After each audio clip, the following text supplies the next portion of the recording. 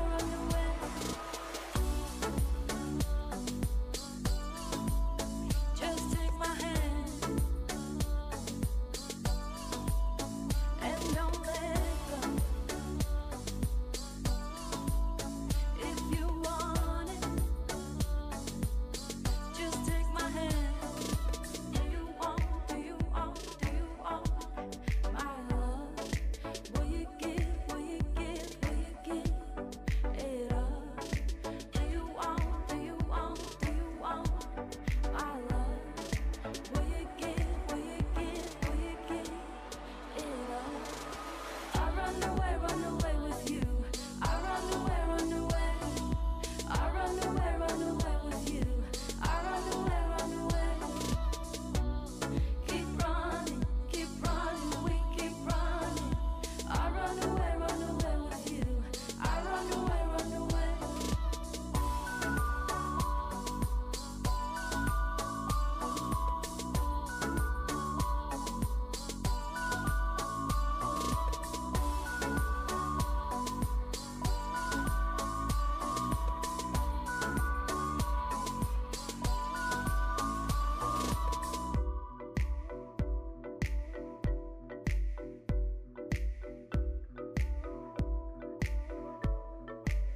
If you want it,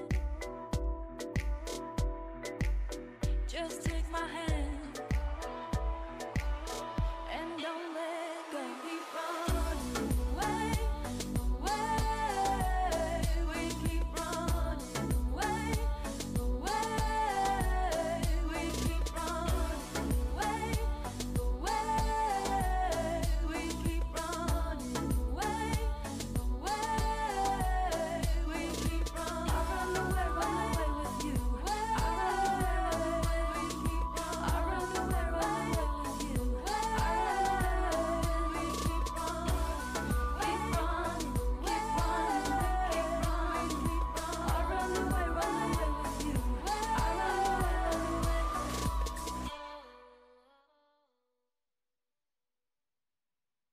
I run away with you.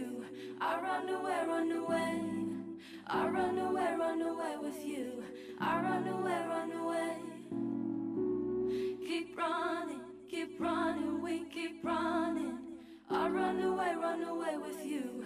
I run away. I run away with you. I run away. I run away.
time of day you never give me this, it starts to burn. Let me be your best mistake, let me help your heart to mend.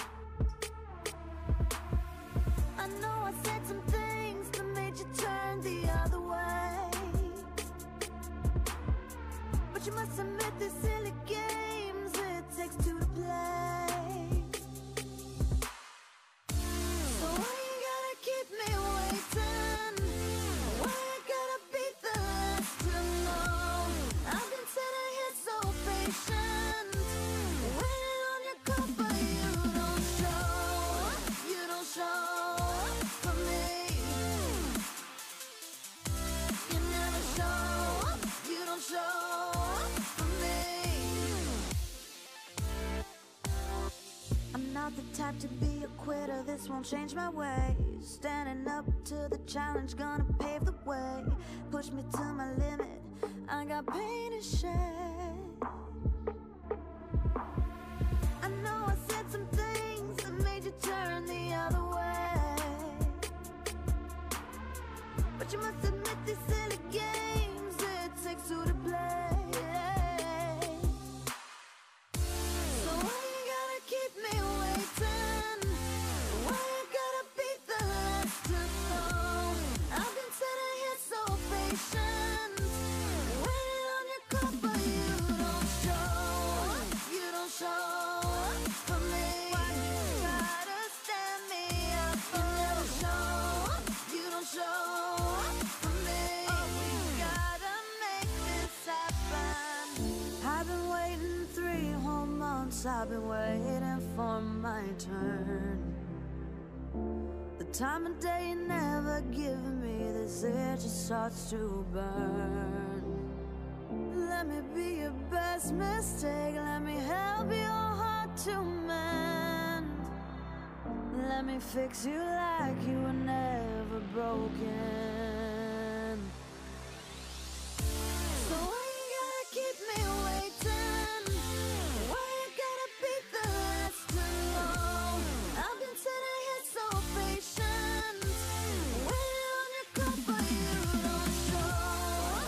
don't show for me. Why you gotta stand me up? You never show, you don't show for me. Oh, we gotta make this happen.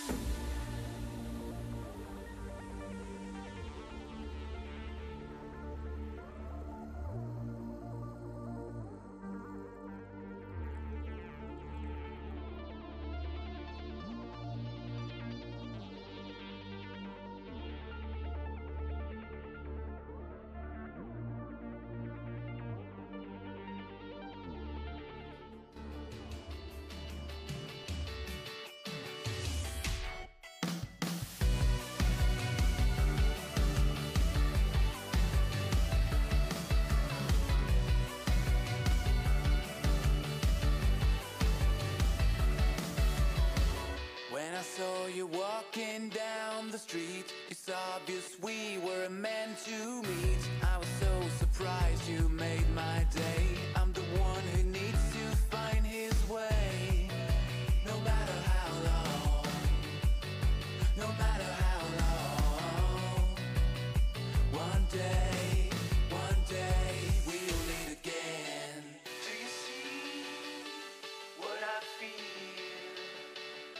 Or was it just a dream? Did you feel?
Driving into the lights that guide me towards the city.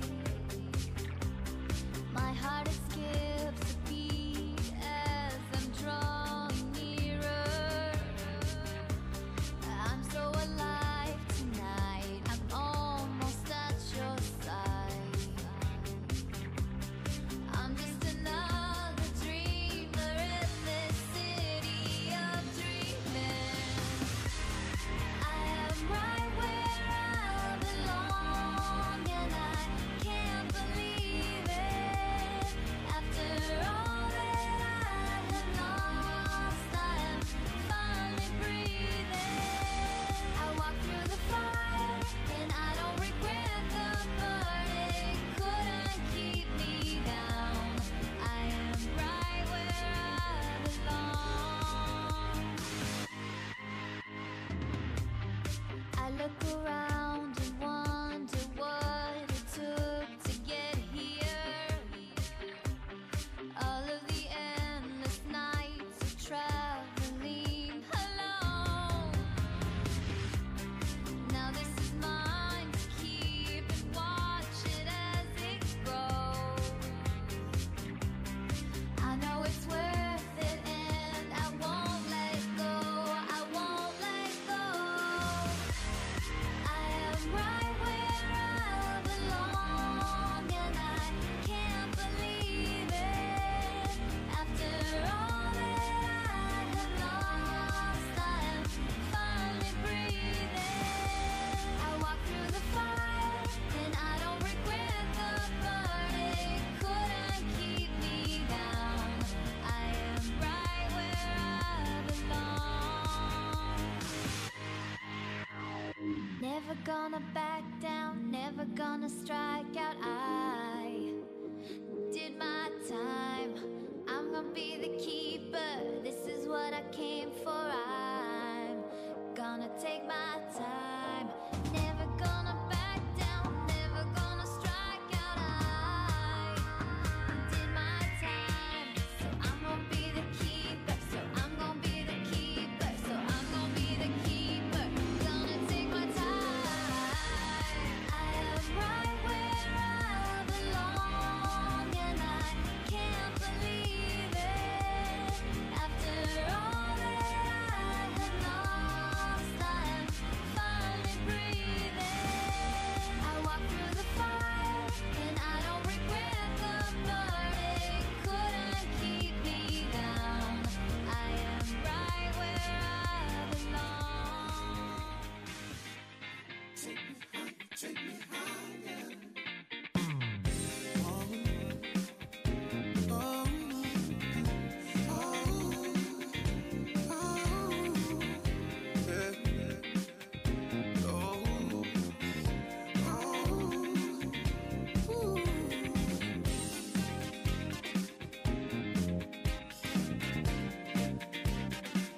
When the rain comes in the window,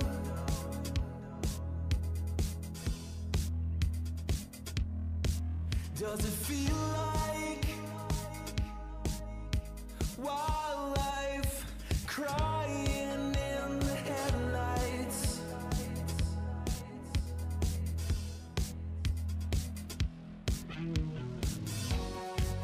And it's hard when reality hits you, and you pray that love don't miss you. When the storm arrives, I will be waiting till the sun goes down. When the rain will fall, flooding all the energy, I'll be waiting till the sun goes down.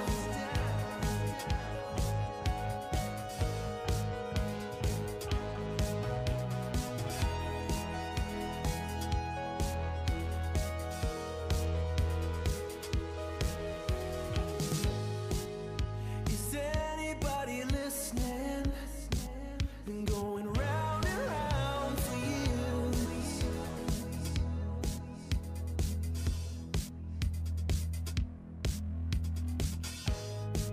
No, it's never been logical. Don't believe everything you hear.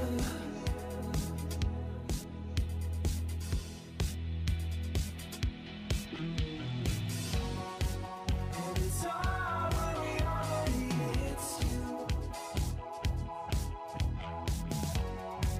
and you pray that love don't miss you. When the storm arrives, I will be waiting till the sun goes down. When the rain will fall, flooding all the energy, I'll be waiting till the sun goes down.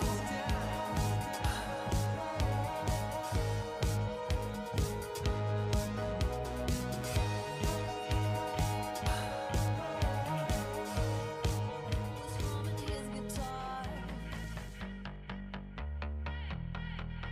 he looked me in the eyes, gave me those butterflies. He's got that special thing because I'm all about him. He makes my knees go weak, got his song on repeat. A sucker for his love, he fits me like a glove. He's my favorite, can't get enough. What would I do without him? I have no clue, have no clue. He's under my skin. What would I do without him? I have no clue, have no clue. He's under my skin. Cali boys got that edge. Those bad boys fighting fights. Cali boys got that. Got that scrub on Sunday face, that mellow chillin' pace.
tale.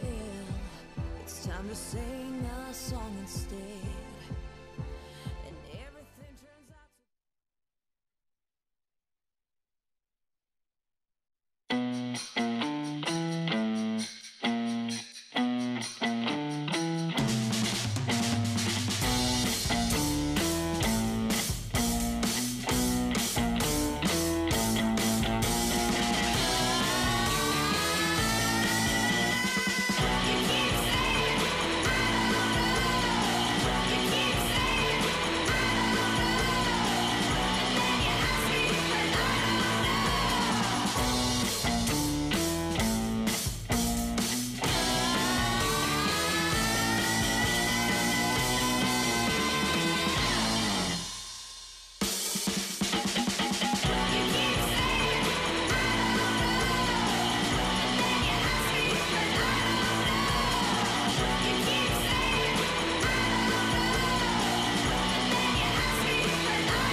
I'm going in.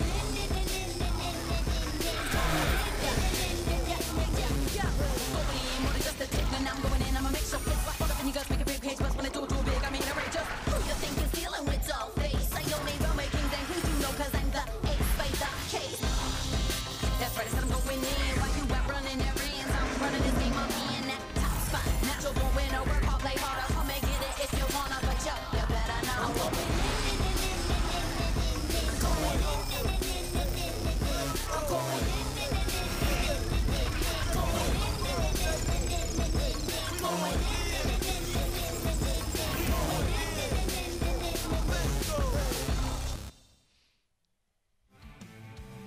Welcome back, my family, to Beijing and to the LPL for Week 8, day number 1. We are getting closer and closer towards playoffs. And it is funny that we are back in Beijing, of course, at JD's home arena, with JD edging towards playoffs and trying to reach success. Top 8 teams to go through, and JD at the moment are one of them, but they're going up against Vici Gaming. And Vici at the moment struggling to get there. Hello and welcome back once again. This is going to be a big day for League of Legends and to secure playoffs, and I can't wait to get started. My name's Shaker Sterix Osipenko, joined by Clement Chu. A different start to a different day, and in Week 8, day number 1, Clement, we've only got 3 weeks left to play. Ooh, a very tight schedule ahead of us. All of the heavyweight matches are ahead, and this is the final stretch to see who really makes those playoff spots. And of course, after yesterday, with changes being towards the playoffs too, with TOP, FPX being such a good matchup, and RNG and IG defining themselves as well. Yeah, Sunday was really the day of 3 kings. Our standings actually changed so much in a single day. 3 different teams actually took that first spot with IG, FPX, and TOP. I want to see who takes the 8th and 7th spot as well there, Clement. FPX and TOP. Really good matchup. If you didn't see it, go and watch it for yesterday. But of course, it is a Monday, and before we get into today and the standings, how everything's sitting around, it's best of the Rift time. But we've only got a couple of weeks left, so the spots here, they're very peculiar. Let's start with the Shy, who got 5 solo kills. Of course he did, Clement. There was 2 of them in a single play where he 1v3'd in the top side. The Shy has not lost a single lane since Chinese New Year. This is the best laning player we have in the LPL right now. Not only is he eclipsing the LPL with his solo plays, but our clips on the back end as well. We just see it's the Shy on Sion, it's the Shy on Vladimir. It happens again. We go forward a little bit because I see 2 BLG members there, Clement, in Meteor and Jinjiao. Big surprise. Nobody thought BLG would make it so far in the standings, but they're currently at 4th place, and these 2 role players really have shined throughout their entire series. Jinjiao, I think, has been the linchpin. I've been calling him their best player. Individually, this has been his best split. Great carry performances, especially on the likes of the Ezreal. Let's sit there and appreciate Jinjiao being in the AD carry, best of the Rift. Let's also appreciate Lumao in the support position as well. Ooh, Lumao had a couple of big games. Everyone was wondering how he would fare when the Rakan was taken out of the meta. He's still found his place on the Galio and especially on the Alistar. 2 triple-man engaged knockups from the Alistar to give his team the win. Has been pretty good. Alistar in the LPL is fantastic. We went past Xiaohu for a good reason, though. We had to end on such a highlight here. Xiaohu's been playing out of his mind, on the Zoe pick on so much more, and RNG's mid laner is playing one of the best splits in a very long time. It's not even about just the last week. Ever since he came back from Chinese New Year, he's been the #1 in terms of solo kills, #1 in terms of KDA, #1 in terms of CSD at 15 for the mid lane. So this guy's been absolutely killing it, and we're really going back to the days of 2016 and 2017 where Xiaohu made his debut in Shanghai, 2016 at MSI, and shocked the world. That was a team with Mata and Looper on it, and he actually solo kills FLICKR multiple times. And you to steal remember the spotlight. him for a lot about his rise as well and how his mid lane played out within RNG, facilitating Uzi. This time around, a lot more spotlight on the mid lane. It's good to see him playing something with huge carry threat and with such a high win rate in the LPL on the Zoe. RNG just need that second win condition, and to be honest, his rise really does coincide with RNG announcing that they have a replacement behind him in Cry. We've seen this a lot of times in LPL. Will Cry ever play, though? That's the real question. Yes, we've seen it a lot of times in LPL, but a great way to motivate players is just to put a sub behind him.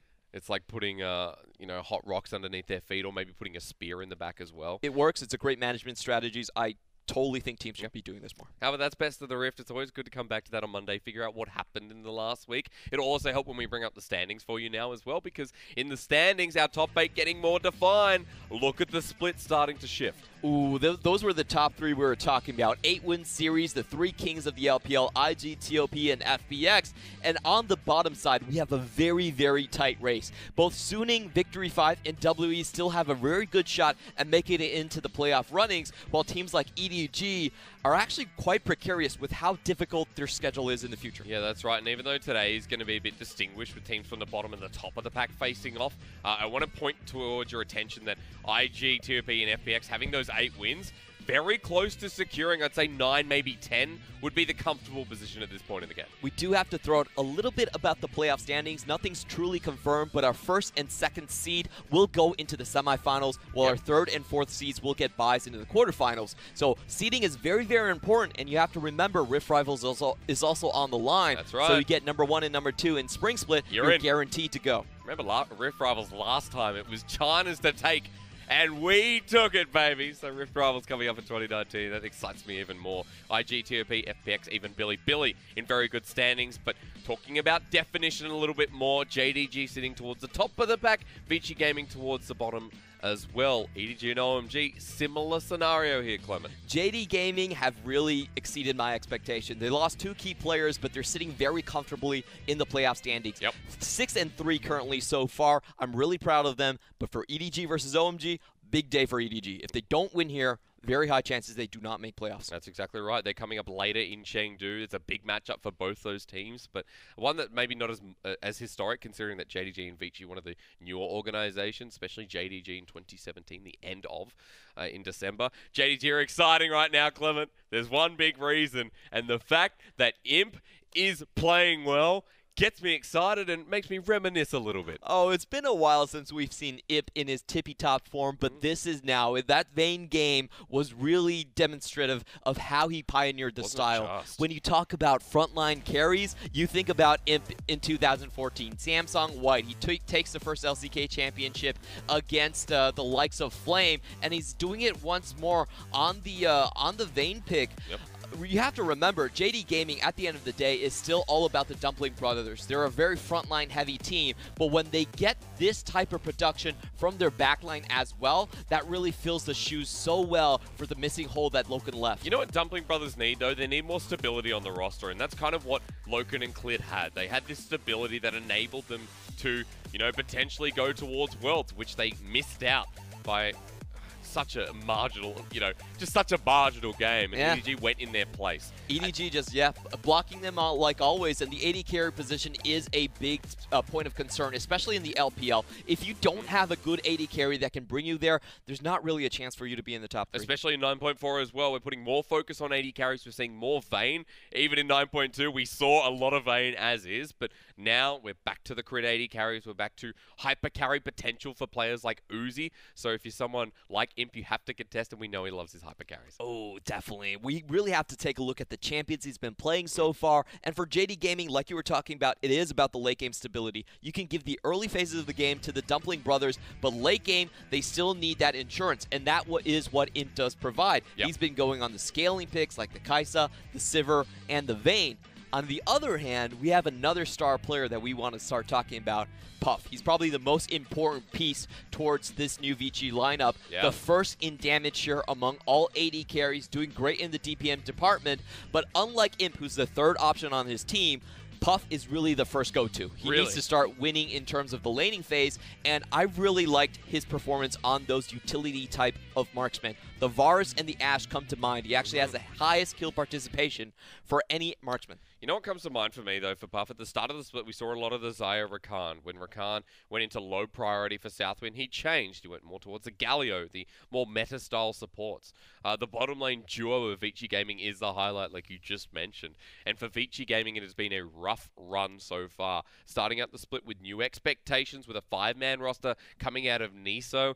Now for Vici, relying on this bottom lane. I'm just looking at Puff stats again, and they're so good, which makes you want to hype them, but you buy in a little bit too early with this lineup. Ooh, yeah, Vici Gaming. I believe Matt even put them into playoff contention, which probably a little bit premature. Or It might was have been you? me. It was you. It was I'm definitely sorry. me. I'm It sorry, was me. Nibira. It was actually Hysterics who did that. This is a team that does bring a lot of excitement. Their bot lane, like we were talking about at the start of the split, they played against SMLZ, iBoy, and then Yeah. Uzi, and they actually won their lanes, They which did. is incredible. And you're like, how?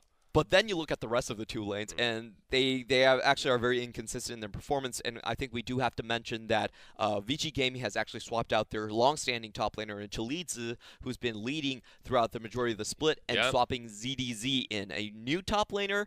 We don't really know about a lot about him, but he actually did perform very well in the laning phase with his gameplay. Yeah, you did. Or if you're an Australian like me, ZDZ. I will have to go American for this one. I'm sorry, folks. But with this new top laner, you can see Vici trying to change something, trying to do something new. And I like that in this late into the split, formulating their best team composition in players. And that's what they need to do for summer. Because right now for Vici, you're looking at JDG, how well they're going.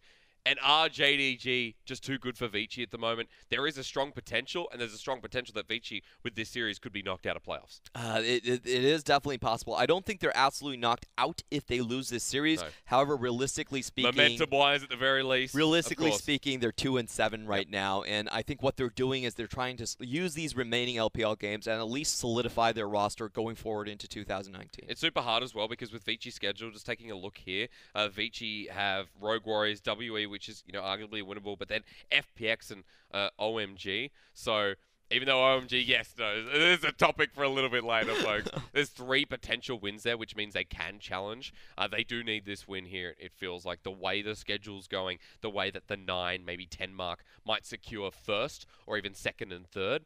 For Vici Gaming, they just don't have the stats at the moment, but they do have the hype from yours truly.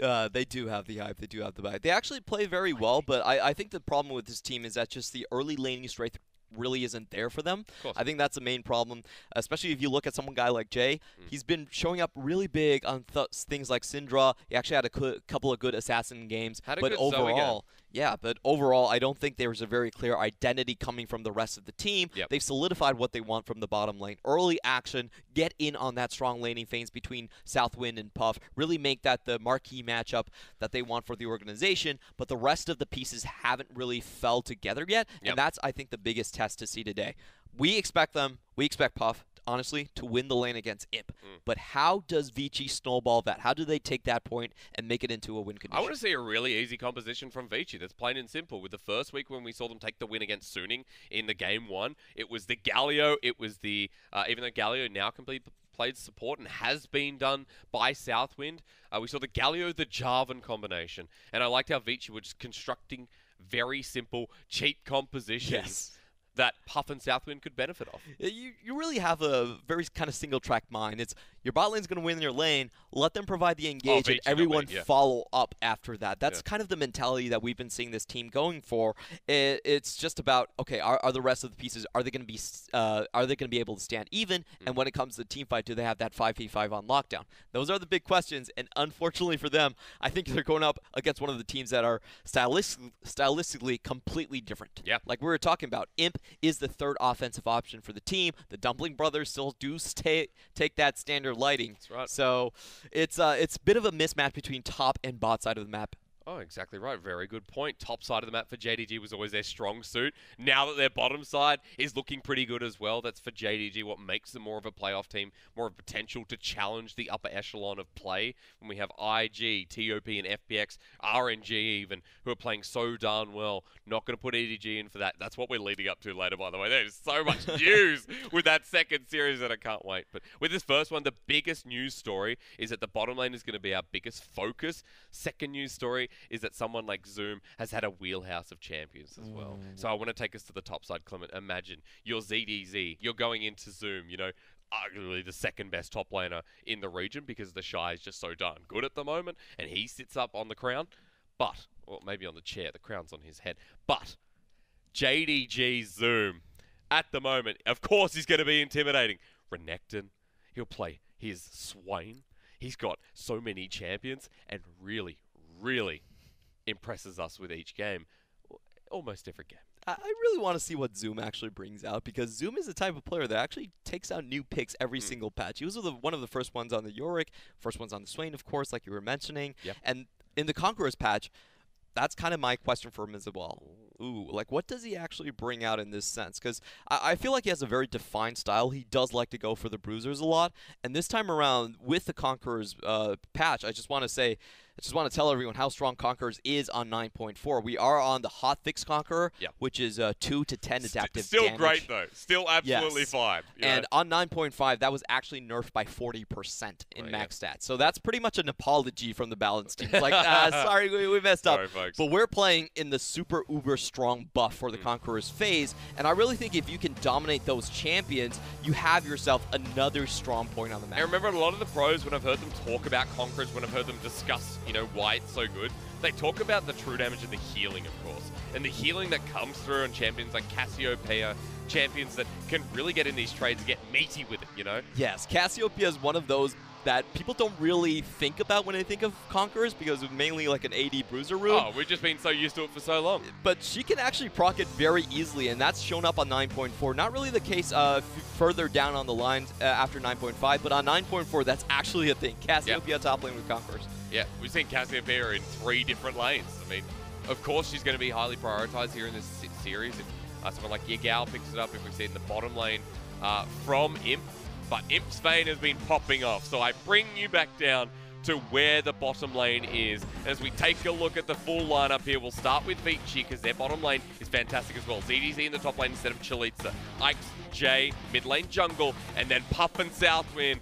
They're your hope here for Vici Gaming if they can take off. The newcomer, of course, is ZDZ. He's played the previous set, did great in lane, especially on the Gangplank and the Aurelia. Can he perform the same level against the likes of Zoom? Against the likes of Imp and Lumao in the bottom lane. If you're the AD carrier of Vici Gaming, Zoom flawless. Yagao, Dumpling Brother duo, top and mid. Look at the bottom lane, look how serious Imp is. He's happy because he knows how well he's performing with Lumao as his support. He has a lot of things to be proud about. Coming back into form, getting that Vayne back. I really love Vayne right now. It's the teamfight potential of the champion is just so high. You know, the cooldown actually is reduced by half during Final Hour. That was her most recent buff, and it really allows her to teamfight in the later phase of the game pretty much permanently in invisibility. Yeah. Also, Tumble, now the empowered damage on Q hits turrets. So take the wins where you get it. Turret plating's in the meta, why not? Give us a little bit of a bonus. And as we get closer to heading in, I was kind of relaxing there. I'm so sorry. I thought we were about to, you know, jump ship, but apparently we're not. Over in Beijing, the crowd's warming up. The players are warming up as they should be. And for JDG, have they warmed up? Do they need to warm up in this series? Absolutely. Just as important for Vici Gaming to win the series, but even more so for JDG. We talked about those top 4 spots that are up for contention still.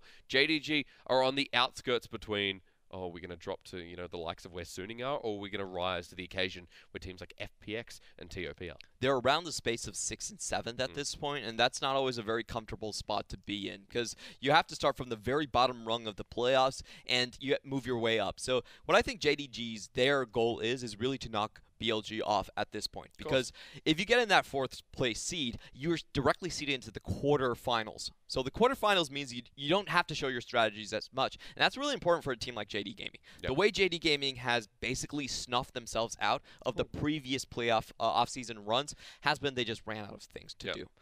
Yagao was caught barehanded without a real champion pool in the new incoming patches, and their first try in spring as well, they had to go for Hail Mary strategies like the Blitzcrank and Jin. So really, I really see JD Gaming as one of those teams that, even though they're so good and you see a lot of their champion pools at times, they don't always have it they don't finesse it as much. They don't have it into solid team compositions where they know how to run them as much. And that's been on the coaching staff. I hope it's better with home, but so far still kind of the same thing. So JD Gaming are really looking to move into that 4th place. At least now with Yagao, there is a wider champion pool. I think he's facilitated that well in the start of 2019. We've seen a lot of the Zoe, and if it gets banned away, you start talking Lysandra, you start talking, well, before it was Galio. There's a lot now that I can be happy about with Yagao, and the Dumpling Brother duo still stands strong. As we jump into our first series of Week 8 and Day 1, look at the bans, look at how we facilitate the Vayne, Clement. You see a Jarvan gone, you say to Imp, he's still going to pick that Vayne, especially with less facilitation. I'm actually really surprised about this ban phase from Vici Gaming because they're leaving both Zoe and LeBlanc up, and either way you cut it, that's not a very good matchup for Jay versus Yagao. I would expected them to ban one of them and at least take the other, but they're leaving it wide open for Yagao, and we know how important that Zoe is on him. Yeah, we really do. What if Vici Gaming get a first pick, though? Do they deny it away? It looks like this could be the answer. Cheeky little hovers over to Imp. But yes, the Zoe first picked here for Jay. And this is the problem I was talking about. You can first pick the Zoe, but Yagao also has a pretty mean LeBlanc on the flip side as well. So most teams, the way they do this is they actually ban the Zoe regardless of side, and they just forget about the issue.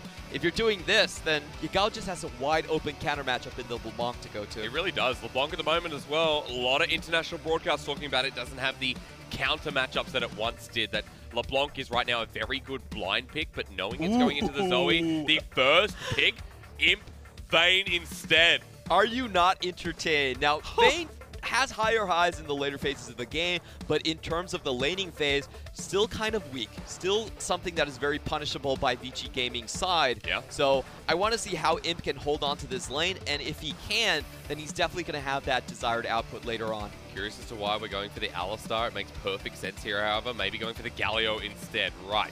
That's also a takeaway from Southwind, knowing that maybe the bottom lane for Vici Gaming has to come next. The most played champion for Southwind right now. Remember, bot lane action is how Vici get their game style going, so I think taking away that is very good. His second most played is actually the Tahm Kench, but honestly, Tahm Kench more of a defensive pick at that point. So I like this idea. It's going to force him onto something new. Yeah, maybe Rom not. Instead, not the Alistar. It's been such high priority in the LPL, but it'll take a miss this game. You saw that flash of Nico, which we have not seen the on-hit Nico yet, Clement. Raz and you were discussing this heavily yesterday. We'll briefly go past it if we do see that hover come through again, or maybe even the lock-in from Vici. Come on, They do it. All right, Clement. Look at the pick rate. 1 out of 183. The only other Nico we saw in the LPL was Chelly in the bottom lane, 9.2 full AP. Expecting the on-hit here from Vici Gaming as they see the LeBlanc locked in for JDG. Ooh, Nico is so sweet. On 9.4, her magic damage actually applies to towers, so she can take those down relatively quickly. And the on-hit build, really pioneered by Uzi, has been making waves in solo queue rank for such a long time. I really want to see how he does on it. WMAX, on-hit. Who's it going into? Where's it going? We have to expect top lane here for ZDZ. So, I have to say there is one weakness of the Nico, however. It's that even though she can run away from things, she actually doesn't have very good range. And she struggles against compositions that do outrange her. So things like the Gangplank work very, very well into her. Things like the Vladimir make her life miserable. I really do expect Vici to throw a couple of those bans, but instead they're actually trying to target out Flawless. interestingly enough. I think Flawless will give you a similar performance no matter what champion he's on, but leaving that much of an open space for Zoom is really worrying, especially when he's a great Gangplank and he's a great Vladimir as well. Yeah, you see JDG even banning away top laners. Zoom going to be comfortable, maybe in similar fashion on whatever he's on, like Flawless. We'll see what gets picked up in the top side of the map for JDG, because you already have a composition that has a Galio in it. So easy rotations there in JDG to start a fight in this mid game. Rise taken away. Maybe the thought here of either Zoom or It's only Zoom. Yeah, Zoom is also a top lane Rise player, so I like the idea with this. It does take away a potential counter coming from the top side against their mid laner. However, you can see in this Vici draft that they're not really focusing on the late game team fighting potential of Nico. Instead, they're trying to keep Jay alive in lane. We were talking about this is their biggest laning phase weakness, that he's gold differential is last in the league right now. So they really want to protect his lane, and they're taking away the double Lee combo in Lee Sin and LeBlanc and making sure there's not a counter in the top side as well. Yeah, but I mean, if you want to kill someone, what champion to pick in the jungle? You pick a Nocturne. Flawless has played this time and time again, and no champion really suits him like the Nocturne. We've seen some of his best games, but also some of his worst. Yeah, I think the Nocturne actually forces Flawless to play a little bit more efficiently, where he has to farm and make use of that paranoia. It's a great pick against the Nico. It really forces her out from range of auto attacking a lot. It's very difficult to continue to keep your DPS up, but on the meantime, it also means that LeBlanc doesn't really have that snowball potential, and I think that's a slight win for Vici. It's also going to be another win in the jungle, because seeing the Skarner matchup and how annoying it can be for a LeBlanc, locking her down before the clone passive can come out is a big one here. And there's one shoutcaster across the world who'd be cheering right now to see this Skarner yet again here in competitive play. Vici Gaming round up nicely. We'll take a look at that in a second. Let's move over onto JDG, because this has been a stock standard for Zoom, and this has been one of his priorities. Yorick into the top lane, taking on probably going to be, wait, hang on. It's Puff on Nico. Okay, so confirming it is in the bottom lane, excuse me. So what JD Gaming are doing essentially is that they're going with the 1-3-1 composition. Both the Vayne and the LeBlanc can play side lanes quite well, and once you have the map split, you have a double global initiation coming in from the Galio and both the Nocturne. But however, on Vici's side, they have a very strong group and pick type of composition. They have good protection from their front line in Kennen, and if someone just gets hit by the Sleepy Trouble bubble, it's Tangle Barbs, it's Impale, it's basically everything to follow up. So different strategies. I actually do like Vici's composition just a little bit more. Okay, clever. Yeah, I actually like the group and pick potential, because the plays can happen so quickly that you don't have time to actually set that 1-3-1 up. Let me tell you one thing though. Getting caught off guard by the AD carry Nico has made me happy. Puff picking this up. This is the most confident player in Vici Gaming. Pair him with Southwind. They compete for that title, but one thing they do not compete for, and especially in Game 1, will be damage. Nico on hit. Do we see it, or do we see the Morella Nomicon? Do we see the rather Luden's Echo first on the Nico? It's uncommon in this 9.4 patch, but in the LPL, we play off common. Yep. We are literally the innovators of the world in League of Legends, and that's why I'm proud to be here, to see if this Nico and Puff takes off. So just to make a mention of it, but Nico actually did start her bot lane career off with the mage builds. Like you were talking about, the Luden was one, the Morello Nomicon was another, but later on it has been mainly about the on-hit. You don't even put a single put into Blooming Burst. You actually start with the W and go into the E. You don't take a Q until you absolutely have to. You just want to buff up that attack speed and on-hit as much as possible. Waiting for that level 6 as well, then you just auto-attack them to death. Who's going to be the late hyper carry on hit Nico or late game Vayne?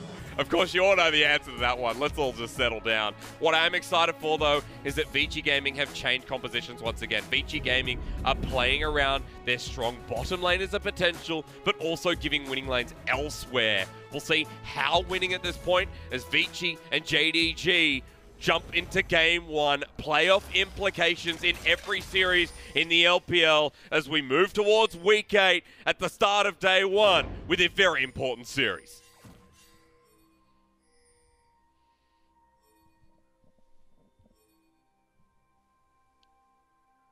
Just waiting for the chance. Here we go. Man, I guess we're not. He sounds so good. I can't hear him at all. He just blended in with the league music. Want to check out if they're doing anything interesting with inherent glamour. You can actually choose to disguise yourself as one of your allied champions, and a pretty good one would actually just to force people away with the Braum. 2 Braums on the map at the same time. That's Which right. one do you actually trust? Just diverting your attention towards the pressy attack on Nico. So for Puff confirming it will be that on-hit build.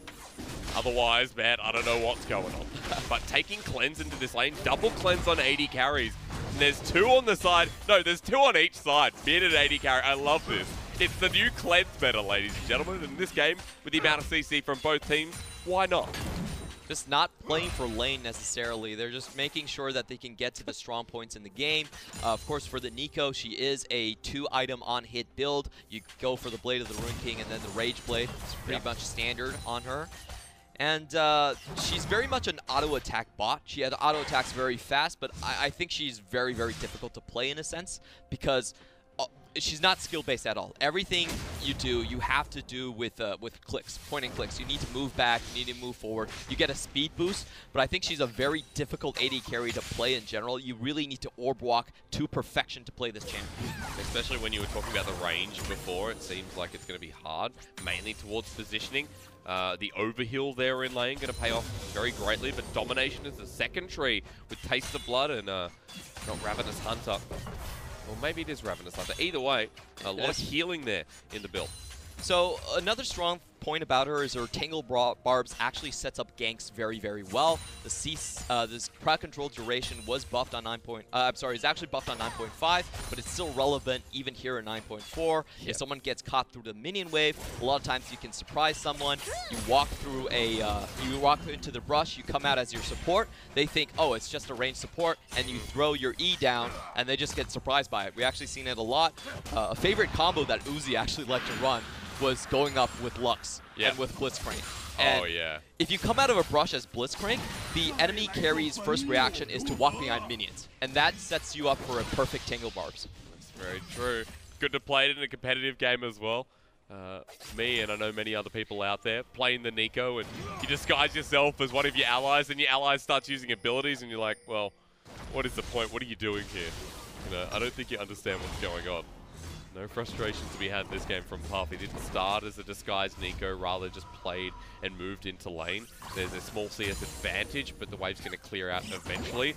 Remembering that for Imp, this is not his first game, Vayne game, and it will not be his last. So expect a pretty decent laning phase to come out of him, and expect that the Vayne and the Galio should be able to hold strong.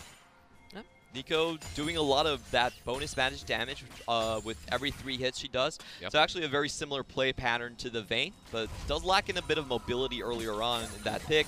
So you can see with the lane pushed up, it does force Ikes to be around this area just to make sure that the Nico can stay alive. Like we were saying, Nico, I honestly feel like she's a pretty high skill ceiling champion because it's very difficult to kite away from targets. You don't really have a lot of mobility tools, not a lot of auto attack range either. So it will need Vici to play around her. That Tangle Barb as well, very easy to predict. So it's not like it's the hardest skill shot in the world to dodge. Puff was getting a bit of attention from Ikes in that bottom lane. He moved into the lane and then just left, actually backing away and heading towards his Raptor camp as Flawless getting some deep vision on as well. Watch for those Crystal Spires to see where Ikes can get priority, because there is one in the Dragon Pit, and that is going to be the difference between him getting to bottom lane faster than bottom lane can react. I think we're going to have a relatively quiet game until it hits level 6. None of these lanes really have that much kill potential. I'd say the only one would be Yagao LeBlanc versus Zoe. However, as you can see, both sides are bringing the cleanse, so I don't really expect much to happen. We're going to have to wait till 6 to see whose ultimate actually wins out. Will it be the Impale or will it be the Paranoia? You know, Flawless is going to get there first. He's picked up the Scuttle Crab in the top side as well. Ikes doesn't have the push in this lane, difference being that Flawless is still happy to take the 1v1 in this jungle at level 4.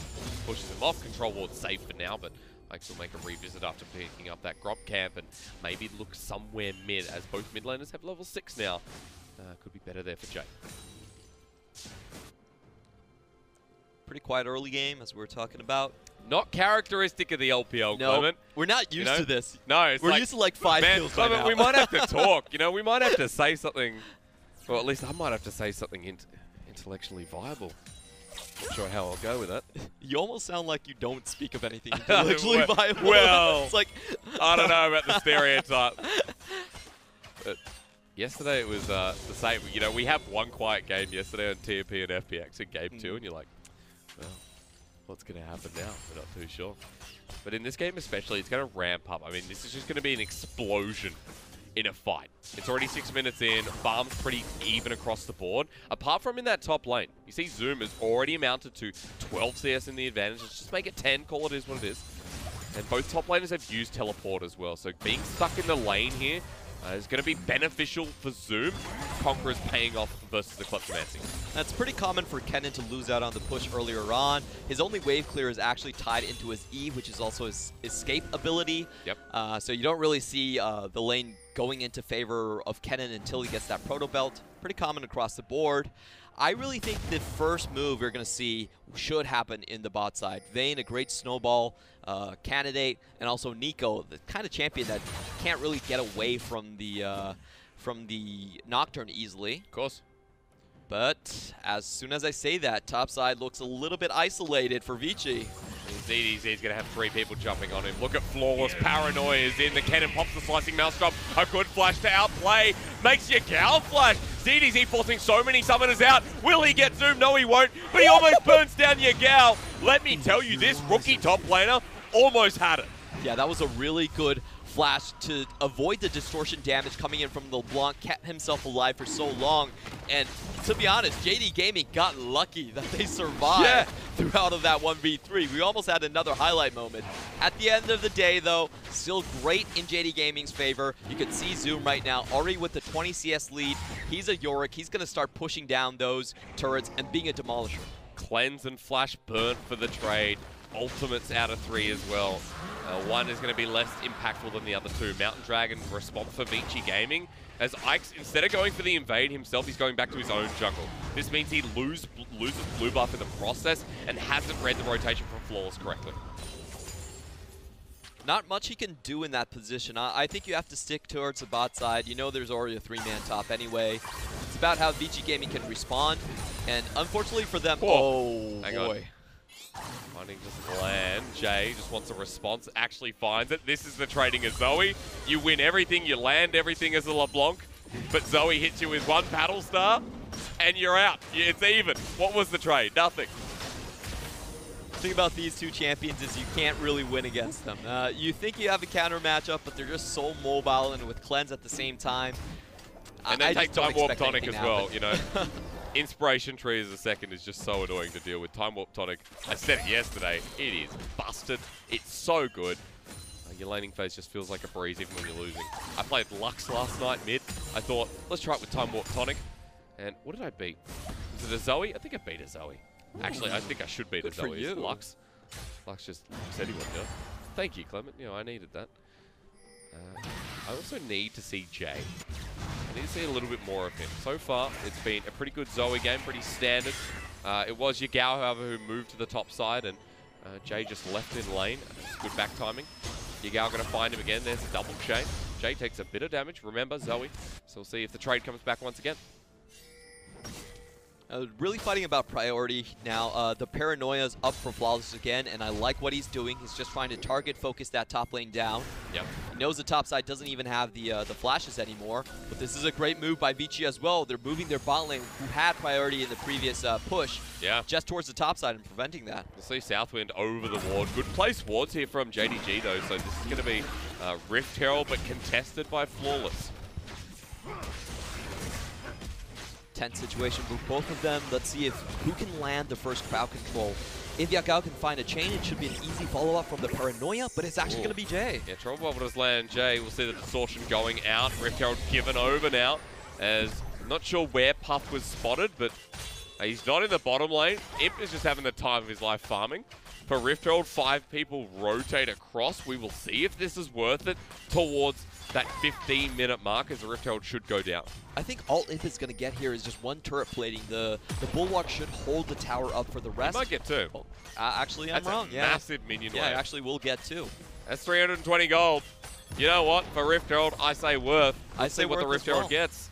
I think Rift Herald is definitely worth it for that. And to be honest, Vici Gaming don't lose that much in terms of the minion wave on the bot side either, only the frontline minion going down. So I really like that play from Vici, and it showcases how they want to get their bot lane into the fray earlier on. That's the key win condition for Vici is, you know, a lot of times solo lanes aren't doing that hot. Bring your bot lane into the match. Especially when you have a Nico who has a cutlass, has a recurve bow. It's the age of Nico. I love to see it. Yagao going to be engaged on, or maybe the other way around. Jay has to flash away. Hero's entrance does come in, but Impale ready from Ikes. Haven't seen it just yet. Flawless. No. That was in view of the mid lane minion wave as well. And most importantly, all of us, Clement. Yes. I typically think in terms of what it affects the match, and if you blow like a perfect timing, just make sure the enemy team doesn't see it. But unfortunately for Flawless, I'm pretty sure that's noted. He will have a target on his back. I'm pretty sure it is as well, Clement. There's stopwatch burnt down in the mid lane for the trade. You know what? Jade blew double summoner, but I'm starting to think that's okay now. Yeah, that's definitely okay. Well played on his side, and does stop a lot of the snowballing there. Flawless trying to get Yagao just a little bit ahead, but unable to find the pick. Well, almost. Yagao ahead in his own right, though, about 15 CS up over Jay. And even though Yagao has roamed a couple of times, Jay making the play over to the Rift Herald. JDG seeing that they're not going to get it anyways, so the farm game continues, and that first blood to add. JDG ahead by 1,000 gold. 13 minutes in the game, still waiting for this Rift Herald while turret plating is up. This is what we've harped on about in the LPL time and time again. You see pings going down in the mid lane. It's finally getting placed down with 1 minute left of that extra gold. And this is very advantageous for Vici Gaming. Not a lot of ultimates left on JD Gaming to really deny this push. No paranoia, no hero's entrance. Should be a fairly straightforward siege. Went to Jay and Puff. That's a very good split for Vici, but have they overcommitted towards the turret? They've left a lot of distance, so of course the answer, you know it for yourself. JDG might get picked off here. Really good spell shield from Flawless. He saw that one coming. Jay almost getting the damage with a paddle star, but after the quick paddling and after ZDZ coming to the mid lane, forced to flash away. Interesting pathing for the top laner. Vici start the dragon. And I think they actually need wow. to back up. Whoa, they find the pick. Where's the cleanse from him? He doesn't use it, and he goes down. Puff picks up the kill. Lumao right in the middle too. And Vici Gaming have got 2 free picks, and it's on to the ADC Nico. Ooh, just with the speed of the play, they were able to dodge it out. I'm not even sure the cleanse does. I don't think cleanse deals with suppression anymore. Oh, so no, it doesn't. Yeah, Probably yeah. right. So you know, if Imp wanted to play That's that, fair. you really need to flash away from that. A great catch on Vici Gaming to start that off. I was actually very hesitant for a while. I felt like that was a situation where JD Gaming could have outplayed because they already have the main engage tool away from Kennen. He doesn't have flash. He's not going to be able to use that Maelstrom very easily. Yeah. But Vici turned it around. Great pick. I'm living in 2017. Old cleanse, baby. But Imp getting caught out here. Very good flash from Ikes. Ooh, gets hit by the double skill shot as well. And unfortunately for Lumao, he tries to save the day and goes in 1v4. Not the right choice. Almost takes down Southwind. But what you take out of that play is the Nico has Blade of the Ruin King now. Puff in a very good position with this 80 carry Nico. The first one that is on hit in the LPL. And it took a couple of match days to find it, but I'm glad from the innovator in Puff and the leading hero of Vici Gaming that it's here. And once Nico's fed, you really need the burst damage to take her down instantly. She has great kiting potential with the extra move speed. She gets on Shapeshifter. Every 3 auto attacks, she gets that burst of move speed. She can kite backwards. So it's really about JD Gaming and Yagao and Flawless trying to shut this Nico down at this point. I don't think the rest of the members can have access to the Nico, especially someone like the Yorick. I was actually a little surprised that they went for the Yorick instead. I understand that they're trying to play 1-3-1 strategy, but something like the Vladimir or something like the Gangplank would have a lot easier time to deal with the Puff. The Puff. Yeah, the Puff. Yeah, hell yeah. The Puff has 2 kills over Imp, and although it's still a late game vein you're hoping for out of JDG, you're not going to see that for a little while, but you are going to see how Puff fares in this mid-game. Infernal coming up as well with already double Elemental on Vici Gaming. This is Securing such a control fast around the backside. This paranoia right on top. Clement, I see it. A chicken into the mix as well. Jay might be caught out. The burn. Yes, to go Is it back. enough? The troll bubbles in though. Jay's still alive. A 4-man taunt though. And now Pop Blossom doesn't hit. He uses it too late. And Vici Gaming caught in the middle with Slicing Maelstrom now joining the fight. Pup still free hitting. 80 carry Nico. Just looks so good. I want to play this at home. It's going to go down too. Pup has 4 kills. Zoom chasing up with Yagal. Southwind blocks out a lot of the damage. But look at Pup. Still alive, gets a concussive, blows down. They lose another member. It's Yagal for the clean house, but Puff is still going. The Maiden, get off my lawn as Ike almost gets bursted down. But Puff looking for the 1v2. Presses W, goes back in. Oh, you cheeky chameleon. I see JDG finding that fight, Clement, but I still see Puff alive. Oh, Nico alert, Nico alert. We've got a fed one here on the Rift. Holy that was moly. so well played. JD Gaming, they used the majority of their engaged tools onto the Zoe, trying to catch her out, but Nico gets the clean house on the back end of that fight. You can see the initial start to this, great cleanse to keep himself still safe in the situation, gets away from the fear, and then survives with the portal jump for such a long time. And just look at Nico in this fight. You can't really go next to her. The Pop Blossom comes out, keeps herself alive for a long time, and they just don't have the target selection to really deal with Pup. This is what I was talking about. If you want to take down a Nico, you cannot give her time to kite. She's great in these types of situations where there isn't enough burst damage or enough range to force her out of the situation, and a perfect teamfight scenario for her. Yagal picked up kills there though, and Zoom did as well. Dumpling Brothers are online here, Clement, so although, yes, I was very excited to see Puff, who almost has a Quintus Rage Blade at 17 minutes in the game. I take a look over at Zoom and Yagal. I see the Trinity Force, the Luden's Echo completed. This is more stopping power for the, I was about to say Camille, for the Chameleon in Puff, who Pop Blossom is now level 2, and remembering press the attack and overkill, it's going to be the challenge of the maybe 1 versus 2. Yeah, definitely. She's going to have a good time against several targets. The Galio and the Yorick should be fine for her, but what's really troubling is that Yagal and that Nocturne that can just fly onto you regardless of your position. That's right. So I want to see how Vici are able to keep her alive through these team fights. I think ZDZ is going to be a crucial member. Hard CC, a great answer to someone like the LeBlanc. LeBlanc has to do most of her damage through that distortion, and if you can dissuade her from coming in, then that gives Nico so much room. Also on that note as well, remember that with the E from Nico, with the lockdown, the thorns, Clement? The Tingle Barbs. Man, I've just always banned Nico in solo queue. Nico, Ezreal, and what's the other one? Yasuo at the moment? Oh, Zed. Oh, Zed in solo queue is disgusting. Nico on 9.4 still doesn't have the best win rate. On 9.5, I know she's absolutely crazy because of the crowd I mean, control Clement, this duration. 9.4, she looks bonkers here. I think it was well played. Yeah. I think it was very well played by Puff. By Puff, sorry, not Puff. Hang on. Here we go. Let's see if it happens again, though. Pop Blossom's still available. They've gone for the 80 carry this time. Pop Blossom is down. Hits 3. Puff's already taken down Vayne. Still free hitting. Zoom and Yagal on the front line, and they've got Ike. Puff is deleted. That's all you need for JDG. They win this fight from here on because Jay does not have the resources. Chain will force the flash. 3 members down from Vici Gaming, and ZDZ can't join in with the Slicing Maelstrom. He's level 11, but it makes no difference. JDG 1 for 3, and now the Infernal's theirs. Really good call by JD Gaming. They forced the issue. Kennen didn't have teleport, didn't even use his Maelstrom to try and defend Nico. Was really not in place, and this is the type of fight JD Gaming love to pull. They're like that Fright Train. They thrive on chaos, and if you give them the opening for the 5v4, they'll take it. Fall's been starting a lot of these as well, Clement. We'll see how he gets into the front line again. Yep, he starts the fear onto Puff. Puff actually does evade that. Puff's Pop Blossom instantly kills him, so it actually did not get any damage down on that fight, but it doesn't matter. All of the bruisers are already on Nico's face. Nico already used the shapeshifter, can't get away. Dead meat after that. And that's what I was talking about. Nico, I really do rate her as a very difficult AD carry to play.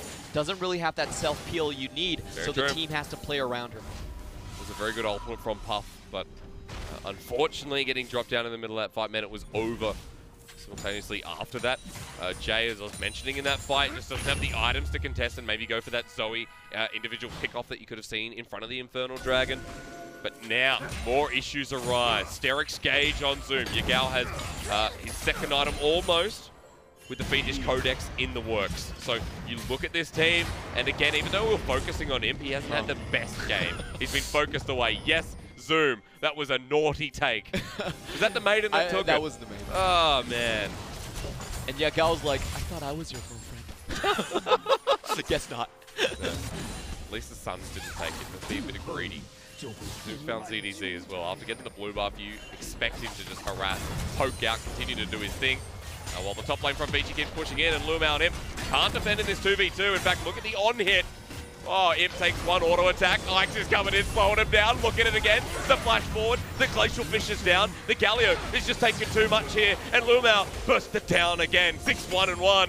Puff having the time of his life. Really good find by Southwind. Tags him with the Winter's Bite and forces the entire team to back off at that point. Yeah. And we just saw the amount of damage that this on-hit Nico can actually deal to towers. Remember that 3-hit proc? It actually does work against towers. Yeah. So she can take objectives very easily. That's something that most on-hit AD carries can't do well, but Nico does feel that niche. Trouble bubble landing there as well, so Puff taking this down very, very quickly. More gold in the back pocket. Bounty back on Puff's head again. This will be the trade-off. Remember, it's the Dumpling Brothers versus Puff.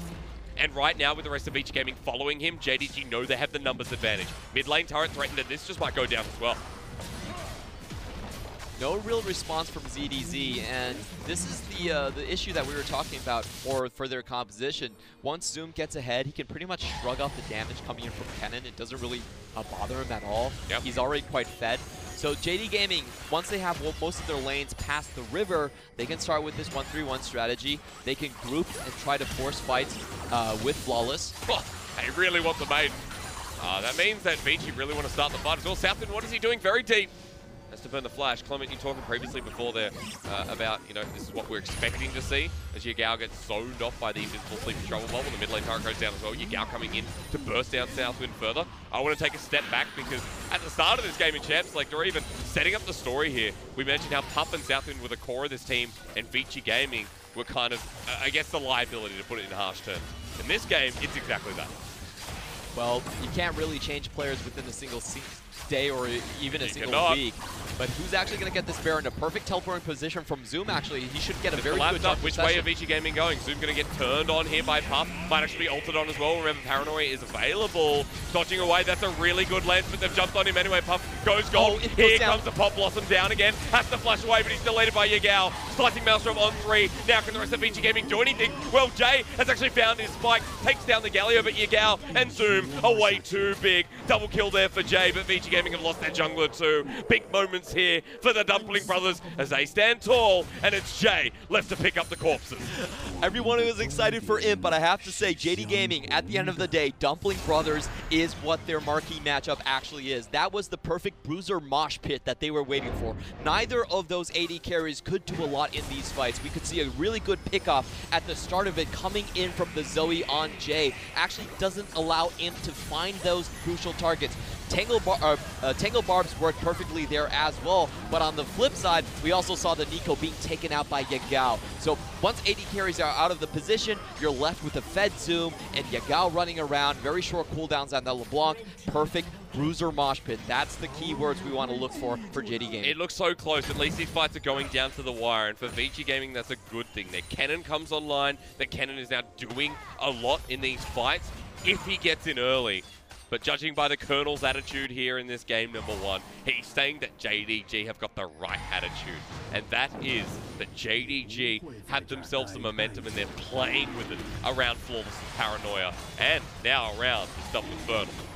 Yeah, it really hasn't been the fact that Vici Gaming has been playing these fights poorly. It's just the fact that in this type of a team composition, they actually want to play more front to back and disengage away from the front line of JD Gaming. They haven't really been able to do that in these team fights. They've killed Imp, the first member, the main damage dealer, in every one of these team fights, and it really hasn't proven to amount to much, actually. It really hasn't. And you were talking about Zoom and how Zoom would have trouble getting in. Well, now with almost 3 items, I think because Zoom has such a lead. He walks in, he has no trouble. His wife will be up again soon. Unfortunately, she had to, I don't know what you want to call that. She went away and she never came back. It's unfortunate for Zoom. Okay, it's a quick divorce, Clement, but she's going to sign the papers once it comes back up in that cooldown. Probable will land, unfortunately. A little bit sad for Zoom, but turret still goes down. Vici, take it, back away. The way JD Gaming really want to fight these fights is if they can get some purchase into the backline access. I felt Zoom had a picture-perfect teleport in the previous Baron fight to really give the win over. I don't think JD Gaming can really contest when it's just front to front.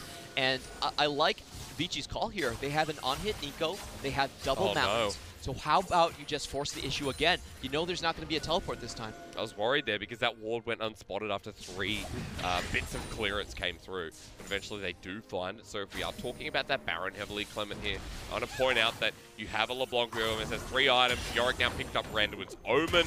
There's a GA on Flawless, so he's going to be diving in every single time, like he was before anyway. Oh god, how did Yagao get 506 again? I don't remember the laning phase being that good for him. it was pretty even. Jay held him thin. But Flawless has done quite a lot this game, and focusing up to around the top side of the map, if Zoom gets ahead, you got to know that Yagao's going to be ahead. They work in tandem here, Clement. This is a little bit unfortunate for the Nico, because she was thinking, okay, the main one that's going to be dealing damage to me is actually going to be Flawless on the Nocturne. I can't stop him from paranoia me, so I'm just going to build into the Ninja's tabbies. Yeah. Well, right now, you really need some magic resistance to survive this. It's a very terrifying proposition to go up against Yagao at this point. I honestly feel like he could one-shot Puff. I'm curious as to what gets built next then, because if we're sitting on the magic resist factor, then we know Hexdrink is available. Mercurial Scimitar might be ideal, even with that cleanse in hand. We see a lot of AD carries when they're forced under the pressure of multiple CC. Not only do they pick up the cleanse in lane, but then they pick themselves up the Mercurial Scimitar. In this fight, he will not have it. Baron getting started by JDG. This is blind. The maiden's back up. The wife has brought home a present, and it's a big purple worm. Take that as you'd like. I realize where that just went, but Baron's going to drop down, and JDG sneak it from right under the thumb of Vici Gaming. Oh, and Imp with the white flag waving already, just doing some psychological warfare on the rookies on this part. That should really boil the blood. That should really boil the blood. Good acting from Imp. You played his part.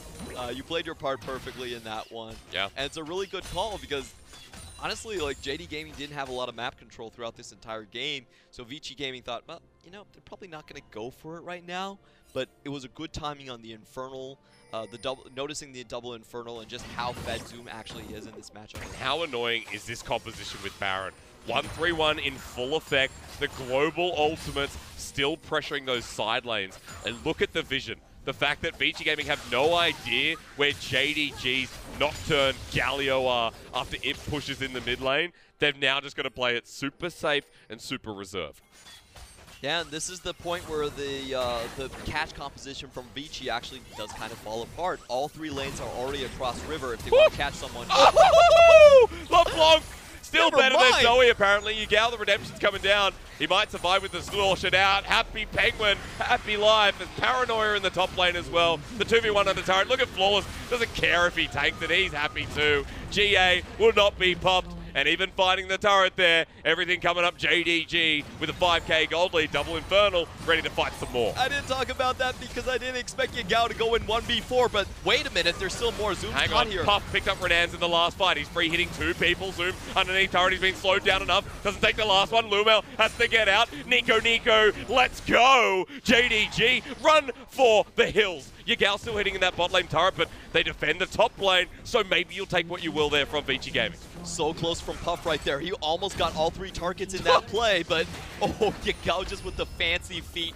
That's the scary thing about the 1-3-1 is even if you try to catch one side of the map, you have to give something on the other side. Once 1-3-1 gets across rivers on all 3 lanes, then they are 100% guaranteed to get something off the back of it. Yep. And Yagao really spearheaded that play. That was a 1v4 situation where he said, you know what? I'm actually going to beat the catch. I'm going to go in and take one of them down before they even reach me. It's so sad for Vici Gaming though, Clement. And you know, this whole game, I saw the Nico, I got excited.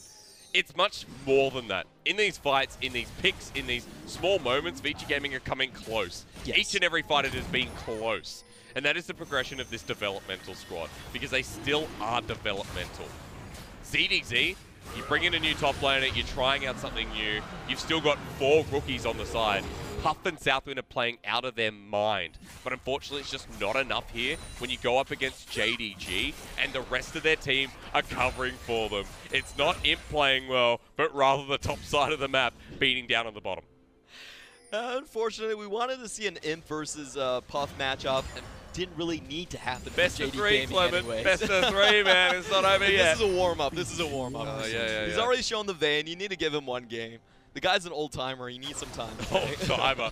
I think he's only like 20, Clement. He's only like 21. I forget how young these players Imp is, no, he might be 23, I think. Either way, Imp is still young. If 23 is old, I'm going to be very upset, Yagal. Even more so. Upset by the damage he's outputting. Look at Zoom in the bottom lane. Demands the attention of 2, 3 Vici Gaming members, while JD just walk on in. They're playing Tootsies. And there's no real threat for Yagao to do that. Like, he has the Banshee's Veil. You're not going to pop that as an eco. You need to land 2 skills at the same time to prevent Yagao from doing that. Oh, the flash from Ike's. The distortion away. Yagao didn't have to do anything. He got condemned easy. by Imp as well. Look at where Flawless is. Can you end this game in one fight from JDG? The answer definitely yes. Imp walking forward. Remember, a lot up here for Vici Gaming to defend. The game could go longer. Inhibitor going to go down. JDG don't want to take their chances. That's 2 out of 3. That was one morning miss from Zoom, and look at how much damage it did to Puff. Puff, remember, he actually has a lot of lifesteal in this build. Oh, sorry, actually going to go for the IE. But not yeah. Yeah, this is the real AD carry we're looking for, going for full damage rather than trying to keep himself as safe as And possible. Clement, you know what I've learned in China since being here? IE means cleaner, or at least that's what you told me. That's who helped clean my house the other day. No, not really cleaner. What is it? It means auntie. Okay. Yes, but it's a more respectful All right. way. Okay, in that Yeah. case, no, it doesn't matter. But I see from Puff, I see 4 items. I see the way to clean this fight with an Infinity Edge. And I see a possibility. I'm still here on the Nico. I don't care. 6k gold lead for JDG. They've picked up 1 Baron, another coming up in a minute. Both teams have picked up that neutral objective. But the thing we're edging towards is the Elder Drake, which in these fights could secure it. Baron buff minions coming in might not mean too much due to Puff, but still for Vici Gaming, it could be the closer despite that Elder. I love the decisiveness from Puff. He's got a lot of Cahoons to play this way. He's not going to go for another item that can take him out of the like a magic resist item. He's just going to go full IE and try to out damage the incoming divers from JD Gaming. That's a real tough way to play. And I think the key is actually how well is ZDZ going to protect him. We saw in the previous few fights that Kennen actually was not in position to really protect the Nico the full way. Yep. This time around, how are they actually going to get a good 5v5 front-to-back fight when their base is wide open? I think that's the big question we have to ask for Vici. Yeah, we haven't seen a true 5v5 started by Vici. Always been a response from JDG, always been Flawless going in and Vici Gaming being proactive to respond. Trying to start something off here. Yagao running. Benny Hill, he's back. Ike's has pulled him in. There's the cleanse. And you can't find yourself the barbed wire in Puff. Yep, just a small clarification. That was the Quicksilver Sash. Yep. Cleanse still up and available there for the mid lane, and then JDG, the fight begins again. Hero's entrance flash is burnt already. Look Puff out is for Puff and free-hitting. Jay on the back. Yagao tries to get in, not enough damage. Southwind might be out, but Redemption keeps him healthy. Yagao still on the side, trying to burst out. Imp already found ZDZ. Again, Yagao in once again Puff to still slow going. down. Puff blossom, kaboom! Puff finds one, the second goes down, but Yagao treats him dirty and sends him down 2. Yagao waiting to jump on over. It's Jay and Southwind as the teleport comes out. Zoom's just going to look to end the game. And what a fashionable game 1 it was. Zoom to clean house here while Yagao keeps them busy. The Dumpling Brothers heading towards playoffs. It begins with game 1. For security reasons, Vici Gaming under pressure. Ooh, what a tough fight for JD Gaming to actually overcome. Puff really did his work in that game, and at the very last team fight, I was really rooting for him. I was rooting for him the entire way. It was a great choice to go for the Infinity Edge, but in that choke point, you really can't walk up. The Galio still with flash up made it impossible for the Nico to do your full damage. And I think at the end of the day, we really do see the strengths of Nico as a pick, but we Yeah. also see the compositional requirements from it. I still see it if I'm JDG. Look at that, 25k damage. He still did the most. And although Zoom and Yagao was styling on those fights with, Flawless has to be respected there as Yes. well. Don't worry about the damage. He did what he needed to do. He was just a guided missile and made sure that Galio was in range of Jay, sorry, not Jay, of Puff the entire fight. But at the end of the day, even though Puff, the bot lane of Vici, it performed the way we wanted them to, I still don't think the other lanes really had much of an impact on this game, and that's been the problem we've been seeing from Vici. They want a front-to-back team fight, they want to catch, they really need both the Zoe or the Skarner to be the ones facilitating Even the Cannon as well. ZDZ was in with those ultimates a couple of moments late into those fights, and the big fights that made a difference, you could see what Puff was doing. Small skirmishes earlier on, and Puff had a fantastic time. I see it from JDG's perspective, and I go, game 2, it doesn't matter what happened in that game, ban the Nico. Pick it up, ban it away, because that pick, man, that is good. You know what? I would actually save the Nico. I'm actually on a different view. I think so good.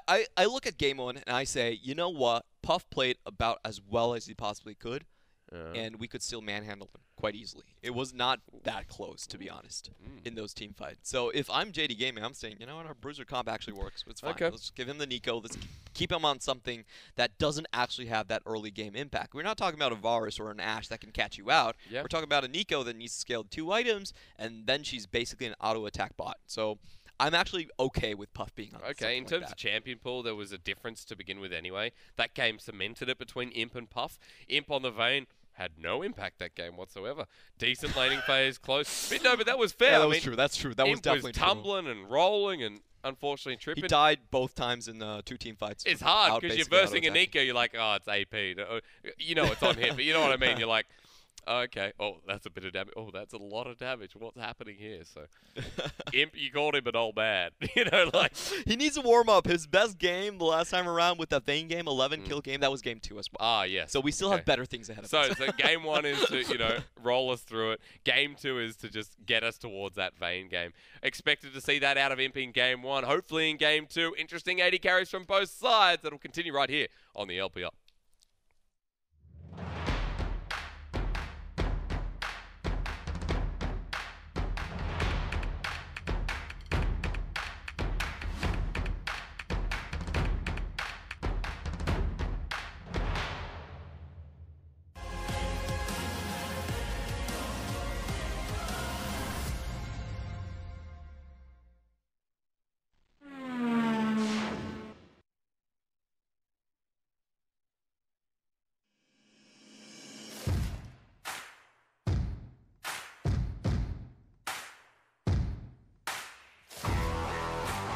控制自己，掌控敌人。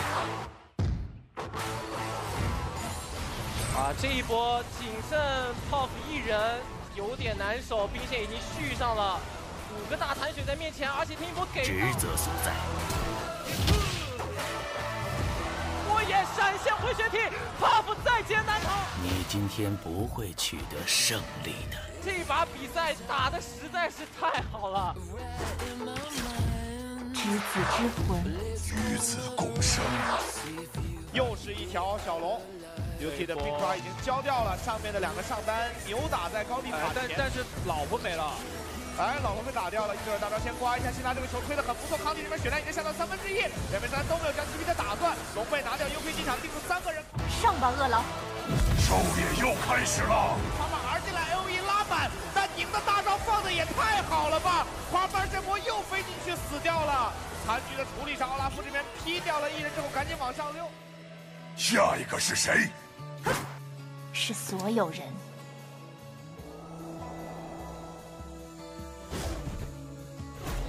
本能引领着我的脚步。这豹女会不会等会儿来一镖啊？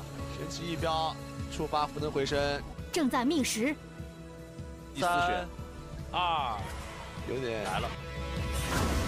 不管是用爪还是用矛，你的结局都是一样的。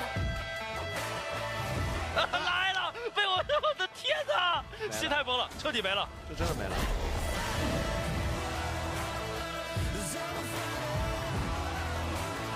战斗之心，至死方休。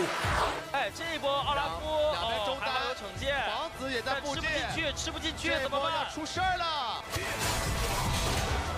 德玛西亚！先上一个奥拉夫，队友们溜了吧。死高在这边碰到孔明，孔明没闪现的，但是皇子这边有7级啊，这你不敢造次吧？皇子也没大了。现在这一波的话，以奥拉夫的死亡告终。灾难始终慢我一步。我感应到又一枚符文了，走，马上。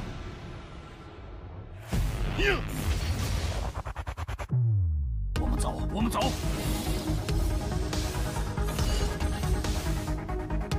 符文在召唤，这就对了。我已经参透了符文，我感到力量的涌动。刀光剑，能奈我何？那里牺牲掉的是远古龙的血量，远古龙血量下到3400血，非常危机，一触即发的状态，远古龙再度回血啦！这时候又来一个 TP， 应该是 AJ 的 TP 将会到场，而另你输了。的 TP 将会到场，而另一边369还在复活中，马上 TP 到场，但另一边卡萨先被秒了。这波远古龙怎么说？正面的战场上面，卡萨的冲锋脚被打了下来，但另一边熊熊已经打倒远古巨龙，而另一边369到场，直接绕后 UZI 倒了。啥？你想看魔术？一切化为乌有，不过一瞬之间。这一波剩下的应该是蓝色方的一个追剿战了。那既然拿下了远古巨龙，后续的战斗他们就没有不赢的道理。以意志之名，现在才是开始。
我认为左一这版本就非常的厉害吧，非常 OP。如果你对这个英雄有自信的话，是可以一选的。对于危机战队的话，我其实还是看过他们比赛的，感觉他们可能是新人的原因吧，感觉他们打比赛都就挺不成熟的。然后对于他们这个中单选手的话，其实了解的不是特别多。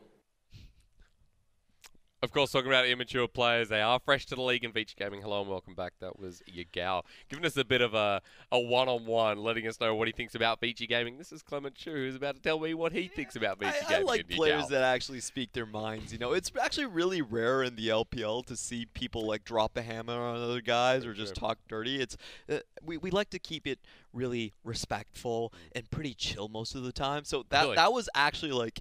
That was actually quite spicy for LPL standards already. It's like, they're immature. I don't know what this mid laner does. It's like, okay. I mean, your gal saying that, why not? He's tried and tested, he's tried and true.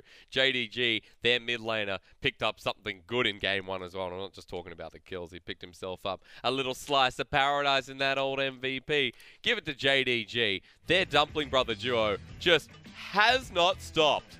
Perfect KD on that game, 35% of the team's damage. That's actually really surprising.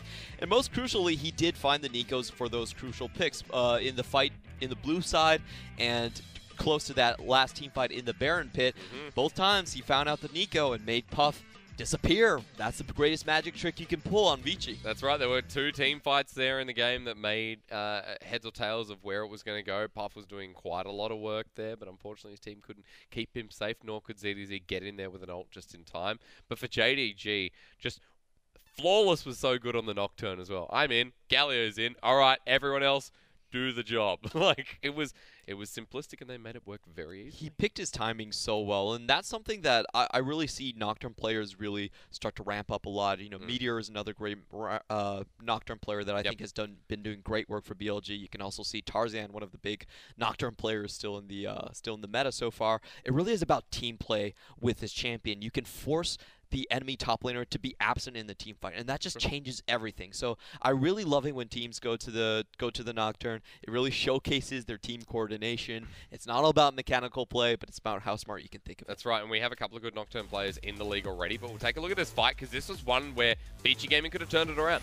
Yeah, this is a really smart teleport coming in from Zoom. He really forces the issue and doesn't allow a front-to-back team fight to develop for both of these, for the Vici squad. Even though Jay found a perfect pickoff, look at Puff. Distortion straight onto the face of the Nico. He disappears, and ZDZ really didn't use his ultimate in time enough for the Nico to be safe. I would have preferred the Maelstrom to be more preemptive, to have that distance and make sure that when Yagao comes in, he's actually threatened by it. But instead, he only popped the Maelstrom after Nico disappeared. So not exactly how you want to play that composition. But to be expected with Vici Gaming as well. Remember, new roster coming in for 2019. We do not see, you know, the likes of Audi in the top lane. We don't see, I was going to say Mountain.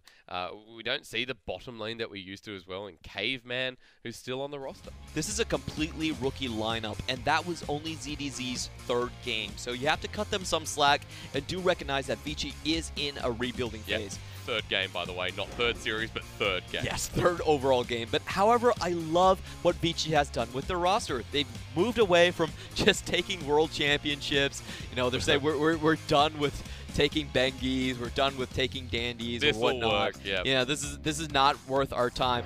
And I like it when Chinese teams finally realize that Korean players are not a single item investment. You need a complete system to make them work. I'm not kidding. What they actually brought on for their Korean players, LPL teams do. It's not only about the translator. A lot of times you need to bring in the chef. You need to bring in some of their family, some of their friends, make them comfortable. It is a big investment. So a lot of times just going into the domestic talent pool might be the better option. It's an investment over whether a split or 2 or even years.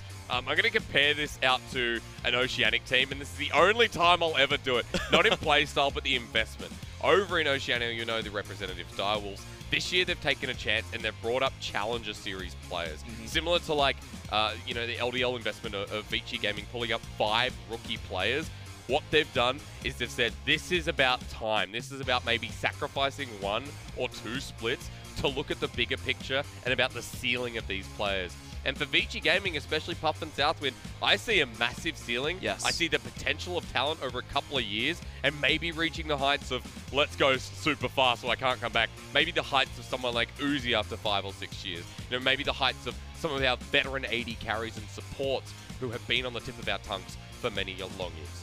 And I exactly agree with you. Look at what Vici got out of all of those investments in World Championship players. The truth is that the furthest they're made was 2nd round into playoffs, and then they were actually relegated. Yeah. So I like this new path. Franchising does a lot for team organizations where they really have scale in terms of time frame. They have a more developmental schedule where they can bring players up, and Vici is one of those teams that I felt has done a tremendous job with reshaping themselves and just moving forward. Like, they have a lot more space as well in terms of the the cash side to Oh. say, you know, if anyone is unhappy with their teams, A lot you of can money. instantly grab those as well. Yep. Like that is cap space actually is a very big thing in terms of off-season moves in the LPL as well. So more power to them. Great things that they're doing with the franchising. Yep. However, for this split, it's going to be a tough road if they make it to It's playoffs. going to be rough. Let's talk a little bit about that road again. Rogue Warriors, WE, FPX, OMG. 3 teams in there, and OMG, WE, and Rogue Warriors that you say, yeah, potentially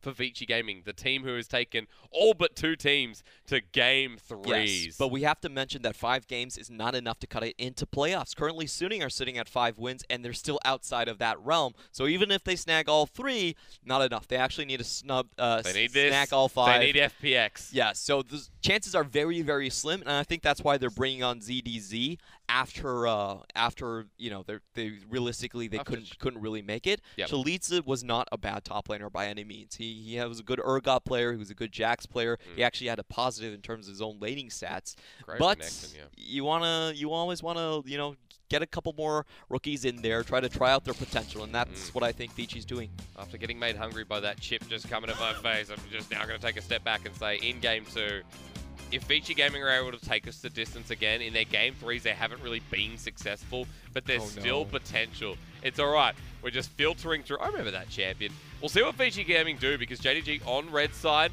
it is going to be the first pick. Zoe again. Rinse and repeat here, Clement. I really don't like this draft decision by Vici. I think you just ban the Zoe.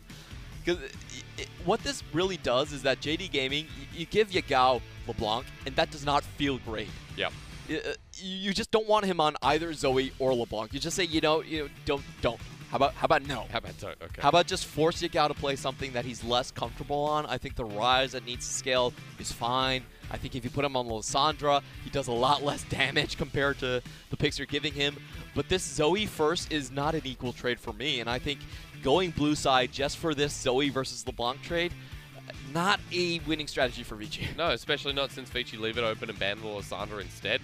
If it was a very different team, you could argue as to the priority of Zoe, Yes. Xiao, who was RNG, IG, even, some of the other teams that have just been smashing down with Zoe. But that was a great shot. You just saw Home right there laughing at Imp, and Imp bowing his head down, going forward, face planting into his keyboard. He knew he didn't have a great Game 1 on that vein, but he's telling his coach, you know what? Give me a second shot. I'll do it again. Game 2, Imp Vane, 2 in a row. Much like Uzi yesterday. And Puff again. Galio Nico. Of course, JDG left that open and available. LeBlanc, once more, similar drafts. Let's see if anything changes. As you know the Nico's there, you know how to deal with it more. Only change is Galio now goes on to Southwind, an early aggressive champion, true. his most played champion. And I like this decision because it does give them more zoning options. You need a large space to operate if you're Nico. You know, the Shapeshifter, it only makes you invisible for 0.5 seconds. That's not really a gap closer at all. So you need to keep yourself safe, have a lot of distance for you to operate. Maybe with the assumption that we didn't like the Zoe at the start, maybe if they can round this out around the Galio, Clement, we could make you a believer. That's what Vici Gaming have been trying to do. They want to make believers out of people. All right. You know what? I'll be on board for one game. All right. Let's go, Jay. That's Let's go. Clement Chew, if I can convince you, I can convince anyone. You have a double top side to mid flex, but of course with JDG, we know they're targeting the top side in ZDZ. I see them closing in on one of those gaps, meaning that he might have to play the cannon again. See if Vici Gaming top laner can have a better performance. JDG, you're up. Just take it away. Sure. I love the Kennen pick here. I actually don't really like the York ban. I feel like Kennen and Vladimir are actually much stronger counter options against the Nico. So the Kennen, great option here. It's going to be, once again, very, very difficult for Puff to pull off the majority of his damage. However, the gameplay matchup is a potentially good matchup against the Kennen. Okay. You can actually just straight trade and win those trades, especially with Grassofian dying onto the queue. But haven't locked that in yet. Oh, I like that Ike's is just taken away Flawless's jungle. Means he will be going blind, not knowing what Flawless picks up in this game number 2. But Vici Gaming have a choice to make. Their top lane is still up for contention. Do they take the Gangplank matchup as you were mentioning before, Clement? Or do we just see a flat-out tank? Answer might be given. Tanks really don't work, and again, this is something that provides zoning for Nico. So I like the idea. Barrels are great, and you actually have a slight edge in the matchup against Zoom.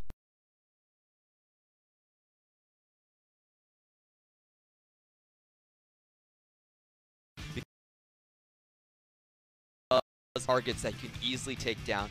Inbound Vayne is one that's, I feel like, makes Nocturne pretty happy. But Lee Sin on Flawless is the stuff dreams are made out of. Now, yesterday we went to Land Clement. We went on a Monday. Today is that Monday. And I tell you what, I'm going in the Tower of Terror. It scares me. It sends chills down my spine. But for JDG, I will do it. And I'll gladly do it for this Lee Sin. Flawless Lee Sin was, I hate to say it, flawless for the first split that he did play at 7-0 in the regular season. Did find a loss onto it until playoffs, his best champion. However, against the Nocturne, it's actually considered somewhat of a countered pick. You can't really Q2 onto the Nocturne, especially when he has his shield up. You just instantly die after that. It does have a lot of synergy with LeBlanc, though. We've been talking about LeBlanc and Lee Sin. That's the hardest hitting mid-jungle duo anywhere in the league. Yep. Now, Karsa loves to run that. JD Gaming, of course, is a big proponent of that combination as well. We really see a lot of explosiveness in the mid lane and the jungle position. I would like to see JDG cement this. As much as I want Vici Gaming and the Nico to be successful, and Clement, I will still convince you. Let me just hit this and then I'll come right back. I want to see JDG, if they are in form, if they 2-0 this, then I go, I'm a believer. I see JDG going into playoffs, going strong. In week number 8, we only have a couple of weeks left, and JDG need to cement this now. On the other hand, and here's where I get you. For Vici Gaming, they've formed their composition more around the Nico this time. Their bottom lane is safer. They have a Galio. Nico on hit went lovely against the Vayne in Imp. So if I'm going to become a believer and drag you with me, this is the composition to do it. But, there's a big but, there's a but coming, Clement. What is it? Well, I actually think that if you want to play this comp as you described, then there are certain pieces that you're leaving on the table and you're not really touching. You look at the Galio and Nocturne, that's a very strong catch potential. That's a kind of the guided missile comp we're talking about. But in this comp, it actually operates quite differently. You're actually trying to hold on to that and use the Paranoia during team fights to actually create space for Nico. So it takes away a lot of initiation. I think it's an in-between where they're trying to take away options from Flawless. That's how I read the Nocturne pick. I don't think it's the best pick available if you want to run with a Protect the Nico composition, but it's a good takeaway. All right.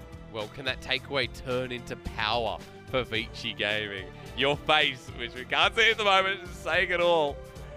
You know what? If Ike's has a great game against Flawless, which I think can happen, then maybe they will be able to neutralize the solo lanes. They might neuter the solo lanes as well. That's a bit bloody. Neutralize the solo lanes to the point where Puff can shine. But if that doesn't happen, I still think JD Gaming have the comp to do it. Yeah. Dumpling Brothers have been on point in game 1. That was such a showing if I've ever seen one, especially in the last couple of weeks, where JDG, as you remember earlier in the split, came off a big win against Invictus Gaming. They were looking in power, in control. And then a couple of slow weeks there. And I kind of want to bring you back to this point where, for JDG, their losses against, EDG, FPX, and TOP are totally explainable here. They're very good teams. They're top of the standings. And JDG have always found wins where they needed to find wins. This is one of those wins. And with a composition like this that screams, wow, Dumpling Brothers, let's go. I'm excited to see where it develops. We'll drive in once again, and we'll head towards Summoner's Rift for Game 2. And for Vici Gaming, their run to playoffs needs to start now. If they go to Game 3, make a believer out of Clement, then hey, it might make a believer out of everyone who supports Vici Gaming too. Without further ado, we'll get into it and see if it can be done.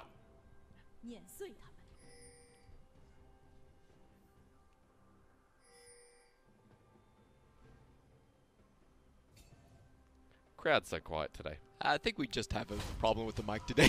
I'm pretty sure we're supposed to hear I'll narrate this for you. Vici goes second. Ladies and gentlemen, of course, with JDG, it's their own stadium, so they will always go first. That's the rules of the land.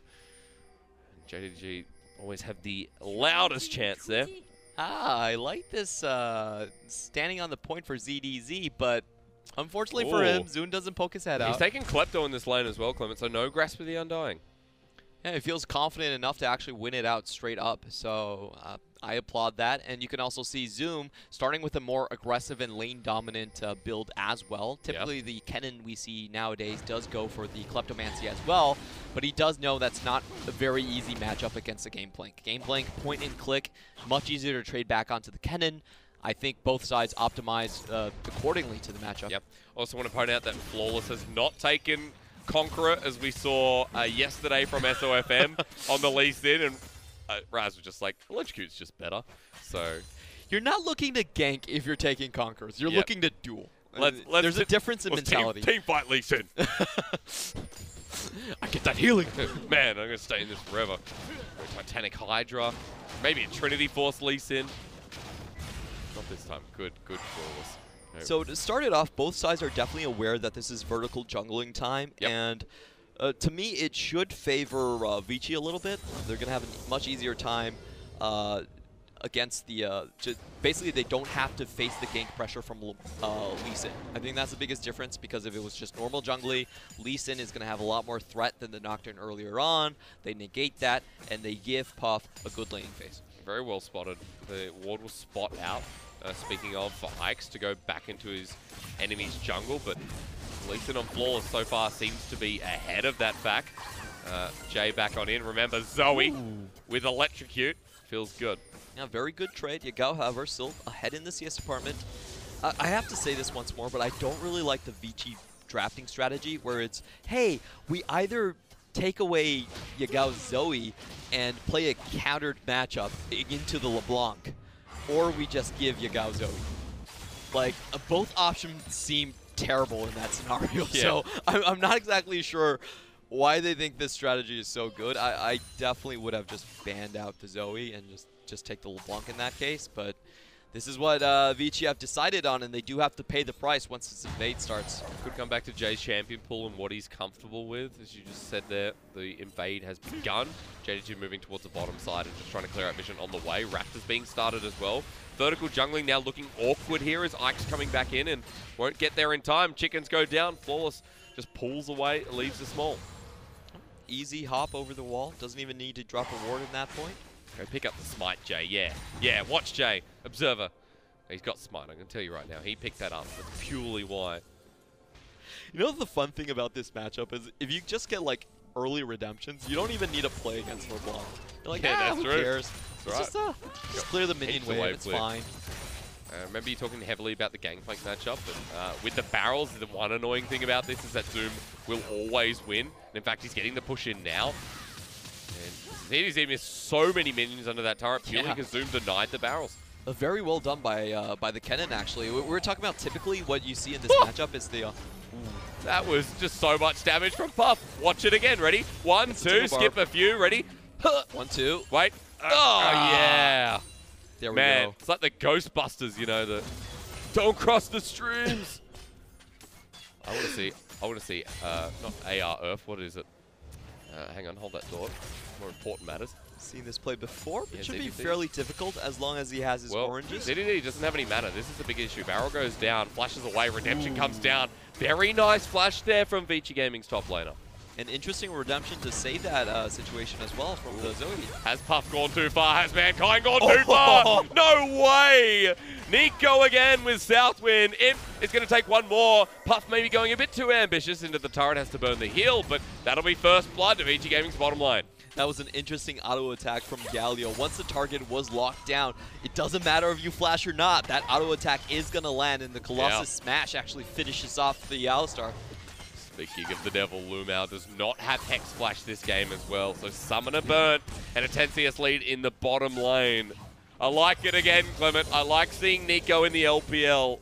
Yeah, the vertical jungling idea was very smart coming in from Vici. I really like that idea. You just force Lee Sin to the top side. Gangplank, not always that easy to kill. He can't be locked down by crowd control. So, good early game planning. Yep, now we see the 1v1 of the junglers on the top side. The Paranoia is there, Catamirage is there as well. Flash from Jay, Troll Bubble land, Flawless is down.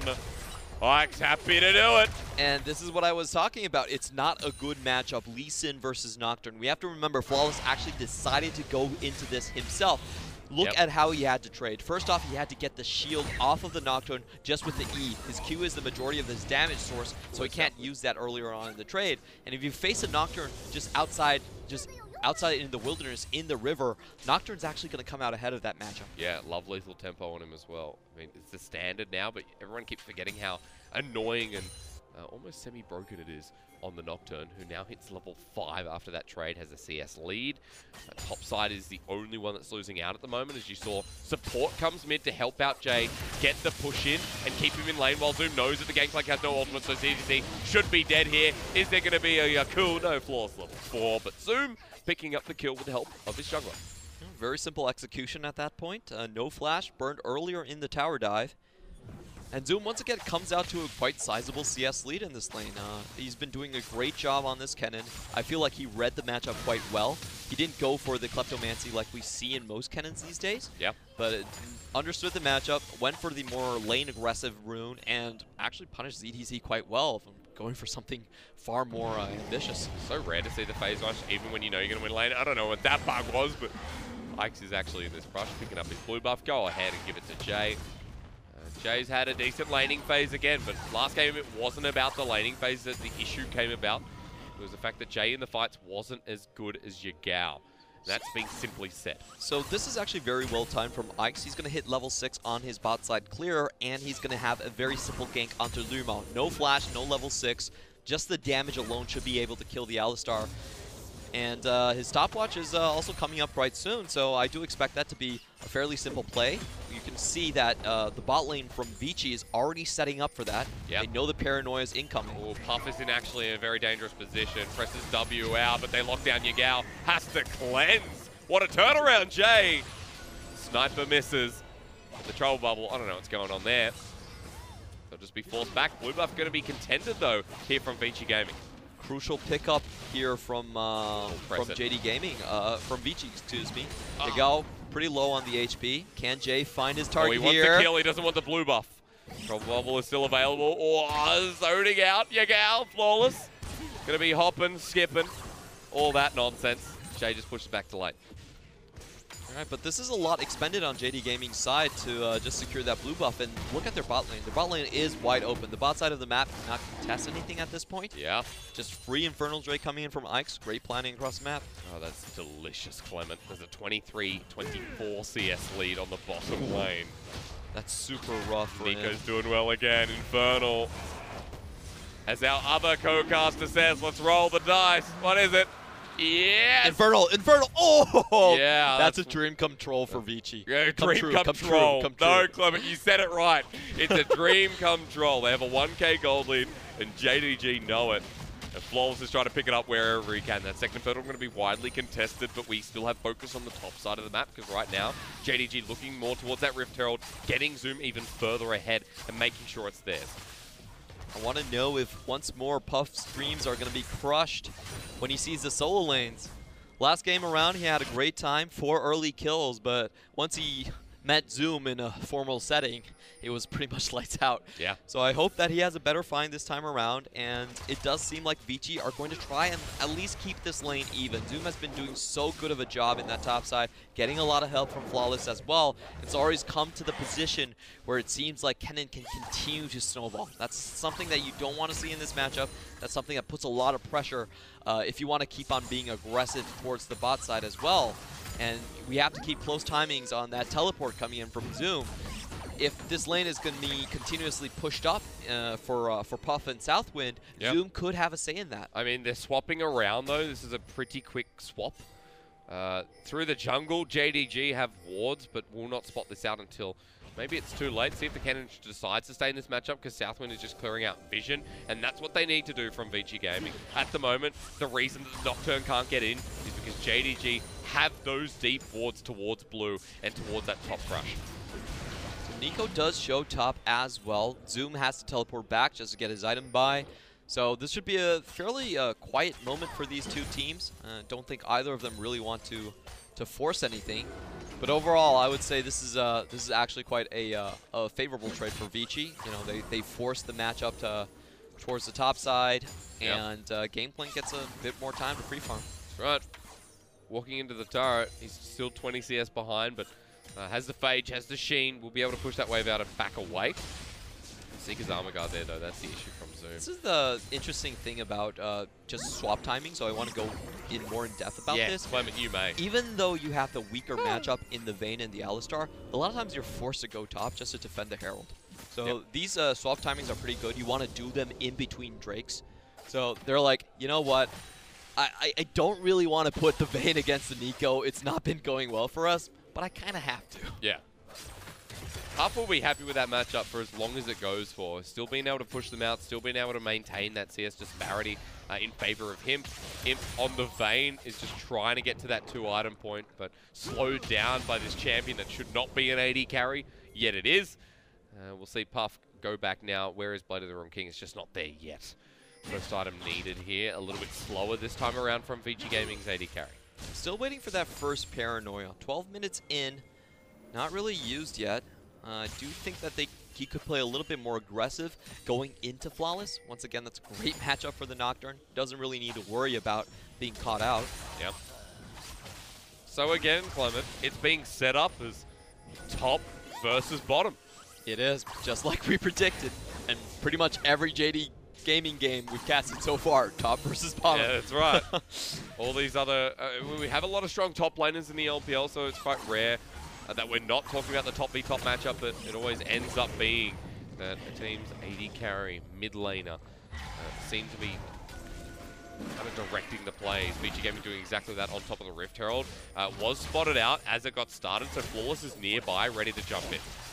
Oh. Ooh, this is going to be quite hang interesting. on. I don't think, yeah, ZDZ cannot teleport into the fight at this point. He can still make it with Cannon Barrage, but Zoom's going to have a good angle into this. Look at that ward. They're already pinging it out. Flawless wants to keep it going. Here we Down go. 1,000 gold. Remember, it's going to be the fight started up here by the Cannon. Sleepy Trouble Bubbles there. Ike's Paranoia right on top. Here comes Jay, but unable to land the Trouble Bubble on top of the Paddle Star, rather, as Lumao escapes Flawless. Safeguards to him, but it is safe for now. The Trouble Bubble flash from there on top of the blast cone. Can he take it in time? Flawless takes the Ignite as well. Burning down. Smite, but he can't find it. Gets the kill, and Jay's on top. Good assist by the Krugs as well, just to finish the Lee Sin up. However, throughout that entire play, JD Gaming did pick up the Herald. So overall, I don't think they're too upset with the chain of events. But can they defend the second Infernal? I think that's going to be the big question. 15 seconds onwards and no teleports on the team. It doesn't seem like they're going to be in time. And turret plating goes down to the Gangplank. So although Zoom was so comfortable in this lane, the Gangplank getting solo turret plating gold is just going to push him even closer towards the Trinity Force. Don't look at the CS at the moment, because I guarantee you with now that first item picked up, it's looking so much better, even with the TP burn here from Zoom. This was a great save from Jay. He uses Sleepy Trouble Bubble, forces the instant flash from Zoom, or else, if Zoom got a couple of stuns in there, it was a very easy follow-up for Yagao. That distortion in a deep canal like that could have wiped out multiple members. At the end of it, great pick from Jay. Gets the Ignite on. Flawless has to smite, and Krug gets headbutted to death. Finish up the kill. He had to do it, so I don't blame him. And even after all that, JDG still pick up the Infernal, so Vici Gaming had to back away. They were looking for their first items, which all across the board, you see they're picked up now. Infernal for safe backs, good timings. Vici Gaming 2,000 gold ahead at 15 minutes. This is a very good start. And momentum not just on Puff this time, but on Jay, on Ike's, and the Gangplank who's caught back up. Even the mid lane turret is going to give that global gold across to Vici. Vici just fine. JD Gaming in a bad reset time. And this is one of those interesting situations where a team, you kind of think they lose, but they lose and then they reset faster and then they take an objective on the map. Yeah. Which, in terms of results, I actually think JD Gaming are quite happy with that. They don't need to contest with the second Infernal. They get the Herald as well. And this is kind of goes to a very interesting question. We've actually asked Coach Aaron from EDG before, like, do teams ever plan on just giving up on a team fight and then resetting for objectives? And he said, of course no, we never plan to lose a team fight. What are you talking about? So things just line up sometimes. Yeah, makes perfect sense. Remember JDG, before that fight started, they actually secured the Rift Herald, which is going to take its full charge now. Vici Gaming have no interest in contesting this, just leaving the Gangplank down below, but two members still here for JDG. It's going to get another crash in, and Lumao's nearby. win the battle, lose the war. He spotted for out. Vici Gaming. Still a little bit too early to really start contesting. Only one item on the Nico, but JD Gaming are taking so much of the map at this point. Yeah. At least they're able to hold this turret. Does get a charge off, bit of damage down. Means Zoom will stay here and continue pressuring that, leaving that 1-3-1 in effect still here for JDG. While the Nico sits up here, but not showing. Puff is 2 levels behind the LeBlanc, and there is 1v1 kill pressure here. Definitely to the side of JDD. He's actually quite ballsy, does walk up, knows that he has more numbers on this side of the map. Paranoia, you spoke of the devil. What? Flawless taken down. That's quick. That was a really good ward. We've seen this ward multiple times, actually in the EDG series as well, where Clearlove just gets that deep, actually it was the BLG series, deep control ward into a Nocturne Paranoia follow-up. Really popular play these days. And a lot of jungles just get caught out by that. A lot of times you even see the Nocturne walking in through the river, and you just don't expect to get sniped out, especially with the Zoe as well, because Zoe has so much reach through that terrain. Yeah, don't forget Southwind as well. His warding stats are very decent here too in the league. Actually has some of the best supporting stats overall. So that's why we harp on about this Vici bottom lane. The vision enables the kill. Vision enables them to find that top lane turret, and now to defend this mid lane turret, that would be all the eggs in the right basket. Zoom can't push up. ZDZ has the wave clear here, doesn't get denied. Means JDG have to stop their push and maybe wait for the next wave. You know the best change I like about 9.4? What is it, Clement? How thick they made the shurikens on Kennen. That's the best VFX change ever. Yeah? Have It feels so you good. seen Olaf yet? I've seen the Olaf ones, Olaf looks good. They have like the orange twirl around his undertow now. Yeah. But like the Kennen auto attacks. I know feel that voice. So You much don't better. like it. You definitely don't like it, do you? I know, it's fine, it's fine. I'm just telling you, if you're a Kennen player, you love 9.4. Yeah, yeah. Visual effects look so nice. The Slicing Maelstrom now looks like gooey lightning. We might see that in a second. Taken away by Jay, the blue buff. The contention there, Southwind won't flash, but still has it available. Trouble Bubble. Imp to tumble away. Still 0-0-0 this game. The Vayne hasn't died, but has had a pretty okay laning phase. Zoom now going to use the Slicing Maelstrom. Gooey effect there from Lightning. Gets popped away. Lumao denies that. Jay will send the Trouble Bubble, but not onto the support. That may have secured the Alistar, who flashes away in the end anyway. Popped on down. Vici still committing forward. Remember, Jay has his flash available once again. Finds the Ignite down. Lumao is going to die. Goes golden. Redemption to come in. Revitalize them for the next fight. Catch potential on for Vici Gaming, but they can't actually secure any of the kills. I love how Flawless and Yaga are just waiting on the sides. That's another flash coming in. Paranoia too forces the flash out of Flawless. A lot of summoners burnt in a short duration, but Vici Gaming continue to push forward into the turret. Locked on down again. Flawless takes a big paddle star. The barrel connection onto Impies at half, and that's all they need. Poke getting quite ridiculous here from VG. The amount of zoning and just outrange potential from Vici Gaming is really shoring up how they want to play this Nico composition. You can see throughout that entire fight, I don't think Imp got many auto attacks off at all. I wouldn't be surprised if he didn't get a single proc of those silver bolts. Colonel. That's a strong statement. Never did I think he would be supporting Vici Gaming. Got to hand it to them though. 4K gold lead just about, let's be honest, 3, sorry. There's an Infernal on their side. Ocean's here, which will be taken by JDG. Colonel probably going to jump back a couple of quick steps. Not the best dragon to take, not the biggest one for JDG. Zyx might be caught out here. Let's just walk away from the bindings. Doesn't use anything just yet and should be fine. But Ocean picked up there. And next dragon, what was it? Might be an Infernal. Yeah, it is. Good call, Hysterix. Thank you very much, Hysterix. And triple Infernal here in game 2. You get to cast more games. That's the rule that Raz has put up. You know, for the LPL in our intro video, it says survival of the fittest, but for our casting deaths, it's survival of the luckiest. Oh, yeah. I've been feeling pretty lucky. I told you I live here now. Set up my couch in the corner of the studio. It's feeling pretty good. It's feeling as good as Vici feeling right now. And honestly, that's pretty darn good. There's a 1K gold lead mid lane. Jungle just about. Top lane's pretty equal from what I saw. And that's saying something considering the Kennen pushed ZDZ so far out of the matchup. And Jay's just making work happen. Gold leads across the board from Vici Gaming. And I love the way that they're forcing the issue with Jay on the sides. Getting that poke down. Yeah, Clement, we found the trouble bubble again though. Flawless, does he live? Does he die? Southwind does lock down Yagao, however, and they get the turret, but no overcommitment there. Yagao is in for the 1v3. As trouble bubbles are flying left, right, and center. Vici Gaming turret again. They're playing safe here. They're playing conservative. But Vici Gaming playing a lot more smarter in this second game. Both of those mid laners did work in that exchange. You could see Flawless going down, got hit by the Paddle Star, and then the Sleepy Trouble Bubble. But Yaga was the real hero. Sorry, the what? Sleepy Trouble Bubble? Yeah, I'm sorry. I said bubbles. It's always fun to say that name. But Okay, Yaga 1v3 on the left side. He actually took Puff to less than 30% health. Yeah. They were like, you know what? We're backing up. Yaga, you win this round. The Zoe versus LeBlanc. It looks okay here, Clement, you know? And I know that this game, and look, you know. Small sample size. Yeah, small sample size. All right. But you know what? What was my goal coming into this second game? To make a believer out of you. I'm a believer now. Now, so far, good. Because it's 22 minutes in, and you have the conditions set up for Vici Gaming that they, in this next fight, can get the pickings, can pull out so much health from these members of JDG that it could be over in an instant. The most important thing is that they really shut down Flawless. Flawless actually after that first game Very top. true.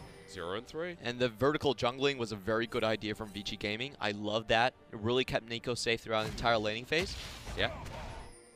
So it was just the key things that we were talking about. The key about shutting down JD in their solo lanes, honestly, is just do Flawless. Make sure you can have a great game. Yeah, Ike's has had one of those. Setting up again in the champs, like you said, it'll be fine if Ike's has a really good jungle game. I didn't really like the Lee Sin pick overall, and now they're on the wrong side. Yeah, Southwood flushes in, Paranoia is in again, they're trying to target down Flawless. 0-4-1 as Lumao the next target here. Puff free firing once again. The Nico, a big component here, but not as big as last game. For Vici Gaming now trying to turn the fight back around. It's on many different fronts. You're looking at Jay right now as Ike's has gone in, found Yagal, forcing Maelstrom. Doesn't land either. The Nico cleans up, and it's knee, perfect there for Vici Gaming. JD Gaming lose all 5 members. What a masterful fight from Vici. They win on every single front.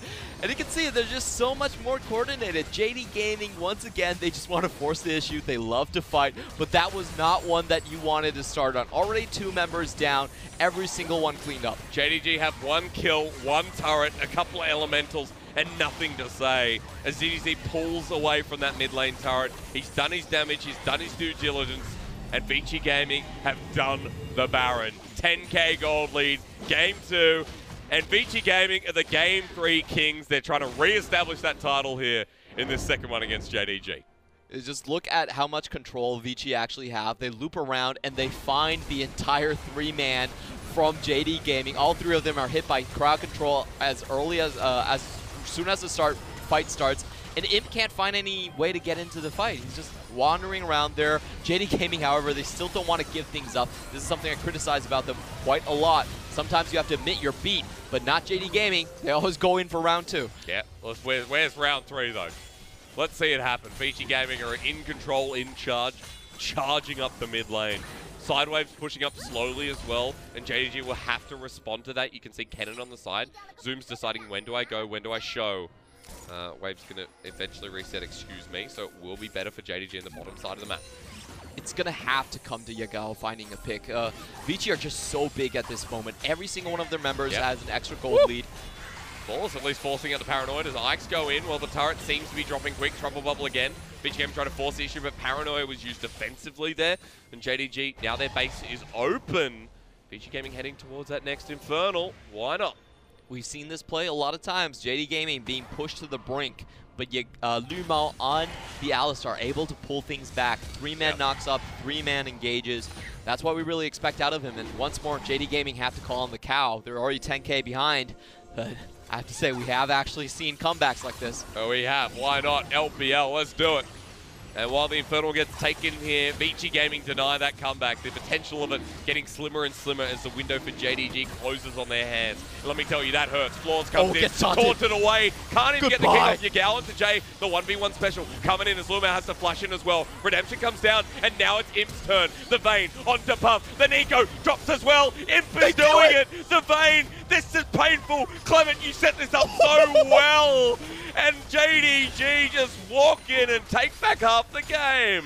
Zoom did so much work right there. I thought it was lights out for JD Gaming. Flawless is engaged, instantly taunted. Lee Sin did not even get the kickoff before dropping to 0-5. Yagao on the left side, he doesn't find anything. He gets a bunch of damage right into his face, and you say, oh, I think this game's over. But no, Zoom come in, gets a full channel onto Puff, and they're able to follow up. Just watch the Nico stunned onto a wall, instantly taken out, and that's the damage gone from Vici Gaming. Imp to clean up once again. And Zoom, you legend. JDG right back into the game. AK Goldie, don't worry about it, folks. With fights like that, we could go all night long. 26 minutes in. And new expectations now put on this second game. Top versus bot is all we were talking about. JD Gaming versus Vici. That was about as bad as a start you could possibly get for JD Gaming.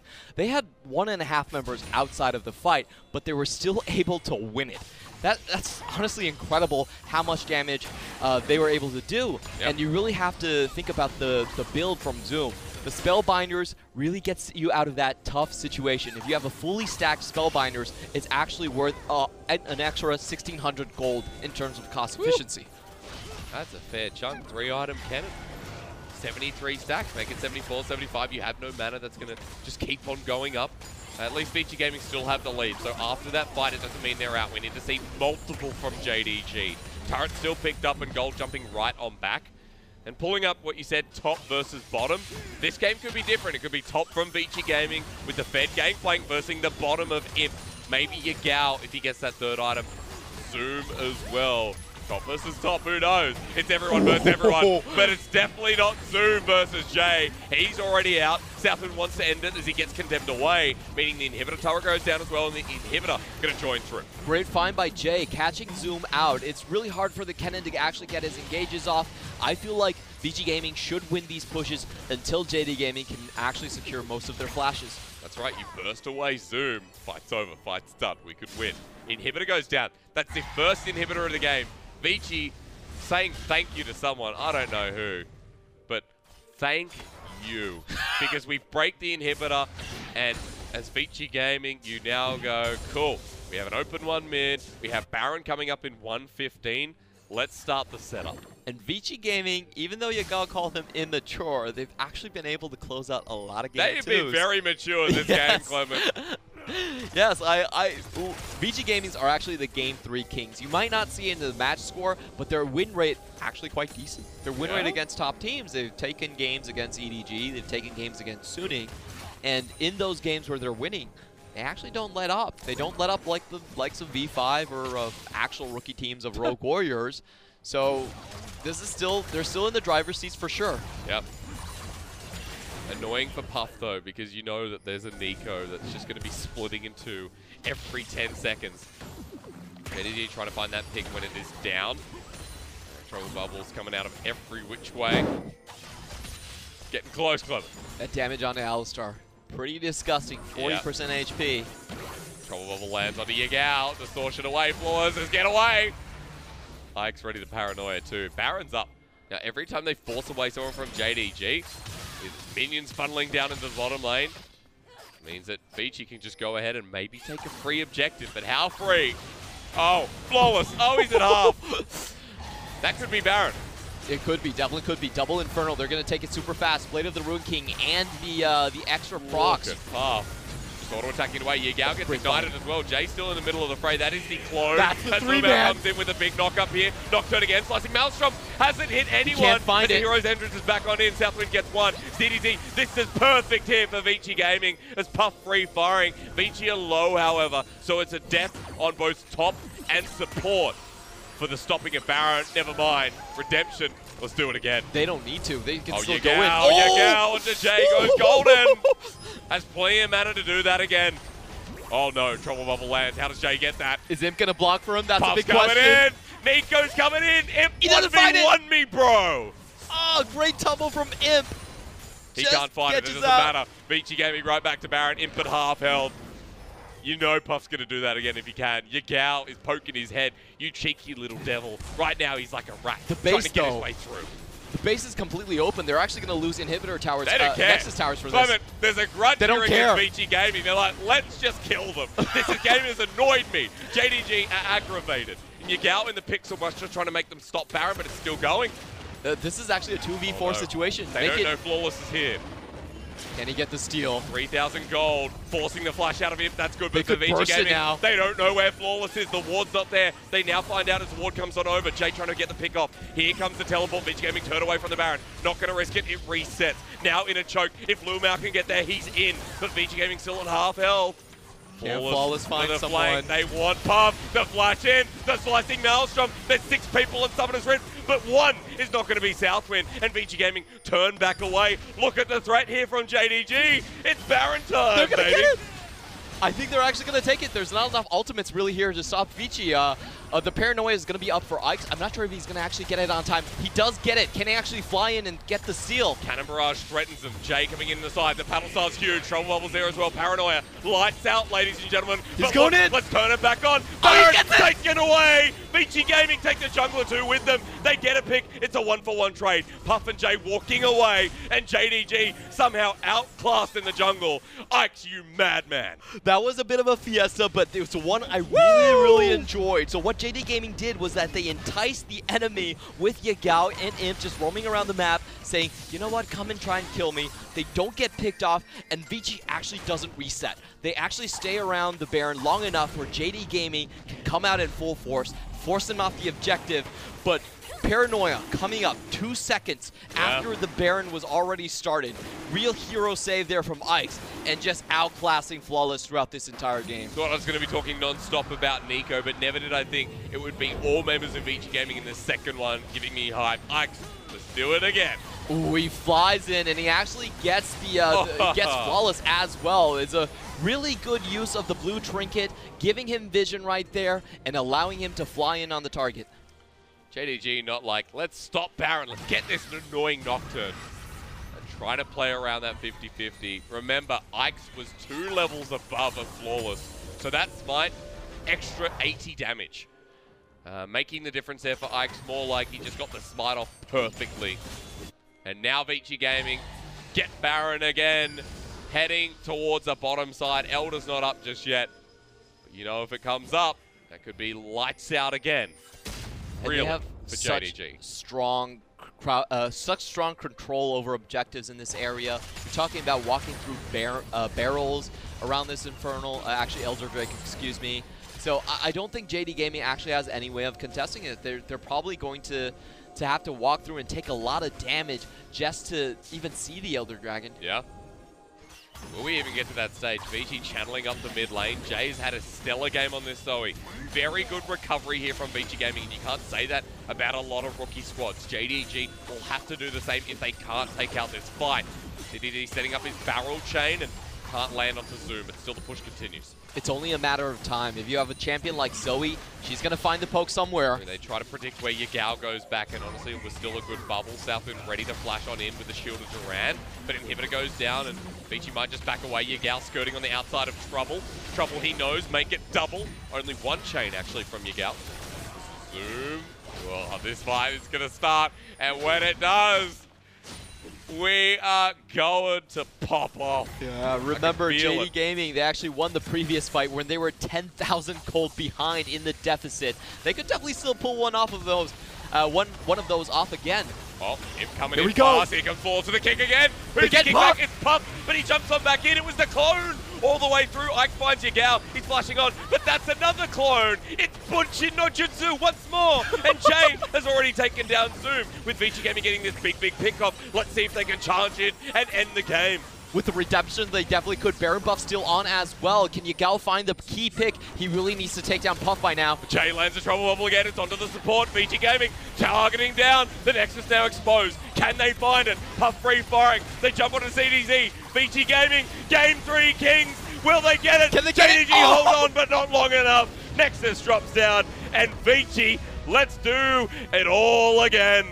Vici Gaming, standings 2-7, but they take down JD Gaming, which are 6-3 in the playoff run, showcasing what they're made of. They had a strategy in game 1, they refined on it in game 2, and it brought them to a victory. Let's do it all again, Clement. I love Vici Gaming. In game 1, I was falling for JDG. But you know what? when you have yourself a Nico AD carry and that gold graph, and also Jay playing a tremendous Zoe recovery game. I just feel like the game 3 is so well deserved from both teams. It definitely was very well done. I think the key picks for me was the Nocturne on Ike's and him doing the vertical jungle early on. Yeah. It really shut down the Vayne lane. Nico had such a tremendous advantage, and there was nothing Flawless could actually do. He couldn't actually walk into that quadrant at all, and all they traded back was actually just an early flash onto the game plan. Didn't really matter throughout the rest of the game. Paranoia was used, and he was able to find Flawless over and over again. Nocturne's been a very big pick in this series. Nocturne has been the defining pick in this series, and although Nico AD carry was once again good, it didn't have the same impact as game 1 where it was all about Puff, no one else. Jay was huge on the Zoe, but Nocturne is the contested pick in this series, and let me tell you, in game 3, if a team picks it up, 100% win rate so far, just in this series alone. I'm just saying. You're making things too easy for these guys. Well, I mean, the Nocturne's making it so easy for them. Nocturne, Galio, Yes. we're in. Who else is in? Nico D. Like, man. Pooh! It's just so good to watch a Nico as AD carry because you're like, oh, lockdown. Oh, there's damage there. The ult still does damage with AD items. Yeah. I'm not sure they actually got the correct target. I don't think Flawless actually found the correct target in the last engage. I think he kicked the clone. He might have kicked the clone. Not really. A lot of clones in that game. Yeah, you have LeBlanc running around with the clone as well. Yeah. Just like Portal Jump looking like one as well. Yeah. I would really love to see that last team fight and how Puff really avoided and maneuvered around all of that. Yeah, I would. Well, we need to see it anyway. Yeah. For game 3, what excites me the most is that this Nico pick is still uncontested. They're still giving it away, and like you said after game 1, they shouldn't look at it. They'll just progress forward. Other picks like maybe the Zoe versus LeBlanc, which we saw again, this time more successful, comes around because of the jungle. Yeah, it does, and that's been the key difference for JD Gaming. And a lot of times when they do lose games, let's be pretty frank, it has been jungle difference for JD Gaming. And this time around, they really need something that can stand one-to-one. Yeah. Flawless, if he's a duelist, he's a hunter killer. If he can't get that one-on-one, he typically isn't that effective. Let me just say, I mean, Flawless didn't have the greatest game, but of course, might have been the jungle difference, might have been the champion difference. Will they bring in Levi? Let's keep Imp in, because Imp is exciting. Let's see what happens in game 3, Vayne. Right back after this.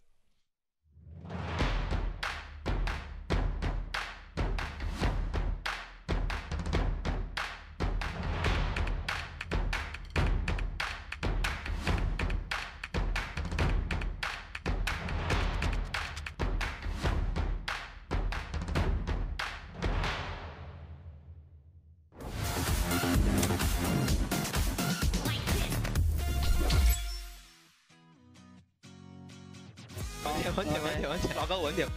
用别急，用顶不住了。我在3个，我在3个，这顶不住了。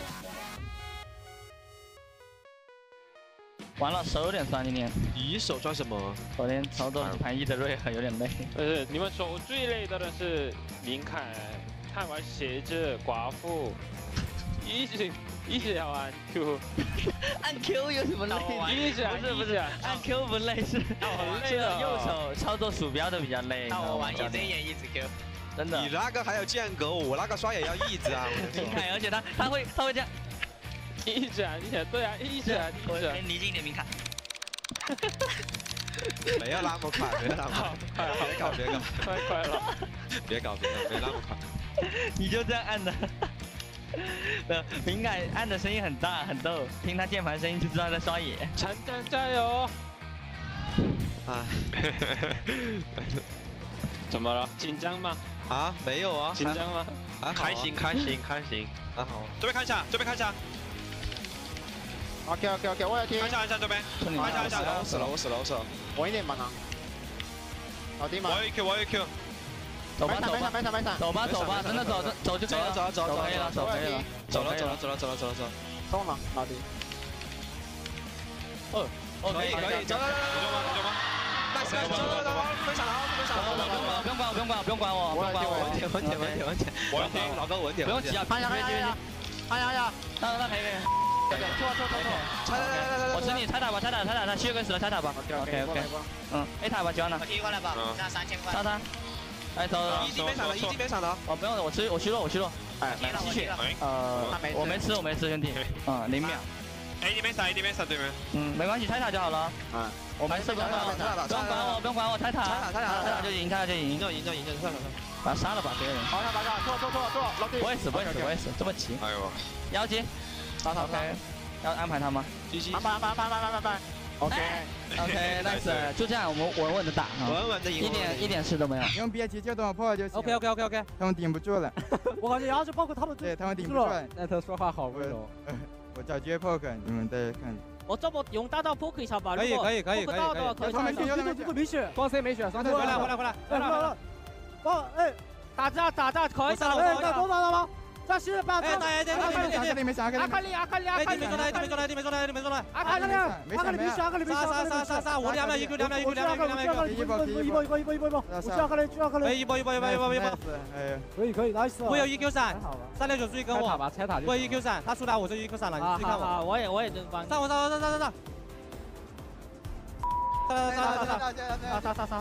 杀！nice，黄色 MVP，nice， 黄色 MVP，乱杀，还行。我走了，兄弟，跟你玩了 ，nice， 对吧？你也太猛了 ，nice。没有人来唱首 rap 让我清醒一下。哟，你出来。我说小天，你说6。你们下了2个出来，中国人出来，韩国人表演一下。小天来表演一段鼠来宝，小天。表演一下 rap 让我清醒一下。鼠来宝吗？只有 Crispy 会鼠来宝吗？来段鼠来宝就行了。对你来段鼠来宝就行。来，松松给大家表演一段。不好意思。希望今天刘劲松不要把大伙逗乐。不会啊，刘劲松都不讲话了。中路被开了。慢点，密的。我踢了后面。慢点。打赢了。他死。卡面死。慢点，能打，他们都残血。卡面死了。慢点。一波，加油，兄弟们！看硬币哥发挥了。我伤疤尽力了，我中路已经不行了，我兵女没了，那我真的没了。完了，下个版本没有的兵女，那就玩什么？你还有个兵女，我什么都没有。我什么都不会。你还有个卡莎，来吧，卡莎。这波应该要打起来了。往左边拉一下，往左边拉。硬币哥看到这个眼没？我接替打下，我先打，可以先打。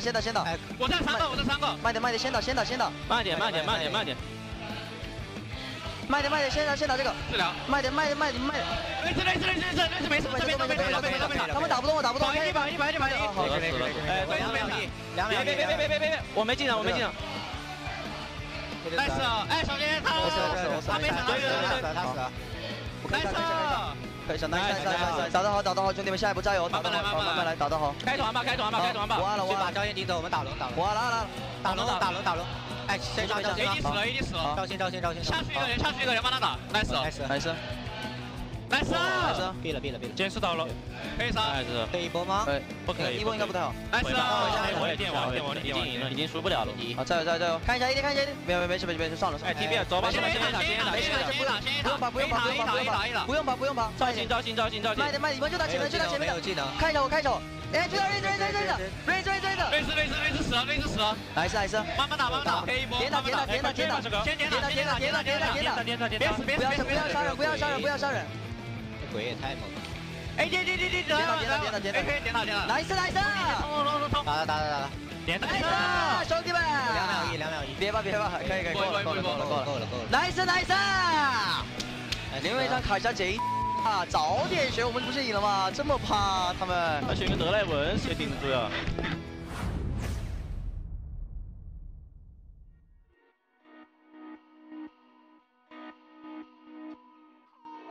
Tears they're falling like rain, spelling out your name. Pleasure turns into pain. Will I hold you again? I should have seen the signs, read between the lines. I am lost in this confusion. My happiness is an illusion. Confusion. Yeah, I am lost in this confusion. My happiness is an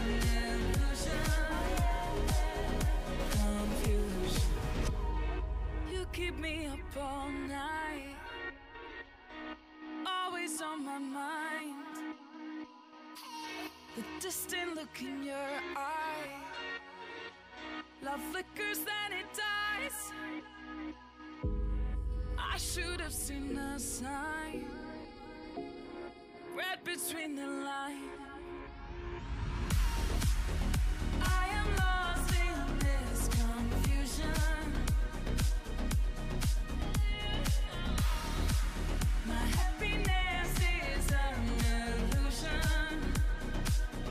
Confusion. Yeah, I am lost in this confusion. My happiness is an illusion. That is the most beautiful CCTV building I have ever seen. And of course, at the moment, when you're in Beijing, you gotta feel it. And to feel it, you gotta see the CCTV building. Welcome back. My name's Jake Sterix Osipenko. This man right here is Clement Chu. And Clement Chu has a story for me. And that story is how Zoe and LeBlanc can do this. Not like the golden left hand in Knight as we've seen him play in the past, which is quite irrelevant that TOP are playing, yesterday. Okay. However, with this series and with Vici forcing JDG to a Game 3, this could be the defining moment of both Vici Gaming and JDG, considering we're 3 weeks away from playoffs. Ooh, yeah, Game 3 coming in. Both of them are really secured in their standings, and there's still a chance for Vici Gaming to actually make it if they get this game down. And like you were talking about between the Zoe and LeBlanc, I wasn't a fan of the trade. I didn't think that counter matchup was going to work well for Jay, but he did do his job, forcing out Zoom multiple times on the picks and really saving the team in those pushes. That's why, of course, Jay will be MVP of game number 2, and Vici Gaming have an opportunity here to go the full mile. They've been Game 3 kings, and as they retake their seat, I want to see that conclusion. We have found it only against Sino Dragon and LGD. LGD have beaten EDG and IG, Clement, which means they're better than IG and EDG. No, of course not. That's not how LPL logic works, but it kind of does in the same sense. Coming through RNG, EDG, BLG, TOP, Suning, all big names that you should all know now for the LPL as we round out our first spring split. In short, it's the 7th time that they're going to be walking up to the podium to face a Game 3. Yeah. They're definitely familiar with this situation. Vici Gaming, I'm telling you, they're better than their standing does suggest. The Game 3s that they've had to face were against Suning or against Edward Gaming. Those were top of the table teams. That's right. And they have brought a very good fight. What I really like about this series is that they've been standing their ground in terms of the composition they want. They want Puff on Nico. They're adamant about that, and then they're building around the composition. Get a counter pick against Flawless, get more zoning tools, especially on someone like Southwind, and you have your winning strategy. I was going to say I like the Nico 2 games in a row. I also like the fact that Southwind adapted and played something more supportive to his AD carry.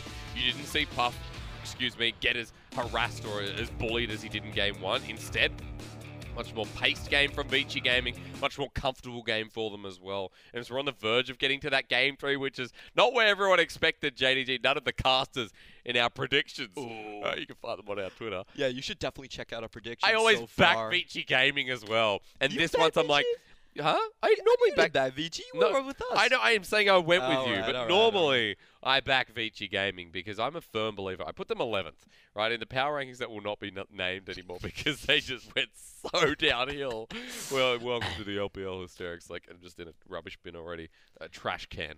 For some reason, Americans. This is going to be the defining moment of Vici Gaming. If they can continue that adaptation train or whatever you want to call it against JDG, who are known for, still able to put on the edge in this 3rd game. They need to justify the hype, and so far they've only taken teams from the bottom of the table, and that's not enough for anyone to really get excited. Very true. You can be better than LGD, you can be better than teams like that, but if you take down someone like JD Gaming, that adds credence to your name. That means that you're really onto something, that this group of people, these group of rookies, can actually work and take down some of the titans of the LPL. So we look at Puff and Southwind, of course, that is the focus of Vici Gaming if you're just tuning in. The bottom lane of VG versus JDG, we're like, oh, it's the bottom lane of JDG. But this has not been their series. It's been Zoom and Yagao that have been coming up huge with a Game 1 absolute dominance from Flawless in the jungle. I honestly have to say I think JD Gaming need to do most of the fine tuning to their comms so far. Yeah. I think they're going to go back to something that they're much more comfortable on,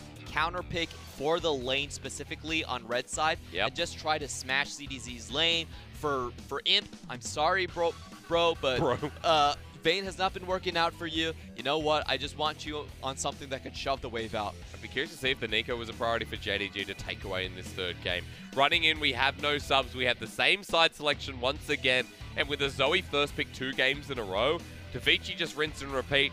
For a team that is so low on the standings, a lot of the time, if they find something that works, they'll go ahead and play it again. So I like what Home is doing right now. He's taking the team off of their comfort picks, saying, you know what, you got 2 Nico games. Yeah, Nico We're banned. done with this. JD Gaming, I still think they should go for the LeBlanc against the Zoe. That's still a very comfortable counter matchup. But the Jace is something that we've been seeing popping up. A lot of teams are willing to first pick that, flex potential, and also very strong with the Conquerors. Instead, the Galio gets locked in instead. We'll still probably see the Jace get hovered on and smashed down. I'm surprised that we haven't seen the LeBlanc in this first rotation as of yet, but 20 seconds for that lock to finalize. Yagao has been playing pretty decently on it. I don't think he's had many troubles in the matchup. Probably didn't push it as far as possible, but at the same time, you really have to think about the jungle as well. And JD Gaming are going to go for the Jace. Now, remember, Zoom is a great Jace as well. Took the matchup against the Shy earlier on, I believe in 2018. So that's a great start for them. It's what we were talking about. Just try to get that strong counter matchup into the top side. I think Zoom has proven throughout this series that he is the higher caliber player. Yeah, we'll leave that as an assumption for now, thinking that Jace will be at the top side, but still technically a flex. Vici Gaming being very cheeky with the Vayne hover, but it will be the Rob for Southwind again. Now, there was no success in Game 1, but having lost the Galio seems to be the most reasonable choice there for Southwind. See the reasonable choice for Jay, or rather ZDZ. You know where that Fiora is going. Ooh, we've seen this matchup with 369 against Gimkun earlier on. We did. Jace does well into the Aurelia ZDZ for the is not first 15. 369. That is true. But later on, the Aurelia does just have a very strong matchup against the Jace. Remember, her HP and armor growth greatly increased in this patch. So that could be a potential answer. Oh. And it's actually going to be the Renekton. So Renekton, another great matchup. Oh, hang on. Could I just interject and say, Duambi did play Renekton mid. Now, I know Duambi is a crazed madman. Yes. But who, Did you see in the mic check, he actually called himself a top laner. That's what Iberia said. He's a top laner stuck in a mid laner's body. But, however, Renekton doesn't have that matchup against the Zoe. True, well, the very Jace does true. have the matchup. So I do think we're going to see the Renekton top. Slice and Dice makes it very hard for the Flawless Duet to actually lock you down. So I think he has a great matchup, especially against the Aurelia, and that's what we're going to see. You know what I see? I see still potential, you know, but I'll keep it realistic for now. JDG probably need to keep it realistic themselves after the way Game 2 went. No leads in any lanes whatsoever, apart from Zoom maybe on the cannon, but it didn't pan out as soon as the Gangplank got that Trinity Force back on track. We won't see any top lane bans come through. More about the jungle for Ike's. Loses the Olaf, loses the Nocturne, and it's just right back to Flawless. No Elise. See if the Lee Sin is the final ban, but instead the Gragas. This is a very early game focus composition from JD Gaming. Not a lot of scaling, but they're finally going to get a tank onto their roster. A true tank, and you can see what they took away. They actually took away the more offensive and aggressive options away from Ike's. But Clement, you know who loves tanks, and you know who shreds through tanks, and you know what Puff hasn't played yet, but Imp has? Vayne. 10 seconds. Let's get down and dirty, and let's show this Vayne who's boss. Yes! Ah, there we go. Thank you for making me right. This is actually a good comp to run the Vayne against, because you can push people away with the Condemn onto Galio, and then the rest of the roster from JD Gaming, they don't actually have a lot of easy ways to shut you down. A lot of the Renekton, not the greatest engage. Jace probably is not going to fly into your face, so you only need to watch with the tumble on that Sejuani ult. However, JD have left their counter pick in the AD carry position just for this. So Vayne might have a difficult lane, considering now seeing Aatrox there for Vici Gaming. There's going to be a jungle Aatrox here for Ike's. What do they pick up? Does Imp go safe, or does he go for something like a Draven? Is it in his wheelhouse? Stop it! Come on, baby! Stop it! Give it to us! If he locks this in, he says won't. no. He shakes You his head. chicken! You coward, Imp! All Never right, mind so that. It's the Kai'Sa. Imp is just going to go back to the option where, you know what? you guys are all early game. I'm gonna be there for you late game. If you need me, call me. I'm gonna be there. But it's not what we expected. It's not what we really wanted to see, and it's more of a patchwork solution to this composition. Vici Gaming, I actually really like their comp this time around. There's a lot of solo dueling power. Look at how many duelists they have. If they find you in a fight in the middle of nowhere, I'll actually give it to Vici Gaming. The lanes, however, do go to JD Gaming. So this time around, JD Gaming are much more focused in what their composition does, and that's just win out the top side. We were so close for him. We were just so close, and he just dangles it in front of us. Like, we're the cat, and they're dangling the, what do you call it, the cheese noodle. And all you want to do is just get fed. I really like the Twitch into Vayne match. Twitch is super risky. It is super risky. You're talking about Zoe and Aurelia. I understand why he doesn't want to pick it. But a lot of times what happens is even if you get condemned away, you can still kill the Vayne. You have 850 range. Yeah. Oh, not this time, Clever. All right. Not so this time. I'm sad. How do I find myself liking this Game 3? Well, for a start, it's a Game 3. How can you not like a Game 3? What are you, inhuman? Second of all, Vayne in the hands of Puff. I don't think this champion has been picked up by him as of yet. JDG's bottom lane has been heavily about whether it's a Kai'Sa, whether it's the Ashe, whether it's something that, you know, is even like the Nico AD carry. So, small correction, but he has picked up the Vayne before. Has he? Yeah, we just got, earlier we've got on 20 picks of Vayne in LPL. Yes. Like, so many AD carries have played it now. It's impossible to keep track of, so I forgive you on that one, Mr. Ozzy Penko. But he has picked the Vayne before. He knows what he's doing on that carry type of champion. Yep. And once again, you do see there is a lot of zoning potential for Puff to work against. The Glacial Fissure can come out. You have the Aatrox, which typically does take the Aftershock in the jungle position and just be a menace in the front line. He can die once, he can still revive and create a lot of chaos with that. So Vici Gaming, I think they kept the core pieces of the composition together in terms of the zoning. It's just how they can survive lane. But can it get to the point of last game where Vici find themselves in such a comfortable position all across the map? With the Vayne, changes in composition here for Vici Gaming. But breaking the Game 3 curse, whether it happens every series or not, relies now on JDG. And for JDG, if they lose this series as well, then playoffs for them may be a question mark as the bubble expands. We have the chance for Game 3.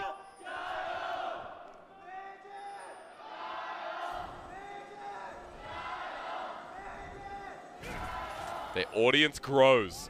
Stop it. No TSM, no SKT, no G2, none of it. I was in the crowd the other day and I met the guy in Shanghai who says, oh, every time I chant TSM. Thank you so much, Kevin. You know what? I'm sick of it.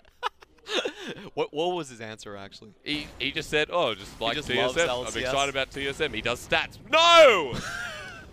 Oh Why? My God, no. Why does this happen now? JDG, that's not a good start. Please. And of course, because of the way jungle items work and experience, Flawless still level 1, Imp still level 1, who have a bit of an advantage, but stealing the blue buff. Did you see the question marks from Vici? It was like, Why do you have blue buff? This is going to be a fun game. Oh, Clement. He's got 10 CS though. So if you wanted to make Imp a hyper carry, I guess that was all planned, quote unquote, for JDG. I'm pretty sure it wasn't. Yeah, I'm really sure it wasn't. I'm trying to justify this, man. I know. Making it hard. Look at Imp's face. He's kind of like, oops. Sorry. That's when your jungler starts talking, and you know what's going to happen is Flawless through the comms going to be like, yeah, I would be there to bottom lane, but I just slow on the clear, you know? Look at Ike's path. He's going straight in. Like, honestly, he could put so much pressure on the Sejuani right now. Sejuani's going to be under-leveled for a long time. It's going to take her a very long time until she gets at that 3. Frankly, I don't think Zoom's actually in that good of a position. He's already had the wave push out. This is going to continuously stay in this position. That's right. And Ike's could find that 2v2. You've taken Demolish on Zoom as well, so you expect him to be up to the turret quite often. That might be a bit of a pipe dream the way things go. Still on the top side of the map, Ike's is here. We're seeing press the attack Renekton in 9.4 though, so that takes your attention because the Conqueror Renekton all across the LEC, across Korea, has been common, but we still see the variations here in the LPL. So what the press the attack does for you is that you actually do better in short trades. And I think in this matchup against the Aurelia, where Aurelia is just going to win out in the long trades anyway, it's actually a better option. The way you want to play this lane is you just want to chunk with your Q, you want to chunk with your W, and then you're instantly going to slice and dice back. You're not staying in for sustained fights, so press the attack now is a much better way to do it. Very good timing there from Ike's. I don't think he was spotted out just as the minion was collapsing into the massive wave that's built up here. Ike's might just be backing anyway, so worth a try, just in case Zoom went up to clear the wave.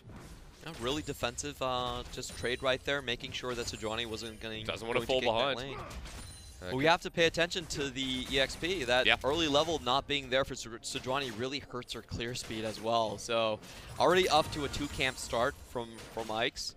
And I wonder if he can have that same influence he had in Game 2, where he was honestly just hunting Flawless throughout his own jungle. Yeah, we've seen what early game Aatrox can do. Let's take a trance back to what Ben 4 was able to achieve in the bottom lane. Very good early game jungler in the league from Victory 5.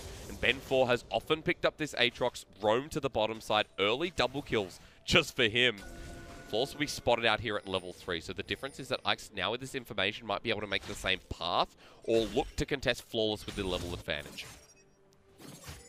Yep, JD Gaming, they're playing much more defensively with Flawless. We've talked about Flawless being more of a hunter-killer where he likes to duel people, but he also does have this side where he plays for utility when he feels like he's beaten.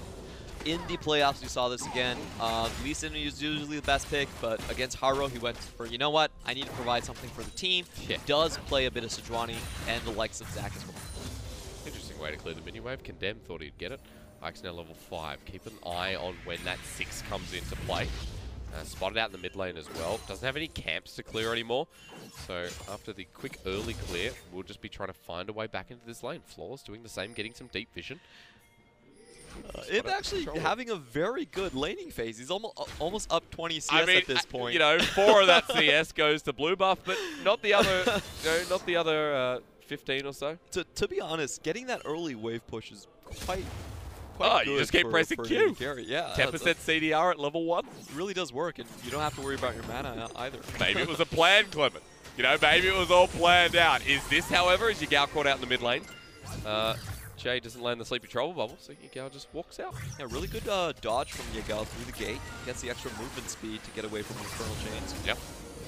Ike's was just coming mid lane to help get the fast pushing wave onto Yagao. Has to play conservative into this turret, and Jay with a bit of a lead. That won't last long. Puff gets condemned in the bottom lane. Vici in a bit of trouble. Might have blue buff there on him earlier in the game, but that doesn't save the flash and the heal from the bottom lane of JDG. Oh, that was a timeout play from Vici Gaming. Just look at how long Luma was stuck in that position. Gets stunned by concussive blows, then the condemn. Being caught in detention. Oh, man. You gotta pay the teacher, you gotta bribe her to get out. At this point, JDG, there's no teacher. Unfortunately, they've just left. They're riding on the walls. I have no clue. I was never in detention. I was a good boy. So you're gonna have to paint a picture for me sometime, Clement. I was never. I was also an A+ student Oh, wait. as well. I was the top of my class. I was an A+. I just didn't get in trouble. I just, you know, I just played League of Legends. This is really good lane Maple Story. manipulation. ZDZ is gonna have the wave push into him, so trying to goad a Zoom, a Crocodile to overextend. He's done this 3 times though. Twice in the top lane, once in the mid lane. Zoom playing very safe. And the thing is that Flawless is catching up. Flawless is getting there with the CS and is now 2 difference. Level back to normal. Ike's still not level 6, so trying to be proactive with the lead he has, but just hasn't been able to make anything of it. What I'm seeing is that, judging by the compositions, JD Gaming's lanes are not actually providing what they expected. Of course, it does have to do with Sejuani being behind quite early on, but honestly, Vici Gaming, they have a much better scaling composition. Yeah. And this is perfectly fine for them. They have the Vayne in the wings, they have their soul lanes doing great. I guess taking Flawless out of the play, even though he's even, is good enough. Ike's is level 6, Flawless is not. There's still the level, or half a level advantage now, it seems like. Scuttlecrab's up. Let's contest. Can he get it in time? I mean, with the help of his mid laner? Yes, should be able to. Ah! That's a very deflated shock blast. Oh, I thought you were doing the Sejuani flail. Oh, no. Northern Winds. Oh, Clement, that's good, man. Yeah. Think of this before me. Next time you get in there, all right? give me a blue. There we go. Well done. First blue buff of the game. Better synergy confirmed. Well, hang on. No, it's not. I mean, Force didn't get that one either. But this time it was intentional is my purpose. Good to see, Clement. All right.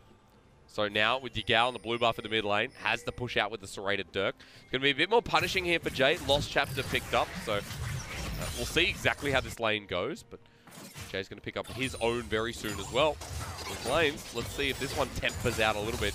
Zoom's still not doing too much damage. This is a good all-in. Here comes the ultimate immediately from ZDZ with the ult already popped on down. Zoom tries to heal it out. Clement surprised. What's happening here, Clement? That's really well done by ZDZ. He timed the W perfectly, dodged out on the triple attack coming in from Zoom, and he was able to turn that around. And you can see the power of Conquerors on 9.4 with those sustained trades. Renekton really doesn't have a say. It doesn't have a say in this situation.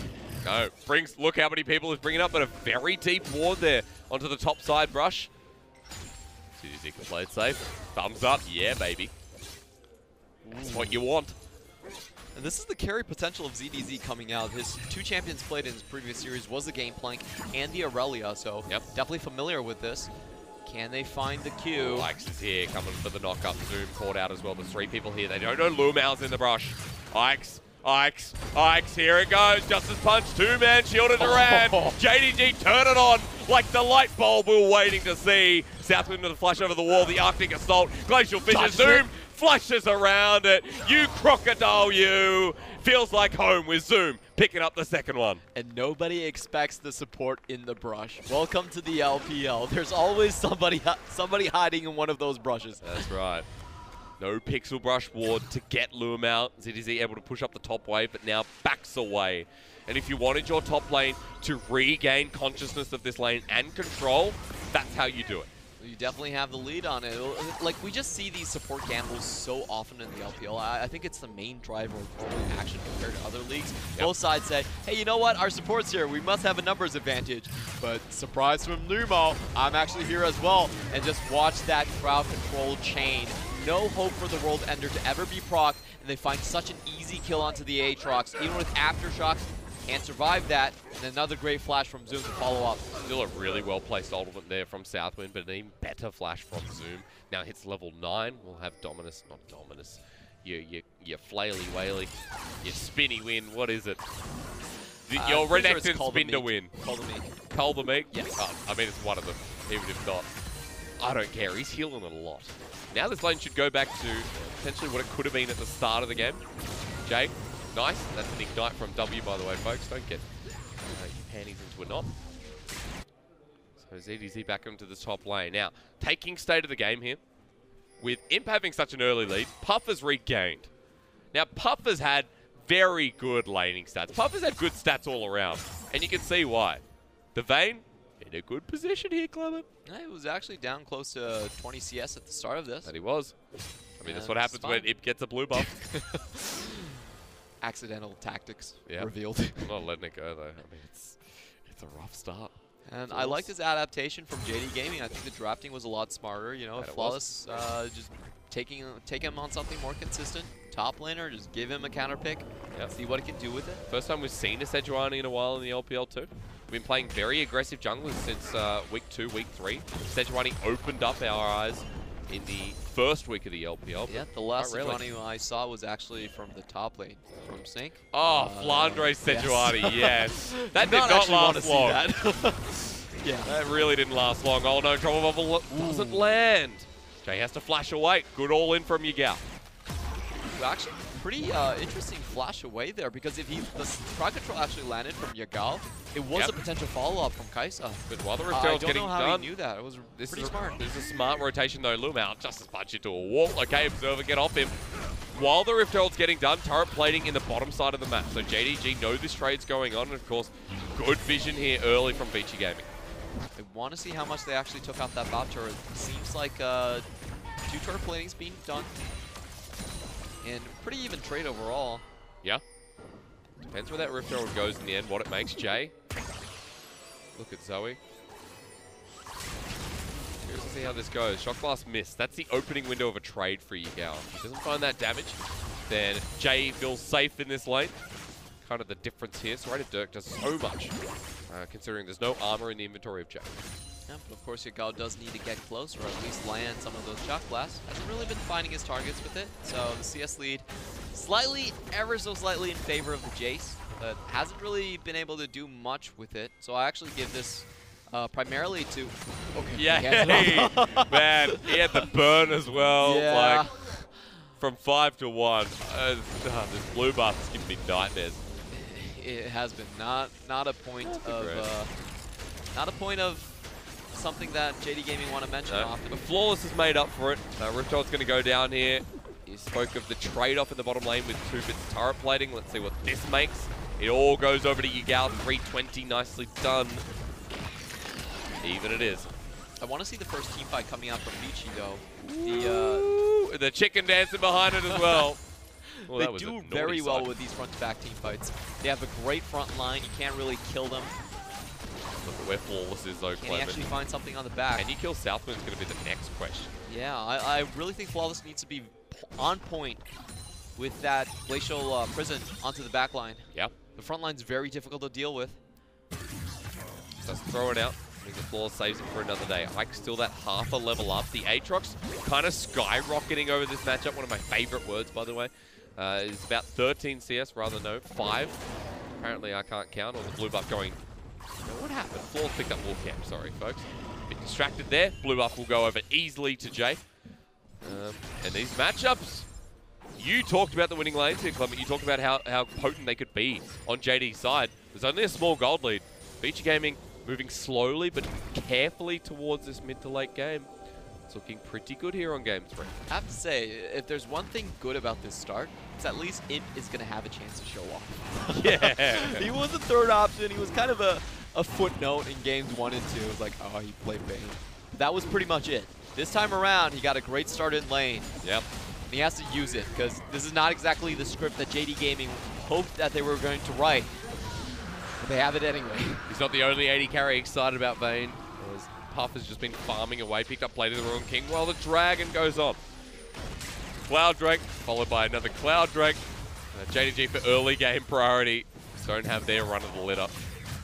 We'll see what comes up next. Ike's sitting in the mid lane now. Won't be able to pull back Yagao as well. Just farming up and taking some resources. Still big lead here for Ike's in the jungle, but could be bigger despite how the game started. Good work on the Demolisher. Ooh, great trade. Yeah, really big trade. Now turning in the favor of Zoom. That's the difference between Conquerors and Press the Attack now. They're much more distinct. Conquerors, you have to proc those stacks on champion hits. You can no longer do it on the minion wave.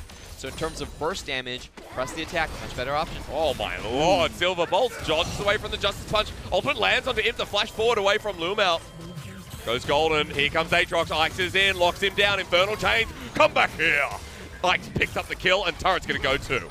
That was a great trade starting out from Puff versus Imp. Just getting that 3 proc off was enough to take him down to half, and that's really the strength of Blade of the Ruined King versus the unfinished IE from Imp. Flawless coming in, Sejuani riding, Licky Tongue, sends out the Icicle Shard to Jay. Instant cleanse, good response. They still lose the turret, but could have been so much worse. Jay did not even stop sliding. Yeah. That was a very good cleanse. Like, back in Season 2, everyone would be, oh, that was amazing, but we can't really do it not quite the Captain Jack, but you know. Yeah. That was still very good, though. Really quick reactions. Jay will be fine in this lane as well. So I think the biggest thing you take out of that play, even though there's a 20 CS lead in the mid lane, is that Jay survives. There's no further resources going over. Breaking down the outer turrets for JDG seems to be the simplest fact here in this early game. But now going to the inners, now getting those pickoffs, now fighting against the composition and the momentum that Vici Gaming will naturally get comes up next. I really like how Yagao actually took down that tower. What you have to notice, he actually did get the blue hand off a little bit earlier than his opponent. He was able to use that phase to consistently push those waves in and get himself quite a sizable lead. It's a really well done. It's just about those timings. You have to maximize those windows where you have the blue, but your enemy doesn't. All right, Clement Chu. Your name is as addictive as this game 3. Vici and JDG still trying to break open turrets. The difference for JDG is they continue forward. And that blue handoff has made a bit of a difference. Yagal's now expired as he pushes away ZDZ. Is going to take... Why did he not take a turret shot? What? What? That was just out of range. It's fine. Even though he hit a champion and he was under turret. If it's the champion's not in range, you don't get out. Really? Yeah. Okay, all right. Well, that hasn't happened in my games. I don't know. I don't know what you're talking about. Are I'm you testing that when I specifically get home. unlucky or something? I don't know. Maybe I'm experiencing the visual bug firsthand. All right, Clement, learning something every day. I don't know if it feels stupid right now or if that's actually a thing. You just don't play long range champions. Like if you don't play long range champions, it just doesn't happen. Yeah. It's fine. You know what I play? I play Cled after your own half. I try to. In China at the moment, there's a cool rotation. Oriana's on rotation. Which is absolutely because awesome. of International Women's Day. Yeah, it's really cool. The Chinese client actually making a lot of the female champions available to play. It's awesome because I play so many. Like I play Karma, which I already own, Oriana. But enough about me. It doesn't matter right now. We're in Game 3. We're talking about. Gonna slow I'm down so shy, for a while. guys. You know? No, overall, JD Gaming, they just do find what they picked for with these lanes, and that's taking those early towers down early. Great showing from Zoom. He actually has a sizable gold lead in the top side as well. He does. And he might actually be going for the Spear Shoot. Oh, yeah. Okay. Let's see if he builds it up, because it makes perfect sense on the Renekton. Second or third item has been the way to go. Of course, when you pop that ultimate, you slice and you dice and you slice and you dice, and it just doesn't stop. Flawless down the bottom side here now as well. Renekton actually coming in as well. Lands again. Flawless. Impressive as always. Ike's at half health. Might have to pop the World Ender and does. Zoom comes in with the slice and dice once again. Ultimate's already there. Remember, only one item, but Ike is going to go down in ultimate form. Trying to turn the fight around. Vanguard's Edge does exactly that. Two-man ultimate. This is Vici Gaming and JDG running for the hills. Ike all the way through. ZDG gets a flawless duet. Trouble level doesn't land. But the turnaround here from Vici Gaming as no one dies. Yagal's still looking for it. Right there, JD Gaming were forced to switch their targets back onto World Ender on the Aatrox, and they couldn't really find the picks. Everyone in position from Vici was there, and they do beat back the over-aggression coming in from JD Gaming. But the damage from Yagal was really surprising on that play. You can see that three-man shock blast landing underneath the tower and taking a lot of HP bars away. And every single time JDG lose some of these kills and gold goes back in the pocket of Vici Gaming, it is scarce, it is rough. We'll have a look how they caught ZDZ after what looked to be a good flash. Yeah, it looked like a pretty awkward situation where they're like, hey, we still got the catch, maybe we should go for it, but ZDZ does take himself out of position. Zoom can't find the W onto him, and he has to go for the Aatrox instead, and they're still underneath tower. JD Gaming, I've always said this, but if you can predict what play they're going to make, it's so easy to punish them. We've seen this when EDG plays them. We've seen it when BLG played them. They just know instinctively where they're going, and they're able to collapse. Could have been so much worse. Puff wasn't even in that fight. It was a 4v4 underneath the turret. I believe the farming Kai'Sa was elsewhere as well. Infinity Edge picked up for her. Also, double item here for Puff. He's got a CS lead. He's got a gold lead. The assist always helps out while mid lane is suffering, while top lane is quite even too. Jay does not see it. Good dodge away from Yagal, but he plays safe.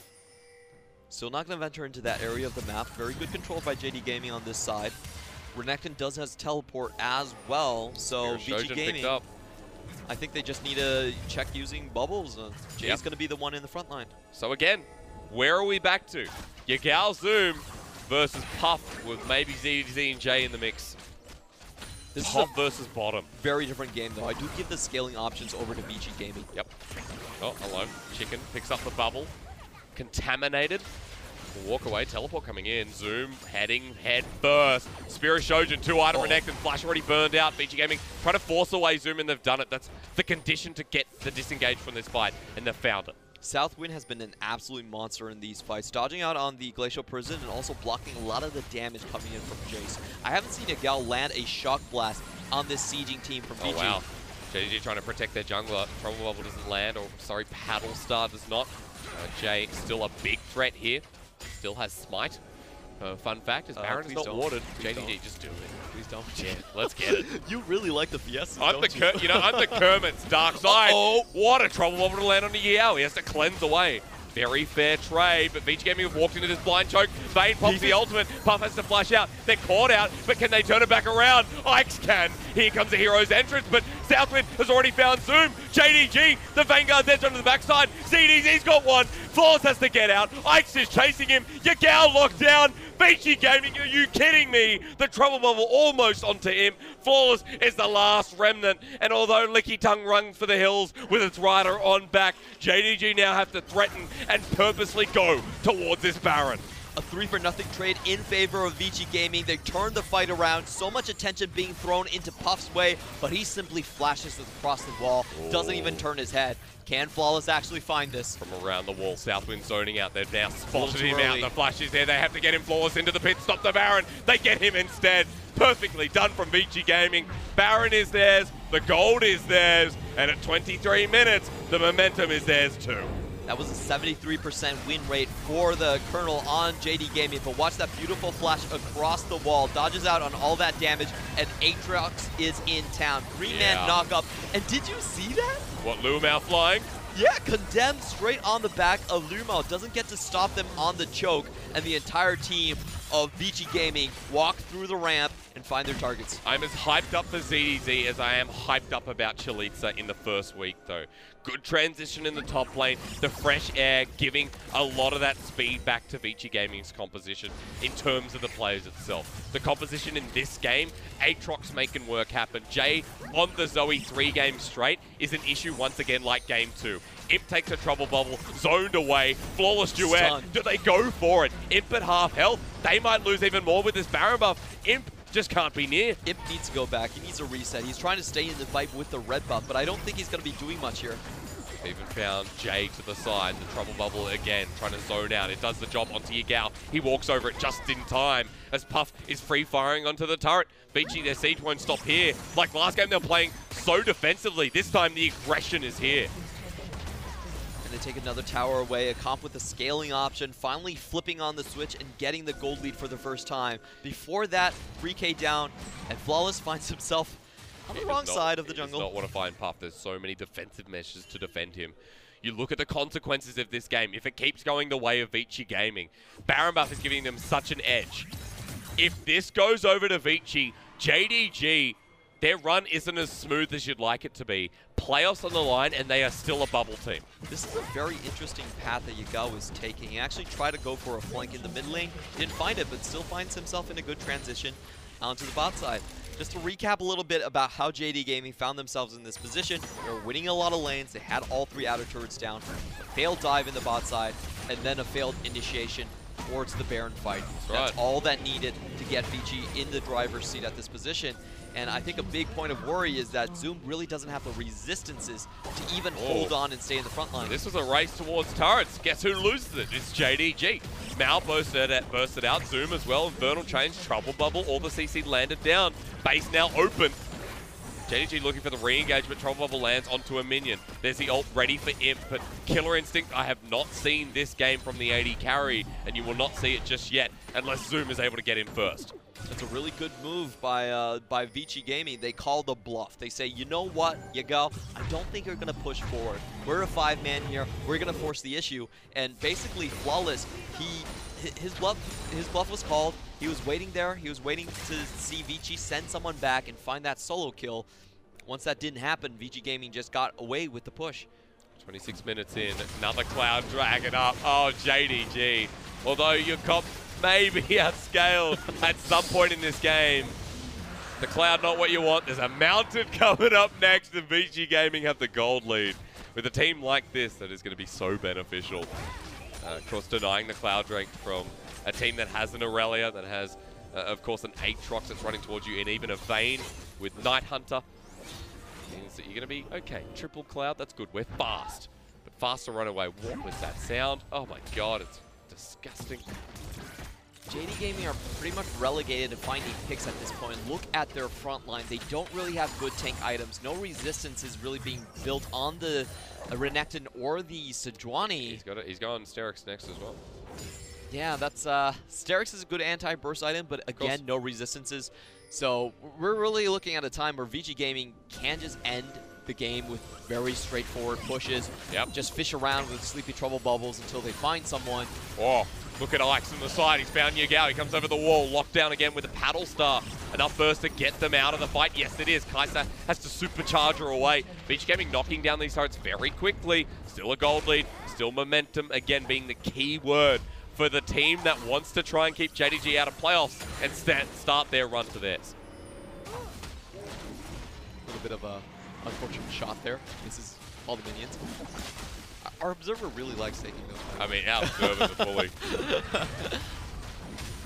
It's a quick run for Vici Gaming if they were to lose this game, if they were to lose this series. It's a quick run down because the rest of their schedule goes, you know, a bit sideways. A couple of teams that have been knocking on the door of some of the teams in playoffs, but not knocking on the door itself, if that makes sense. Vici Gaming had one of the most front-loaded playoffs, regular split schedules that we've seen. They versed RNG right outside of Chinese New Year when Uzi came back. That was like, hello, how's it doing? They served him. They served Vici up on a plate. It's like, here, Mr. Uzi, time for some warm-up. And they didn't do very well in that series. It was a straight 2-0, but against all the rest of the top teams, actually held their own quite well. Yep. And Vici Gaming, this is gonna, if they do make it here, this is going to be the first playoff team that they legitimately have defeated. That's right. They've already taken down Sino Dragon. This is the thing about Vici Gaming. It was a messy best of 3, but a best of 3 it was. LGD as well, who now defeated IG and EDG. JDG would be another team to add to the list. And even if they don't make playoffs for this split, this is a team you can get excited about. This is a team that has a huge ceiling that may not be capitalized this early on, but could still lead towards summer and maybe even 2020. As Baron now contested in this game, that would be almost a nail in the coffin with the Mountain Drake coming up shortly afterwards. JDG need the fight of a lifetime as it's already been started up blind. Flawless should spot this. He's been hiding in this side brush for a very long time. Mike's not that tanky either. Trouble Bubble lands once again onto Zoom. Jay, can he rip through him? Zoom has no resistance, as you said, Clement, and there's your proof. He has to go back, does still have the teleport, so at least they're going to stall out for just a while longer. Gal has to be careful where he is. Trouble Bubble an inch from his life. Baron could just be started up again, but too many members of JDG are around. And Vici waiting for them to check the vision, walk into a brush blind, and lose the game. This Renekton has not been paying off for them whatsoever. Now, we've seen a couple of Renektons, but the Spear of Shojin is kind of those items if that you're ahead and you want to go into the backline, it's a very good item, but a lot of times it does take the place of the Sterix Gauge as a standard second option. And in these type of situations, it can actually backfire on you because you just can't stand in the front line anymore. That's right. Sterix Gauge coming soon there for Zoom. Already almost to 3 items there for ZDZ as well, who'll be optimizing towards the same route. There's 2 items on the mid lane. Jay's optimized for a Rabbit on second, which is quite interesting. Not going for the safest play. He wants to output as much damage as possible, but also that Trouble Bubble is going to set him up for success. So makes perfect sense here for the almost level 16 Zoe. We see 2 items, 3 now for Puff, and that is a lifeline on the Phantom Dancer, folks. 9.4, remember. JD Gaming don't have the best engage, and they're lacking on the front line as well, so a very difficult situation for them to maneuver. I feel like they had the team fighting edge in Game 2 when they were down 10k, but I really don't see how they actually pull a team fight win out of this one. This is one of those moments where you really get tested. You have to pull something out of your hat that doesn't make sense. Yeah, remember for Vici Gaming, some of their fights in the Game 3s rather that we've witnessed, especially against V5, Vici Gaming weren't as clean as we wanted them to be to close it out. So always potential here for JDG. They're hiding in the brush, waiting for this vision to be spotted. Ike's might be the one spotted out here, but they can't fully commit on the Aatrox, who has World Ender available. And there with the Flawless Duet, ZDZ such a threat here. Almost level 18 on Aurelia. We really need Imp to start outputting more damage. To be honest, he really hasn't done much in this series yet. Having a very slow game in Game 1, Game 2. Yep. Taking the blue buff in Game 3. He really needs to show that he's worth his salt at this point. He's the only one that can realistically start dealing with that. Oh, wow, that's a 2 Flawless Duet. I don't care about him. Let's go back mid. Double flash burnt there. Or rather, just one from Lumao. Zoom, level 16, so level 3 Dominus. But while Imp does the Mountain Drake, they could just threaten and go ahead with the Baron. Actually, still resets the Mountain Drake, but he'll be fine. They know he's down here, that's why they're looking for a fight in the mid lane. Back on over towards this Baron, still not threatening it just yet. I like the pace from Vici Gaming. Still playing towards that win condition, still baiting JDG out so they can get their dream team fight. This is actually very good work by JD Gaming with how much they're behind in the team fight sense. I feel like Vici Gaming, they're actually at the point where they could start baiting these Barons a little bit harder. They do have great engage tools. Someone's going to get caught by the Sleepy Trouble bubble at some point. They're playing it quite safe, just going with the scaling options. But I think they could actually start pushing their leads just a bit more. The Baron dance with no pants, it seems, as Flawless caught napping, walking through towards the red buff. Red buff going to be challenged here as well, taken away by Ikes. JDG backing away. They don't see Imp, otherwise the Baron will be started immediately. Flawless 2 levels behind, so a Smite Steal is asking for so much. Honestly think teamfight in turn is a very good option for Vici. They're very far ahead. It's more than the gold lead would suggest, and Imp is out of position. Yeah, finally making the decision. Vici Gaming don't know that, however, not walking over any vision just yet. They back away. Shock Blast doing nothing. You might be looking at Vici Gaming here, folks, and saying, all right, you know, they could throw this, they could do anything at this point, but it's still super, super hard as Vanguard's Edge not connecting with Yagao. Cloud Drakes, baby! Yeah, they're so fast. Favorite Drake of Cloud9. Huh. Alright, it's caught out. JDG has to be careful where he backs. Good warning here for JDG, starting up the Baron. They see them backing. See one back. But Ikes is still here. Lumel on the zoning patrol, 5k. Is this a mistake from Vici Gaming to back right in front of their ward? Yes, maybe it is. Now for the Baron dance. Who's gonna get the Smite battle. Aatrox comes back up, secured by JDG, and they found Aatrox. They found another. It's Imp onto Puff. The Vayne has to bring something out of the woodwork, but a flash away. Southwind joins the fight. Jay still alive. Puff as the ultimate locks on down. Zoom's still there. Puff, can he do it? Silver bullets again. Puff walking forward. Flawless drops as well. It's Vayne game. And with the heal forward, Jay tries to get a picking of the litter, but with 2 members dead of JDG, they get their Baron. You shout worth, but it could have gone so much worse for Vici Gaming. Definitely could have been a lot worse there. Puff with a miraculous save right there, and we have to start from this fight. It all started out with the Trinket actually spotting out 2 backs coming in from Vici Gaming. They do not respect it and finish their backs still. So JD Gaming, they do find a very good opportunity, instantly take it, rush it, but this was the ramp where Vici's victory was held at. They did not let Yagao and Zoom, the front line, the Dumpling brothers, get near Puff. Puff was able to outdeal so much damage in the final moments of that fight, and Southwind and Puff, a great duo, a duo to remember. Southwind and Puff, you're right, Clement. Look at the damage from the Vayne. Hit the point in late game which you fear from every Vayne player. You add Jay into there as well with 4k damage. But let me tell you something, Southwind is a legendary support. Just from this series alone, has played fantastically. And so Puff adds himself in there as well. 4 items on the Vayne. You already have yourself a nice little QSS with the GA now up and picked up. 4 items versus Imp. And Imp did a little bit in that fight, but maybe not enough. Flawless might be caught out here as well, but just hobbles away. Vici now waiting for that Elder Dragon in 1 minute 30. JD Gaming, they're just dancing around the minion wave so far. They know they can't take this straight up 5v5, but they've been doing such a good job at making sure Vici cannot force anything in terms of the fights. You know, their only real engage option has been Jay and ZDZ, and JD Gaming have avoided all of it. You have to give them props for dragging it out like this. You can say the fight Puff played very well, but JD Gaming, they still clawed themselves back into a favorable position. That's right. Baron only slows or enhances the game for JDG. Zoom picks up the top lane turret. Gold back to even, but we're getting to the point where gold doesn't mean too much. You see any unusual items there? Well, you're probably looking at the fact that we see the Boots Swiftness nice and early from Yagao. That was like 20 minutes ago, but more importantly, you have the Mortal Reminder on the Jace, so trying to shred away these tanks before their output and able to last the fight.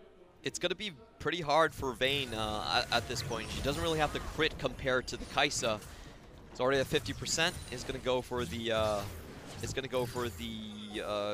Quicksilver Sash. Oh, Yagao's found Ike though. World Ender popped. Still, Yagao might be late game, but the Jace is almost full build. This is really cool from JD Gaming. They're actually just sending two-man hit squads across the map and saying, you know what, we'll push this lane in. You can't come over here. We're going to get more time on him to scale up on those items. And they're actually in a favorable position with all of the elemental drakes. You burnt down the jungler. You burnt his flash. You can start this Elder and be comfortable that the 5v5 isn't as favorable as it once was. Locking down with the Glacial Prison, ZDZ is there. Can he get in? He can't. The Dragon goes down. The Jungler goes down. Now for a 4v5. Watch for Puff. He has to survive. Southwind protects him with his life. Yagao forces a flash over the wall. Puff is there into GA form. ZDZ is going to go down as well. But they already find the Kai'Sa. Again, it's Jay and Puff into the corner. Galio tries to make his chickadee exit, but he picks up a trouble bubble at the same time. They jump back in. Lumao is down. And Puff and Jay carrying this game on their backs. JDG, upwards they go, but Jay found him again. Zoe, ladies and gentlemen, where is it coming from? Jay doesn't need to follow. He's already done enough.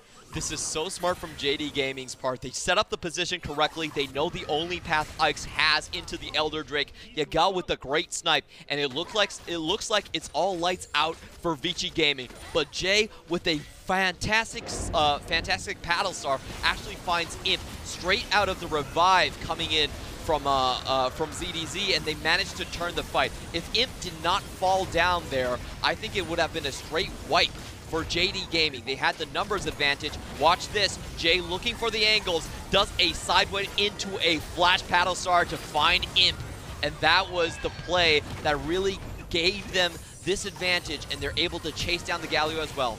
I hate Zoe, but Vici Gaming love it. Every single time we see Zoe, so impactful at this point in the game. 39 minutes in, and the Sleepy Trouble Bubble is too much CC to deal with. Doesn't matter who you are, it's going to force something. Vici Gaming, it's 39 minutes, the clock is ticking, it keeps on going. And JDG, try as they might, these fights are coming down to the wire. With a different team composition, it might be a clean ace. Vici surviving, handling, holding on. Flawless, caught out on the side. Arctic assaults away, even condemned. Baron up in 30 seconds, and it's 40 minutes. I'm ready to party once more. I thought we were going to get one of those flawless moments where we were like, what are you doing, flawless? But props to him, that was very well played. If Vici found that pick, that was going to snowball into the entire team. 5v4 situation in the mid lane. He does avoid that. JDG still have priority because of the Elder buff, but it's expiring as Baron respawns. One of the longer games in the LPL, definitely not the longest. One fight, the definition. They've caught out Yagao with a trouble bubble. Jay going past him, flawless blocks. Good jungler. Now, Baron, Elder's expired. Let's go again. They're going to set up an ambush. They got Southwind caught out with the Pixel Rush Ward. Ike's in as well. The AoE, Southwind's re-protecting Puff. He doesn't go down. This is the biggest thing. Control bubble lands on the floors. Look at Puff, free-firing into the final hour. Is it JDG's at this point? Lumao with the Justice Punch away. Vici Gaming, control bubble on the right side. But Vanguard's edge, and we're on the edge of glory. It's a beautiful pentakill song, and it implies at this moment, Vici Gaming have already found one. The flash over the wall. They found Yagao into the wall, condemned to death. Vici Gaming with 2, and JDG don't know what to do. JD Gaming, they're still running around on the rest of the map like headless chickens at this point, but Vici Gaming might just be going for the kill. We see the pings going down straight towards the mid lane. 40 seconds on Yagao. I don't actually think they can finish it, especially with Imp up, so maybe turning tails and going towards the Baron might be the better decision at this point. They want an inhibitor turret, they want the inhibitor open top lane as well. If they can chain it in, it'll be good, but Baron probably would have been the better option. Vici Gaming want this to go faster, want this to end sooner. 41 minutes in, inhibitor broken in the base. Vici heading forward. Please don't do this. Vici Gaming, my heart can't take it. They've found him, they've found the flash, and the way from the QSS, but they're onto Flawless, knocked up, taken away, condemned away. The Glacial Prison, they've taken one Nexus turret. Puff going into the final hour. JDG bringing this down to the wire, it's still alive. Beautiful shield of Durand. Galio keeps it alive. Vici Gaming do find him in the end, but that's the time they need. Jay is low. Zoom, sliced in, and Dyson Renekton doing the old spinny zoo. He'll get locked down by the flawless duet. JDG, that support play could have been everything. Ooh, that was so close from Vici's side. I really doubt that decision. It was an open Baron for them to take, but they said, no, we're actually going to try and end the game right here, right now. This actually gives JD Gaming a very good time. You cannot back here. Yagao's coming in hot. Jay Oh my. Are JD Gaming going to get another Baron? Just off the back of these back timings again. It starts up. There's no way you can test. Baron number what, Clement? 4? Baron 4 or 5? I've stopped counting, man. Such a questionable play from Vici Gaming. I have to say it, Yagal's right. A little bit of immature play. JD Gaming could not take the 5v5 for 20 minutes, basically. Yep. And they're still able to dance around the map, weasel around the lanes, and keep themselves in the game. I can't believe JDG is still at this point where they're still contesting Vici Gaming with the composition they have. They're going to make it a force for second Elder. If they get second Elder, it doesn't matter about the scaling. They're going to win the game. Yeah, that's insane. One team fight for JDG will be it. Second Elder is 100% bonus. Look at the Colonel. I mean, doesn't know where he wants to go. He has no clue. Look at him. He's like, yeah, man, thumbs up. It's that guy that just smiles and says, I don't know what's going on. At this point, Elder coming up in 30 seconds. Colonel, rethink your life choices. What's going to happen next? Puff is tagged. Yep. Second Elder is really big. Second Elder and scaling goes out the window. You do so much damage with that 100% bonus on those Elder Drakes. And I don't know the exact stats, but it should be lights out. Our developers that said that you're not supposed to lose if you get that second. You miss 100% of the Elder Dragons you don't take. That's Vici Gaming's philosophy right now. But if they leave this mid-wave after clearing it, JDG might be able to push right back and look for a mid-inhibitor turret. Yagao gets some deep vision down. Heads on back with Begun again. Second Elder of the game. You cannot give this over to JDG. Actually, for Vici, it's not a big deal if they actually take it, so I'm wondering if JD Gaming want to fully engage on this. Flawless might be looking for the steal. He's over the wall. 4K. He can't see it just yet, but with the help of vision from the other team, they haven't reset it. Flawless over the wall. Are they going to give it over? Elder Dragon resets a little bit. Vici turning for the fight, but Flawless still doing the Dragon to the backside. Concussive blows coming down. Flawless is there. He gets it. Double Elder. Let's fight. Let the blood come down. JDG, Imp is having the time of his life. And Vici Gaming, you will not make that mistake again. Puff Into is the still alive. CDZ tries to turn the fight, but he can't. 2 members left alive. Tagged away is Jay, but Imp has no ultimate. Puff and Jay now need to save the game.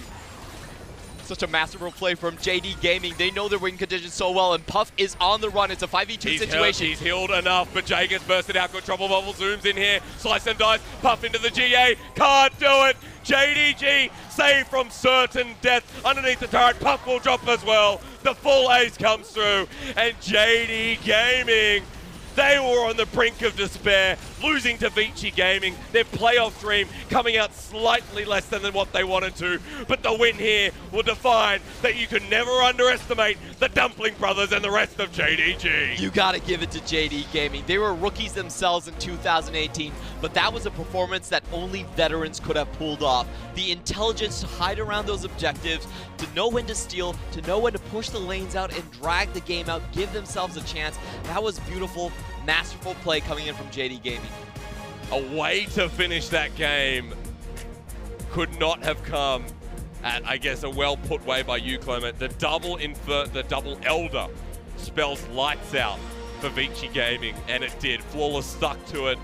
He stuck to it like his life depended on it, and it did. And Vici Gaming played the bait. They played spoiler in that game, in that series rather, but weren't able to go the full mile. Look how upset they were. I think it was ZDZ sitting back in his chair. He cannot believe what just happened.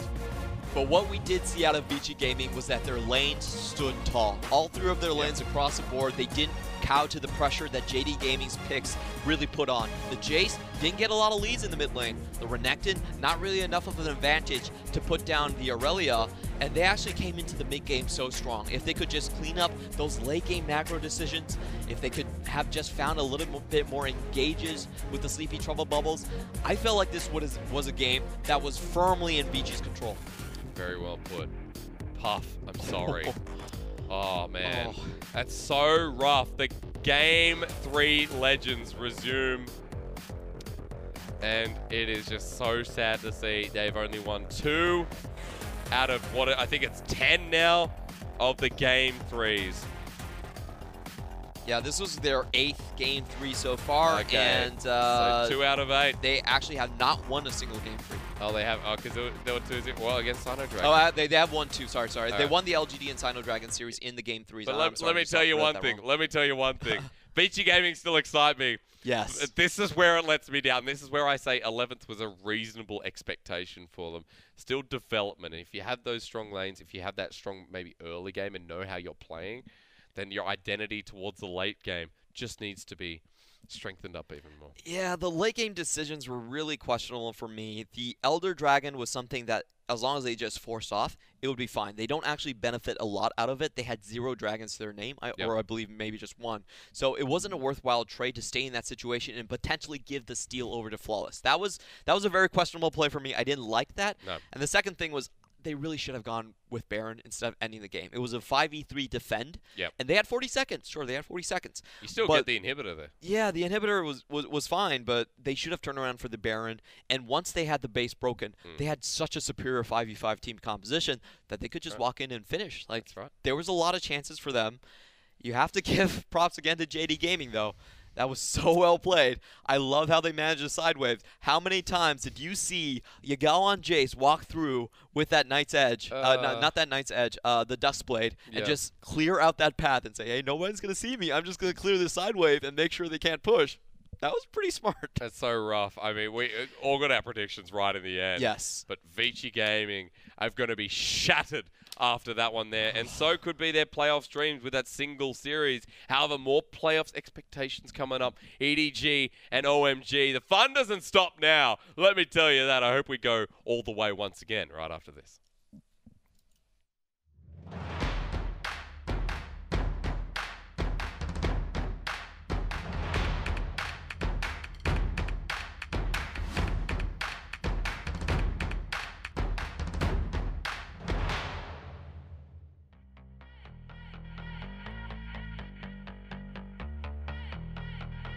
I met him at a bar, was strumming his guitar.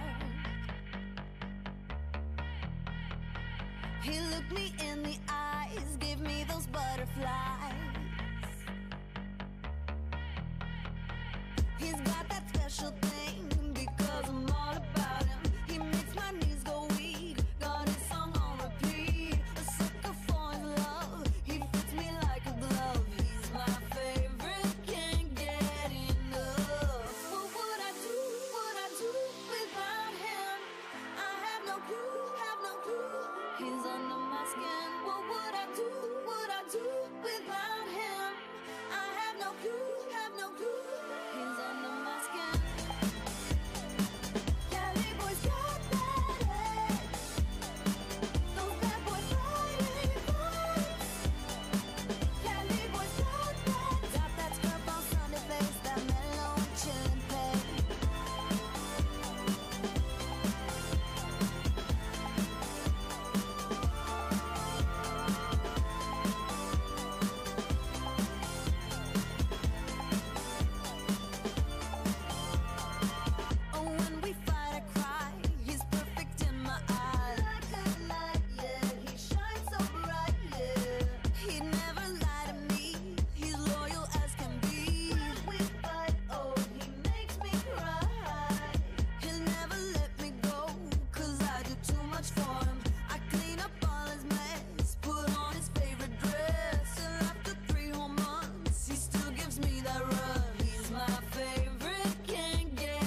after a bonkers early game, after a bonkers series rather, from Vici and JDG. Welcome back, by the way. We're moving on to another one to see what happens here. It's going to be bonkers as well. This is Clement. My name's Jake Asterix Ozipenko. And yes, we are going into our second series, which we will be watching in full.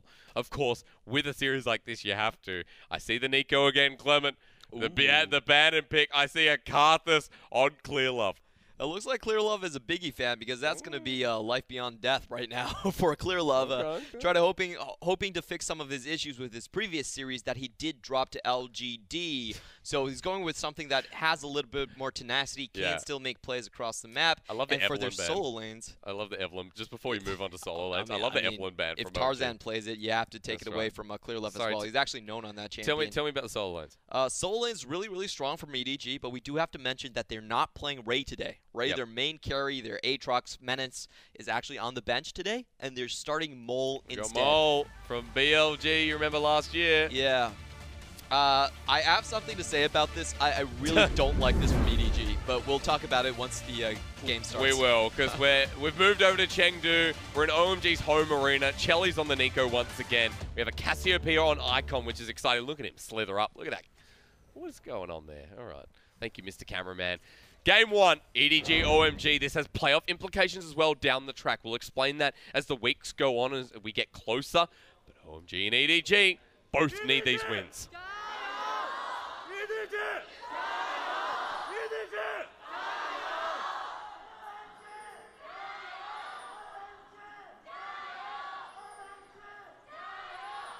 Whose home arena is it? Well, all right, I don't care. Different provinces that we still get. Oh, hang on. 5 is disguised. They're like, we got the Galio. Now they know it's an eco. Get out of here. That's even better. Actually, we'll just be forced away. Of course, if you missed out on the last series, definitely recommend looking at a VOD. We'll be looking at this one in full. Clear Love picking up the Karthus with Dark Harvest as well, of course. They're going to steal away the blue buff. A very intelligent invade, but responded by OMG on the other side. Yeah, but of course, it does favor the Karthus a little bit. Vertical jungle doesn't really have to face up against the enemy jungler. It's always nice for the Karthus. He's a very fast clearer. We haven't actually seen a lot of Karthuses in the league. The only other time, I believe, was Ning. And Ning did not have a fun time on the Karthus whatsoever. He was tracked down, constantly killed. And this is going to be our second shot at it. Clear Love, I actually do feel like it fits his style a lot. He's not the super hyped up mechanical jungler that he used to be. Instead, he's more about farming, making efficient moves on the map, and applying pressure to the lanes. Yeah. I think that's exactly what Karthus does. You can't go low in a trade if there's a Karthus on the other side. He's just going to pop you with Requiem. See another Nico. We see pretty much the same. This time, no domination second for Chelly. Instead, we're going into the inspiration tree. We have magical footwear. We have total biscuits as well. But the difference between this series and the last one, even though we do have Hope in AD carry, which we haven't mentioned just yet, and iBoy will not be playing, is that for EDG, running the Lucian Tarm Kench, a very different oppressive lane for the Nico. Yep, still EDG style this time around. Mole on something that scales a little bit better, putting him on the rise, not putting a lot of attention to him early game, and saying, Hope, you've been with the roster a bit longer. We're going to look towards you to carry. I'm getting bullied out there as well. We're looking at lanes for EDG. You see the Jace mid, this time instead of the top lane. Oh, that's cheeky. So the big story about EDG is that this is an absolute must-win series for them. They have the second hardest schedule left in the league. The teams that they have to face up are the top 4 teams in the LPL, BLG, TOP, FPX, and IG. And the only other set they have is then V5. So they must be feeling very confident about their newcomers to run with this squad when everything is on the line. I mean, newcomers are doing all right. I think Clear Love has had a lot of direction in the past couple of weeks after returning to the EDG roster. You see EDG already pushing in this bottom lane. They've completely zoned OMG. Clear Love shows his face, and look at the CS difference. That's just insane. Yeah, just straight bullied from level 1. Really good play from both Hope and Mako, and this might be the reason. I was questioning this myself. I was saying, you know, why do you want to start what essentially is your B roster, Hope and Mole at this point, when everything is on the line? Maybe they really are that confident. Maybe. I mean, Hope has played a couple of games. Hope was in the loss against LGD. Mole hasn't played yet, though, so I'm curious as to why EDG, especially in the top side of the map, when Ray has been doing so well. Looking to investigate that more. But Rise top lane, played a lot of it over on BLG. Scout getting bullied out here by Icon again, even trades. And I'm not sure if we'll focus too heavily on the top side of the map because Ali's gone in for his Camille, which he's one of the few players actually taking that top side still. Yeah, his second most played is Camille. First most played is Fiora. Yeah. So he definitely has a very unique style in the champions he picks. Can Mole dodge away from this? Yeah, no flash. I spoke a little bit too soon. Instant flash there from Best 16, but Aftershock was Rise so just doesn't die. He has no mana. Will he be able to get a Rune Prison? Doesn't need it. Aftershock is just ridiculous. That clever. was insane on the Rune Prison timing. So he stuck Ala onto the wall. Ala did not get the second proc of the hook shot, which would have given a stun. Very well played by Mole. I'm super impressed by that. That's the reason that you play Mole. Maybe you're just like, let's give him a bit of experience. Maybe he's performing better in scrims. Clear level's up towards that top side as well, so it's good that he doesn't have to make a reaction. He's just gone back to farming while being 10 CS ahead of Best 16. I think it's pretty funny that Mole's actually playing Rise. He is a mid laner by birth. Yeah. Started out for the BLG roster by birth, with yeah. Chieftain. Yeah. So just taking another mage in towards the top side. Questionable decision to start Mole. I don't really see them starting Mole over Ray anytime soon. So except for now? Yeah, I don't understand it. I really don't. Oh no. It's happening again. Mole has been, you know, interchangeable with Athena in the past, old BLG, and kind of their run towards becoming more than a middle-of-the-pack team. Almost implies to, I guess, a little bit less than old FPX, Clement. Unless you don't want to agree with that. Well, not in style, but more about placement. Now, Mole was someone that gave BLG a lot of early aggression compared to Athena. Athena, we called him the sleeping mid laner, wouldn't wake up until 30 minutes, played scaling champions. Azir. And for Mole, he actually had a very good stint on things like the Talon. He brought a breath of fresh air and life to BLG. Unfortunately, he was traded away when they had Kuro on the roster. Like a puppy you don't want to get rid of, you know it's for the best. Mole now finds his action on EDG. Clear love again. He's back for this blue buff. Has the timing. Going to be a smite there. And OMG's bottom lane move. So does the jungle. So does mid lane from Icon. But EDG just in and out. Just the strength of vertical jungling being showcased in this match.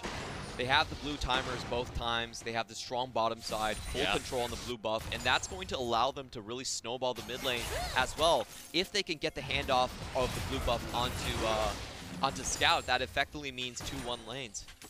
That's right, and every single lane at that is going well. The top lane, the CS discrepancy is gone, but bottom lane is 20 CS to Hope. Now, I know what you're saying. iBoy would have done the same thing. But let me just say this. Hope has played this lane so well so far.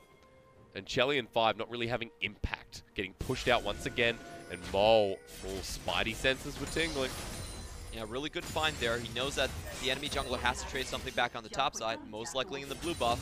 And this is what we were talking about. 2 blue buffs over to EDG. They're going to have full map priority. The Jace is going to be able to roam. And we could be seeing that fabled Karthus counter jungle. How angry is Hope? Oh, listen to him groan. He wants that starter position. That'll push out Chelly. That'll push out 5. Performances like this, he might deserve it. And see how he continues, because we know the Lucian in lane is so oppressive as usual. Having the Tahm Kench with the extra poke and tongue lash always helps, but Chelly and 5 slowly getting pressured out once again. They have their summoners available, but with those gone, if Hope and Mako can find them, that's more turret plating, that's more gold, that's more CS. That could just shut out the game before it's begun. Look at how far ahead Clear Love actually is. Already 20 CS up, and this is all because they started really strong on the bot side, and they had the Jace priority in the mid lane as well, so it couldn't be traded back by Best. Best 16 effectively only has 1 quadrant of the map, while Karthus is taking 3 away from him on his side. A masterful strategy coming in from Clear Love. He's able to give that blue buff over to Scout. You mentioned it before. If he's able to give it to Scout, then I would see this lane being pushed out pretty safely so. Icon's opted to take Cassiopeia into the mid lane. Now, something rare we see. We usually expect it if someone like Chelly would pick it up. Let the young guns deal with the early game. Let the old guard deal with the late game is the EDG strategy. Clearlove, safe on farming up. He doesn't have to go one-on-one against the enemy jungle. Best 16, one of those Riven jungle players, if you remember. Yeah, no, I remember. He's actually played 2 series of that. He's actually really confident with his mechanics. You probably don't want God. Clearlove in that matchup. Mole, Spidey senses again. Hello, Best 16. Goodbye, Best 16. Damn. Well, his intuition is yes. insane. There's one thing that mid laners typically have difficulty with switching to top lane is how easy you are to gank. You know, you're going into a much longer lane. But Mope doesn't have any trouble with it. Doing very well for himself in that top side. Again, you see the difference between what he's doing in scrims. Scout dodging away from the Noxious Blast again. Icon hasn't been too successful in threatening out Scout as he goes into Hammer form. This is a big issue here for OMG. They're behind 1,300 gold this early on. Mid lane's even, but bottom lane seems to be the issue. Jungle as well, making up that gold difference. Clearlove has just started the Cloud Drake. Cloud on Carthus, the absolute dream. And Murray 400 gold up just from farming from his own Give him another one. Yes. Oh yes, look how fast he is. That roaming death. Just talking about OMG's comp. Ooh, never mind. Scout's already here. Hey, there's one turret plating here, by the way. That was fast. I'm not going to ask how, because I know how, but Best 16 has to come down. This turret is on the verge of collapsing. Average first tower timing for the LPL is post 14 minutes. Yep. Might see a very accelerated game coming in from Hope. He's going to be sitting on that Blade of the Rune King just with that tower taken. Look at the vision there as well. Smart wards over the side of the ledge. See if Best 16 Arctic assaults in for the gank. The control ward down there as well. And there's a pixel brush ward. And there's a mid lane side brush ward. So Best 16 can't get into this bottom lane. He can't really collapse onto mid. EDG, this is very clean play to start off game 1. Yeah, not the usual impact we see from Icon. I think that's a pretty smart thing that they did in the drafting phase to take away a lot of Icon's options. You definitely don't want him on something like the LeBlanc. And to be honest, in OMG's recent series, the wave they won, it has been mainly about Icon showing up massively on that Akali, on stuff like the Assassins, and bring OMG back from the brink of defeat. So taking away his options, forcing him onto a control mage, great strategy, and now they're just going for the straight push-in. Clearlove has so much wave clear this early on. He's still so far ahead. The bottom lane is zoned out. And they are gone. Petrifying Gaze doesn't land, but Glacial Prison does. Locking down Scout. The damage isn't enough. Slow down as he turns onto Icon. Bops him back. Smart Flash. Scout trying to mechanically outplay. But the Requiem, it's coming down! First blood over to the Carthus. And they even get some in the bot lane as well. 5 Probably squad even out. more. He's trying to run away. Chili already dropped down 2. The Carthus rejoins the fight. Double kill for Hope. EDG. They just turn on. Oh, and that was so beautiful from Clearlove. He even got that extra 100 gold into his pocket. Great play from Scout. If we rewind and watch that play, he actually dodged out on the Petrifying Gaze just with the look back, didn't turn around, did not face the Cassiopeia, walks into the brush, gets another rotation to finish Icon off. Really well played on his part, and we're going to check in on the bot side. So it does seem like Nico Chelly did stop really the back. didn't want him to stop. Yeah. Yeah. It was a little bit too easy for Hope. Almost a 1v2, but he had help from the Requiem to secure that. Hope is so far ahead now. He already had the CS lead. He had bottom lane turret. He has 50 CS almost over the Nico 80 carry. This is not Puff. This is Chelly. He's played the Nico before, but in a very different way. And Scout even mechanically outplaying Icon to the point there of forcing him all the way in. Cool guys, don't look at Medusa. And Icon couldn't even get the scent, couldn't even get the look that he deserved. So he drops down in the end. Big trades here for EDG. They have the gold lead. They have 4,000 at 13 minutes. And if you thought OMG were going to contest this game number 1, I can tell you right now, you were very wrong. This is such a beautifully constructed composition. I think a lot of teams do not think about constructing teams based on the tempo advantage you're going to get. And this was purely a tempo game. They found the early lane swap, not the lane swap, excuse me, the vertical jungle to start it off. They finish it off with a really strong bot side, a really strong mid lane as well, and they just took over the map like that. A lot of times teams just think about laning phase, they think about team fight composition, they think about scaling. They don't really think about this type of comp. You hate it if your OMGs, they just get blasted out into this mid lane tower. Requiem's coming in. Is he gonna get Here someone? again. Oh, man. Goodbye, licky tongue. What happened? Oh, this is just brutal. This is the perfect champion for Clear Love. This is Clear Love's day. Yes, it is. Just saying this right now. OMG are getting blasted from the skies, from the ground, from Lucian's lightsabers. Like, this is just almost clinical from EDG. And they don't even have their core roster. Super dangerous. Honestly, EDG, they are on the brink of playoffs. Their schedule does not favor them, even though they're currently hanging around 7th place. Teams after them, like Sino Dragons, actually have a much easier road to making it in. So they're hanging by a thread, but they're showing why they have so much confidence actually running their B team. Smart play from EDG. Playing the B team, yes, but doesn't feel like it here. They still got that 5k gold lead at 15 minutes in. Part of that gold attribution was the fact that when they dropped down that Rift Herald in that play, they took the turret plating 1 second before it dropped, and they got 2 bits of turret plating spread out. So it almost seems too profound here from EDG. What I love about good League of Legends, it's very much like cooking. You have to get your timings absolutely perfect. Yeah. And Clear Love is a master chef. Oh, yeah. Clear Love is the Gordon Ramsay of League of Legends. Actually, yeah, no, actually he is. He defends his teammates, he swears. I don't know about swearing. You know what? I'm not actually sure about that Okay, one. all right, I'm not going to say that, but I'll tell you what, he defends his teammates. Gordon Ramsay's a nice guy at heart. Gordon Ramsay has moved up to the top lane. And Best 16 just walks away from him. That seems like every restaurant critic. If you want to deal with him, or if you've seen his videos on YouTube where a customer comes up and gives him the what for, I tell you what, you don't want to do that. Scout might be caught out here, however, and unfortunately he doesn't look like a restaurant critic. Looks like the chef that Gordon Ramsay puts 2 pieces of bread between. And Scout scratches his head. He knows he made a little mistake right there, but it's going to leave Mole completely open for the bot lane. I want to see how much he actually gets out of it. First mistake that we've really seen from EDG this game. Yeah. Scout pays for it with his life. Good pick off there. Best 16 unfortunately picks up the kill, but that won't matter too much. Molt going to push in this bottom lane turret as well. Arle's coming down, but Mako hiding around the wing. We haven't really talked about the wing condition for OMG. Another one?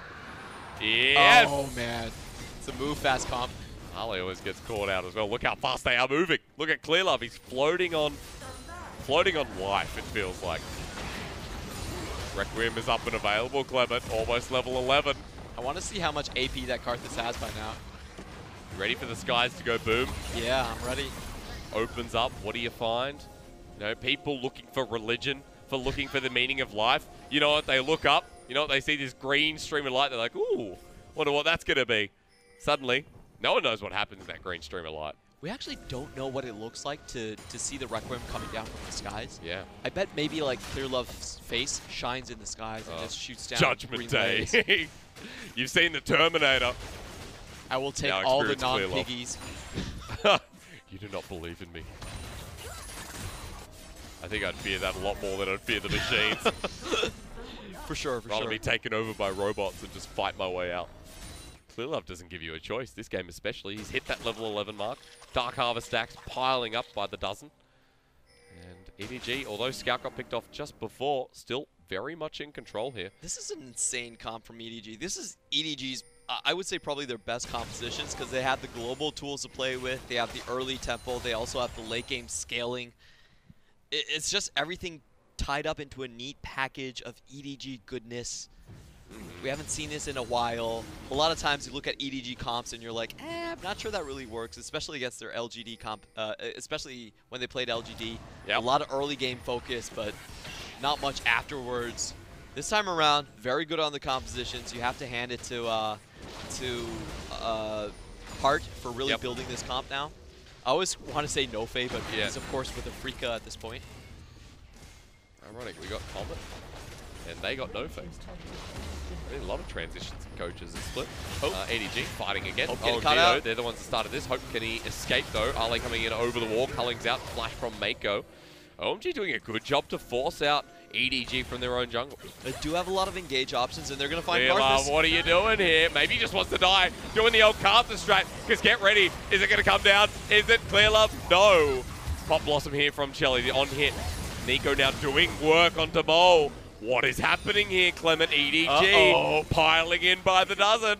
OMG, playoff alert. Is this happening again? Oh my god. We saw Clear Love's streak being broken by LGD. It went all the way to 6 games, but LGD with a masterful performance and Condi coming back into the lineup was able to take it away from them. Yeah. Now they're still very firmly in the lead. They're still very firmly. But that's the type of play that OMG could really come back on. It's not the first time as well. Mole was caught out for a second time.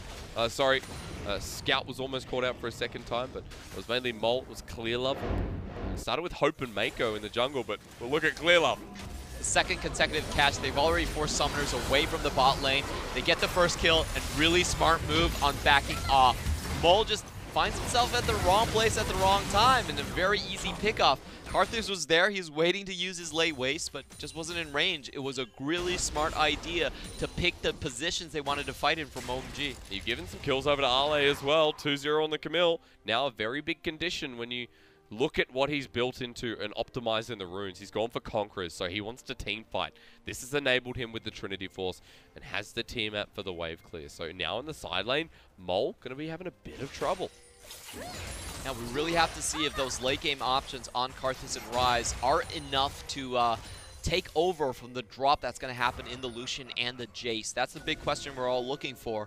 Now we haven't really talked in OMG's comps. I've started it, but fights have interrupted it the entire way through. That's right. But we have seen what OMG want to do is that they push forward very, very well. It's a front-to-back composition. They can start the fights off with initiation on the Camille, and then they have that beefy middle line in Cassiopeia where she's going to prevent the damage from going on to Nico. And Nico is one of the best on-hit options you can have in the meta right now. Oh wow, hang on. Mako doesn't take Hope with him. In fact, Hope tried to start that one off. Icon flashes away. Icon is not that beefy line just yet, so he has to avoid it at all costs. Baron sitting there waiting, going, ooh, what's this man doing? Well, not too much. At the moment, EDG just responding to the split by pushing mid. Ali's all the way out of there, trying to start a fight up actually. I think I saw a little bit of an ultimate from Best 16, but it didn't land. Requiem coming down. Here we go again. Here's the Ryze. Half health shot, Pop Blossom there from Chelly, but he's already been taken down, or burning down rather, not just yet. Hope eaten down. Ali comes in for the flank, but is it enough damage? OMG maybe bitten off a little bit too much, expecting the fight to go better for them, but it doesn't. They lose 2, EDG lose 1. They might find the turret with it as well. And that was such a smart force from EDG. They forced OMG to split off into 2 different directions, and they defeat by detail. They pick up the Cassiopeia on the right side. They don't. But they force the Cassiopeia on the right side, and they pick off Allah as he does come in and try to save the situation. It's something that EDG actually do a lot. You should study their team fights. They use terrain very, very well to force the enemy team to split off, and then you can pick them off one by one. Yeah. Didn't need to use it that time. I mean, the Karthus just nuked himself, went in and said, all right, that's all right that I'm dead, let's do it. So Clear Love is level 12, has died twice now, the good old Karthus way. And Morellonomicon's coming soon, so those ultimates doing a bit of damage, but going to be doing even more. 22 minutes in, OMG losing out by an extra 1,000 gold now, despite their efforts. Now, still a very firm game from EDG. 6K up at 22 minutes. It's going to allow them to transition into a pretty easy Baron startup. And with the map mobility options they have, they can set engages very, very easily. So I do expect EDG, once this game plan, once the bot waves is pushed out, they should be converging on this Baron and just forcing OMG to face check. This is the EDG Death Rush, that pixel brush right outside of Baron. It's where EDG get the majority of their kills. They're starting it up now. You see all the vision down the mid lane, seeing which way they veer off to, knowing that the Baron buff is going to be so highly contested. Can you imagine this? A Realm Warp Karthus into your back line. Oh my god. Clear Love presses W, everyone dies. Whoa! 5 actually didn't take too much damage, but the purple magic resist bar is always eluding me. You can hear Ali, that's not 5, you cheeky devil. Best 16 and 5, trying to get the flank around. Mole is here, what? Just back walks into the brush. Best 16, what? Make up your mind, honestly. Getting completely zoned out, only that one ward brush left. But what I really want to point is to, it was a pretty fun idea from Chelly. He first transform himself into the Galio and then use the shapeshifter to check. So when you see a Galio, you're like, well, I have to kind of respect his crowd control. I don't really want to walk up super fast. Kind of an interesting idea in getting that red side control back. Yep. You see the EDG, after picking it up, they go, all right, triple cloud. Ale over the side, might want to take on the 1v1 of Mole. Ocean coming up next. He can definitely take it at this point. He does have the lifesteal to... There is a Sonya's Hourglass here, however. So Mole, did it outplay potential, or rather, the armor might be able to benefit. Comes down to the wire a bit. Here's the problem with the tempo team composition. Woo! We've seen EDG fall to a lot of international teams that have that split pusher in towards the top side. And Ala is going for that build. Now, once he gets the Ravenous Hydra, he should be able to have a good time against the Rise. He should be able to start taking that down. And EDG will find themselves working against the clock a little. Even with the Karthus, even with the Rise, they might just be split pushed so heavily that they can't find breaks to set up for these objectives. So they still do have to speed up the tempo, and OMG are doing a good job at keeping the game even. They really are. I think OMG have done a great job to bring the game back to a contentious point. That's not even a word. A point of contention. Got there in the end. 25 minutes in, you have triple cloud to work with, so EDG are going to be to these plays quite fast, but OMG have a chance to just play Disruptor here. Scout always going for some of the deeper vision, always looking to poke out, and that's gotten him killed twice. And against the Cassiopeia, who's just farming away, Snake Lady with her boots and all. Going to be an issue in these fights the longer this game goes on. Further to your point, Clement, let's talk to scaling maybe in 5-10 minutes, because I don't believe it anymore after what I just saw in JDG versus Vici Gaming. 10,000 gold up. Actually, that was game 2, but game 3 they were still very sizably in the lead. Couldn't finish out the game, and OMG might be trying to learn a thing or two from that series. Already splitting the lane up very, very well, but that bot lane tower has to go. If they want to really pull EDG towards the bottom side of the map, that's the first objective. Ale keeps moving up though, expecting the fight to start soon. He doesn't have teleport, so Ale has to play between 2 lanes at the moment. Working towards mid lane, 5 still once again. Baiting in with the Galio. Of course, as you mentioned there before, the only way to do it. Ale gonna go back down, but look at where EDG are. I really like this loop around. You push around the mid, and then you have full access into the red side. You can sweep it once more. I think this time they're finally going to go for it. They know that they're very far away. Rem Warp instantly into the Baron. Yeah, that's right. Ale doesn't have teleport.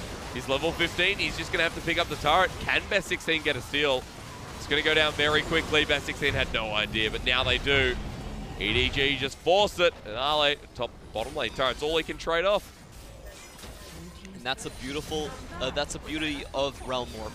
Once you get an inch, you can instantly make that take a mile. Yeah, take it even further and just teleport back into the Baron. We've been saying this over and over again, but Rise is one of those picks that when teams find themselves behind, you can always make a pick. We've seen it so many times in LPL. Xiaohu's one of those great Rises that has made it very, very popular. It was his best champion in 2018. Yep. And EDG, honestly, have had a very good record on the Rise as well. You just push in, you have that distance, you can instantly double the distance by pushing up into the enemy side of the map, and then just going straight for Baron. I love how bringing in Mole meant bringing in a Rise top, you know, just immediately off the bat. Oh, what are you doing here? It's not a visual bug. Hook shot into wall shot. The wall of pain. It really got Ali out there fast.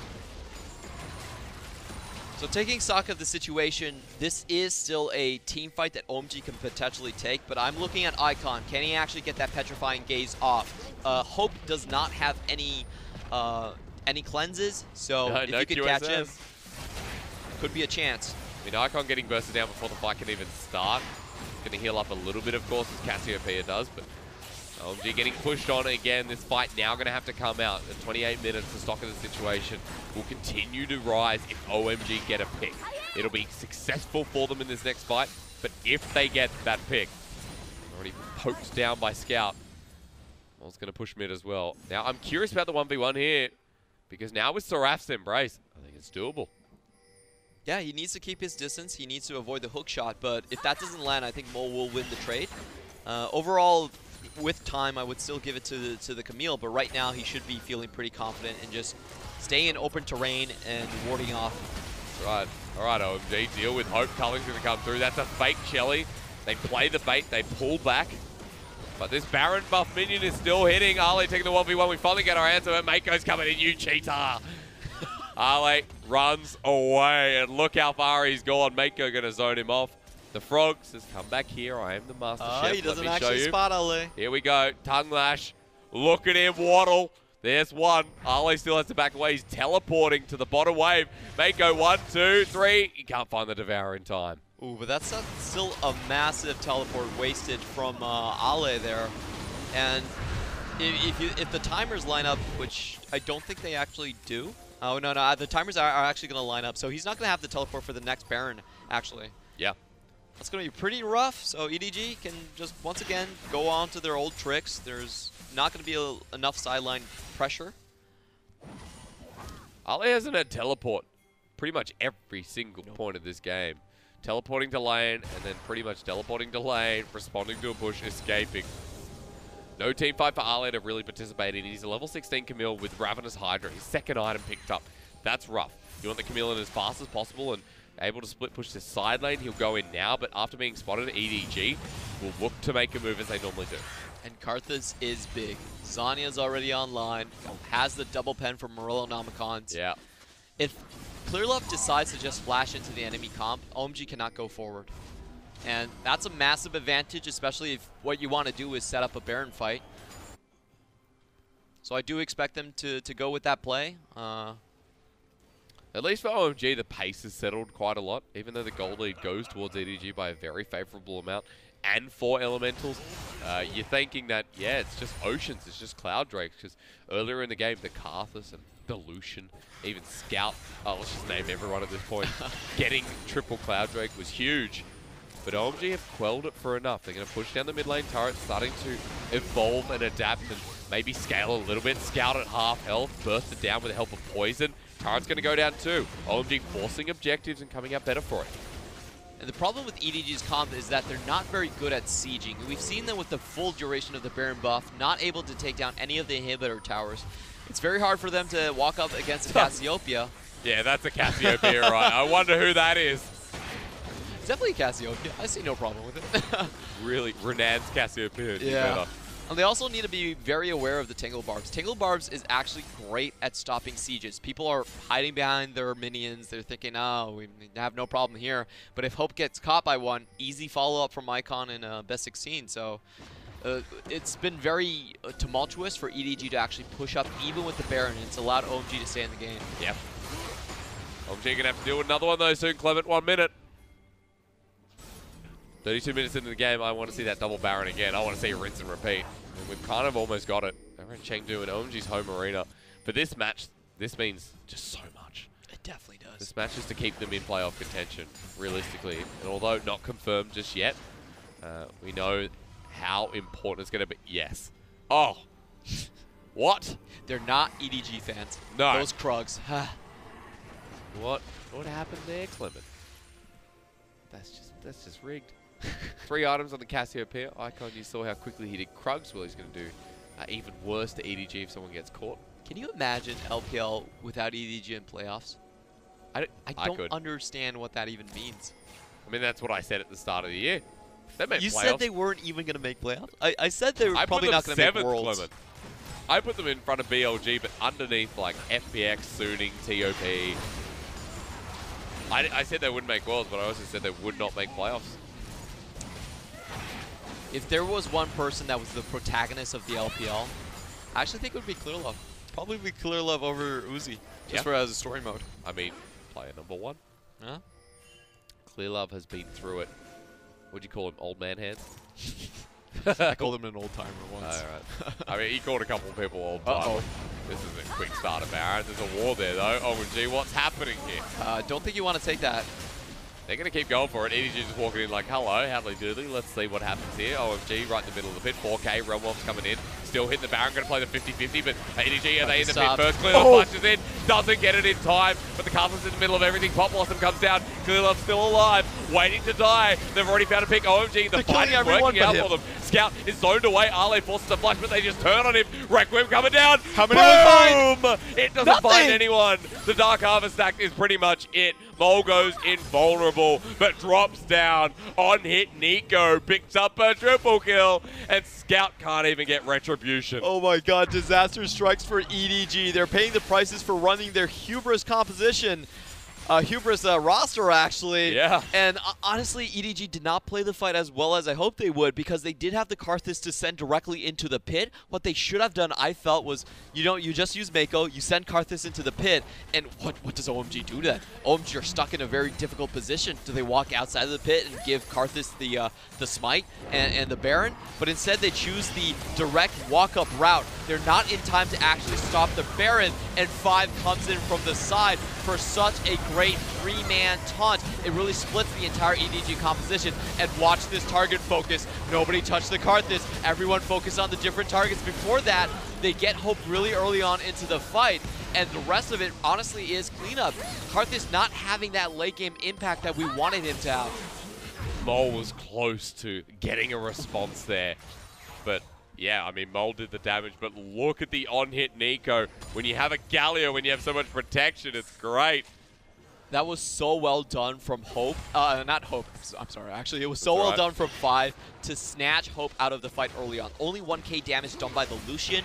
I believe he got hit by the Petrifying Gaze very early on. It was a CC chain, and we didn't see the Lucian after the first seconds of the fight. Yep. All right, Clement. You talked about how OMG fares. It's been 10 minutes. Let's bring up the discussion again, or let's just see another fight. I don't know what's going to come first. EDG trying to defend, but against Baron buff, gold is getting to be minute. Hope trying to go up and force something onto the Galio 5. Not that tanky, but best 16 is. OMG taking away jungle, everything. On heat, Nico, what is this? Hyper carry scales, late game, what's happening here? Wait, answer my question in a second, because Icon and Ale have found out Mole goes golden into Hextech Ultimatum. It's too late. He's dead, Master Wayne. And EDG's playoff hopes are hanging on the line. The second hardest schedule faces them. They have to go through the top 4 LPL teams. They do. If they let this game slip through the cracks, it's going to be so much pressure for game 2. OMG is setting themselves up for success here. Gold, don't worry about it. Don't even worry about it. Inhibitor turret drops down mid. OMG on the verge of breaking the base. And Ale again. This rookie top laner, we'll talk about him post-game here because Clement, I think, is heavily going to be about Shelly, heavily going to be about Icon and landing that Petrifying Gaze, but Ale has started up a lot of these fights, and so has Best 16, who's locked down Clear Love, goes golden, but Ale's joined the fight once again. Uppercut with the help of Shelly, Culling's out too, the turret comes down, here we go, does it find anyone? Only one with the help of Hope. A trade-off here is better for EDG. OMG still running away. Shelly, Best 16, flashed on. Hope gets 2. The Lucian still following up. Culling City here, baby. Here's Relentless Pursuit. 5 gets the taunt down. Knock up. Justice Punch. Scout takes away the kill. And EDG get 3 with nothing up and available. Yeah, it does seem like they're at least going to take another dragon, and this is going to force OMG to walk forward into the Elder Dragon next. So we're already at 37 minutes. It's going to come up after this one. EDG, they do steady the ship. They have a win condition to look forward to, and it's all about goading OMG to walk into this pit. Hello. Mole brings his whole family with him. All right, kids, go to the family shops. trip. Uh-oh, but has Hope overextended? Or has Ala overextended? I'm not too sure. Here comes the Pop Blossom. Chelly's actually going to die what here. He's doing Hope here? takes him down. What? Now they need to get rid of Ale. Devoured up. Mako is going to take the burst of it, but Ale is a late game Camille who gets jumped on. OMG. They could end the game right no. here. That was such a good push before. Getting caught out, they need now to rely on Icon and Ale. But Ale gets out. That saves the game. Can Icon bring it back into contention? Mole standing in the poison. Twin Fang after Twin Fang after Twin Fang from the Comet on the Cassiopeia. Icon face first. Has the Petrifying Gaze. He's threatening it. In comes the Karthus, so. And Requiem's that was too close for comfort, Clement. Messy decisions from both sides, but that was almost a game end from EDG. They get 2 picks off of it, and they could have just snowballed into it. Icon comes out. He holds everyone at the corridor. 1v4 right in front of the bases. But first off, let's watch how this mess all really started. They find Clear Love early, but Hope, great target selection, finds the target onto Icon. Last auto attack, double crit coming out from the Lucian just to finish Icon Bang, off. bang. The League of Legends gods does not favor OMG. They want to see EDG in playoffs, and they give him that double crit to finish Icon off. That was so lucky. You know what they say, EDG have hope, quite literally, and I hope as well. OMG, Clement, it's still there. Cassiopeia, the Nico, the Camille. A full 5-on-5 here for EDG could end badly, but you have Mo. You're relying on the top laner, who is not your starter, nor have we seen this split. Theoretically, EDG should still be able to come out with these team fights. I feel like their late game scaling options are still relevant. Well, there's no vision here. Wall of Pain is out again. A lot of damage already on Icon with the culling shields up. Scout coming in with the Shock Blast combo. OMG are in a choke, but Mako knows we don't need to follow this, guys. Let's run up mid. They have the inner track, but that means OMG could just take the Baron and then back away. So EDG are actually forced to come here and contest. Look at what Chelly's doing, making them think. Real Send the warp into the in. middle. No. It's a bait. All right. Baron's still there. Mole's like, what you doing? Where are you?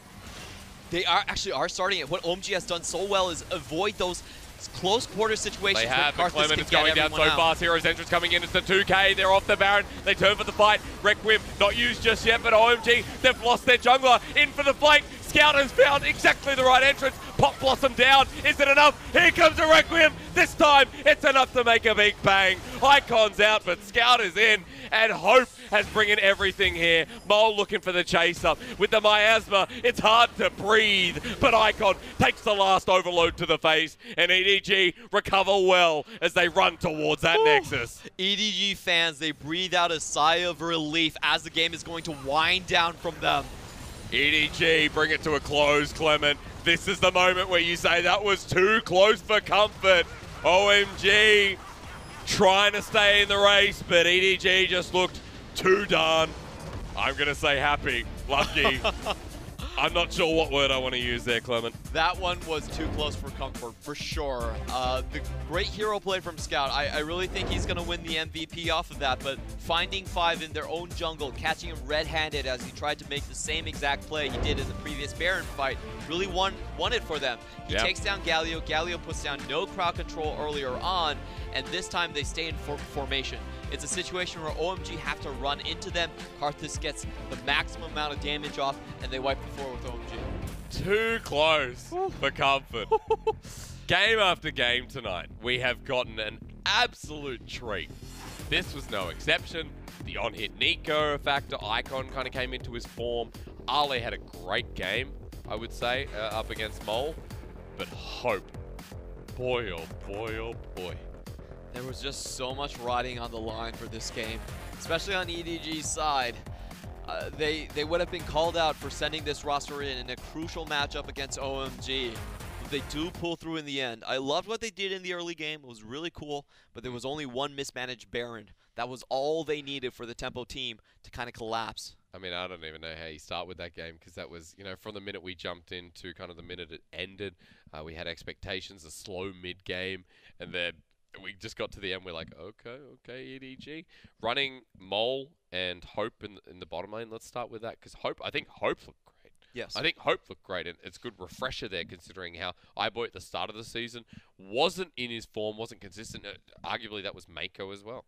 Yeah, to be honest, EDG's bot lane was struggling for the start of the split, bringing Hope in. He's doing very well in the laning phase. However, he does have a track record to disappear, much like West in the team fights. And that's really what got us really nervous when we saw this roster. It was like, EDG, have you looked at the rest of your schedule? Are you sure you want to run this? Interesting timing there from EDG. Clement will divulge into this a little bit more when we return right after this break.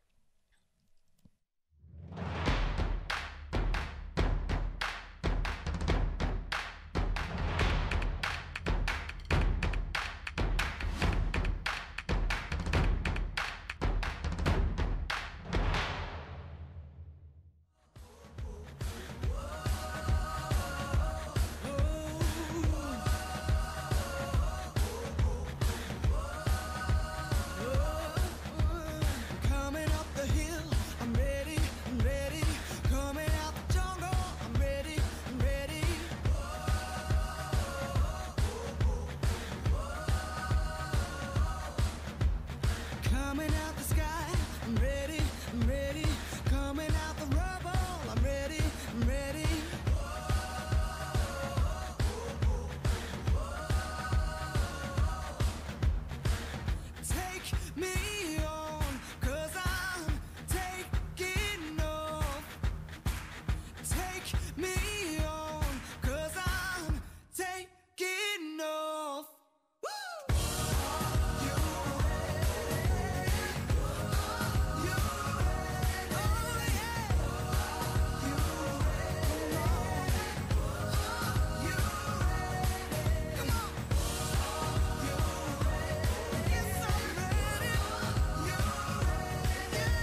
The LPL continues to impress here, of course, with Week 8, Day 1, new expectations to who is actually going to playoffs, with EDG and OMG hitting Summoner's Rift for Game 2 shortly. However, more games coming up later in the week. Clement Chu, Jake Hysteric, Sozipenko, and this is Match of the Week. RNG, BLG, coming up on Sunday, folks.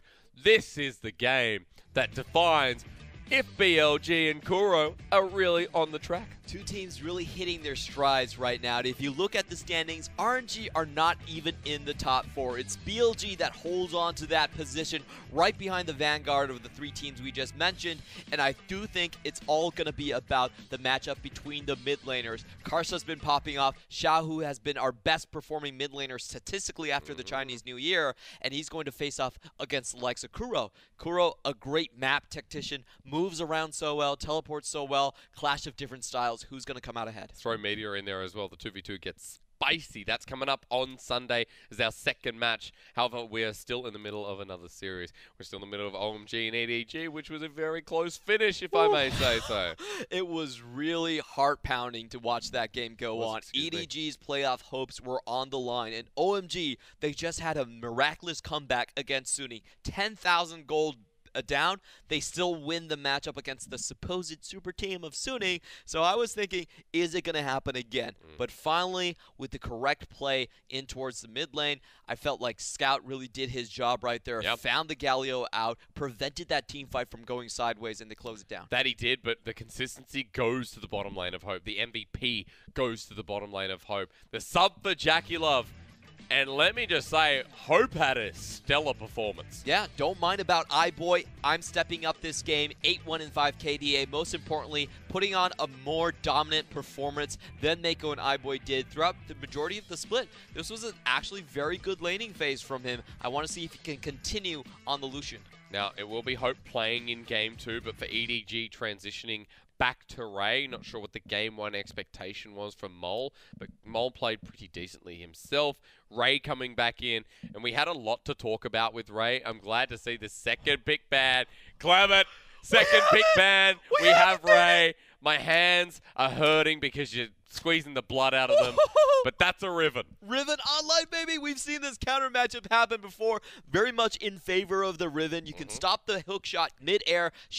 Camille doesn't get to move away from you. It is a very strong counter matchup. Oh, no. And this is what Ray was known for. This is what Ale was known for back when he versed Jinnu. Yes, that's the matchup I was talking about. Ale was so rough because Ale just got absolutely stomped. And now he has to play the Camille against another top lane Riven. And in looking down the lineup, we also have the best snowballing combination in Rek'Sai and Lissandra for EDG. I love what Hart has been doing with his band picks, hitting the notes on all of the strong points for the team. Clement, I believe in Hope. I also believe that Riven into Camille is so oppressive that Game 2 will give us the identification we need from this U80 carry, but also EDG moving towards their strength of schedule in Week 8. OMG, does their journey towards playoffs end here? Or do we see something else? I'm not going to let them cheer. It's a bit of an invade. Okay, now. 4-man invade. Bomb Kench being thrown in as well.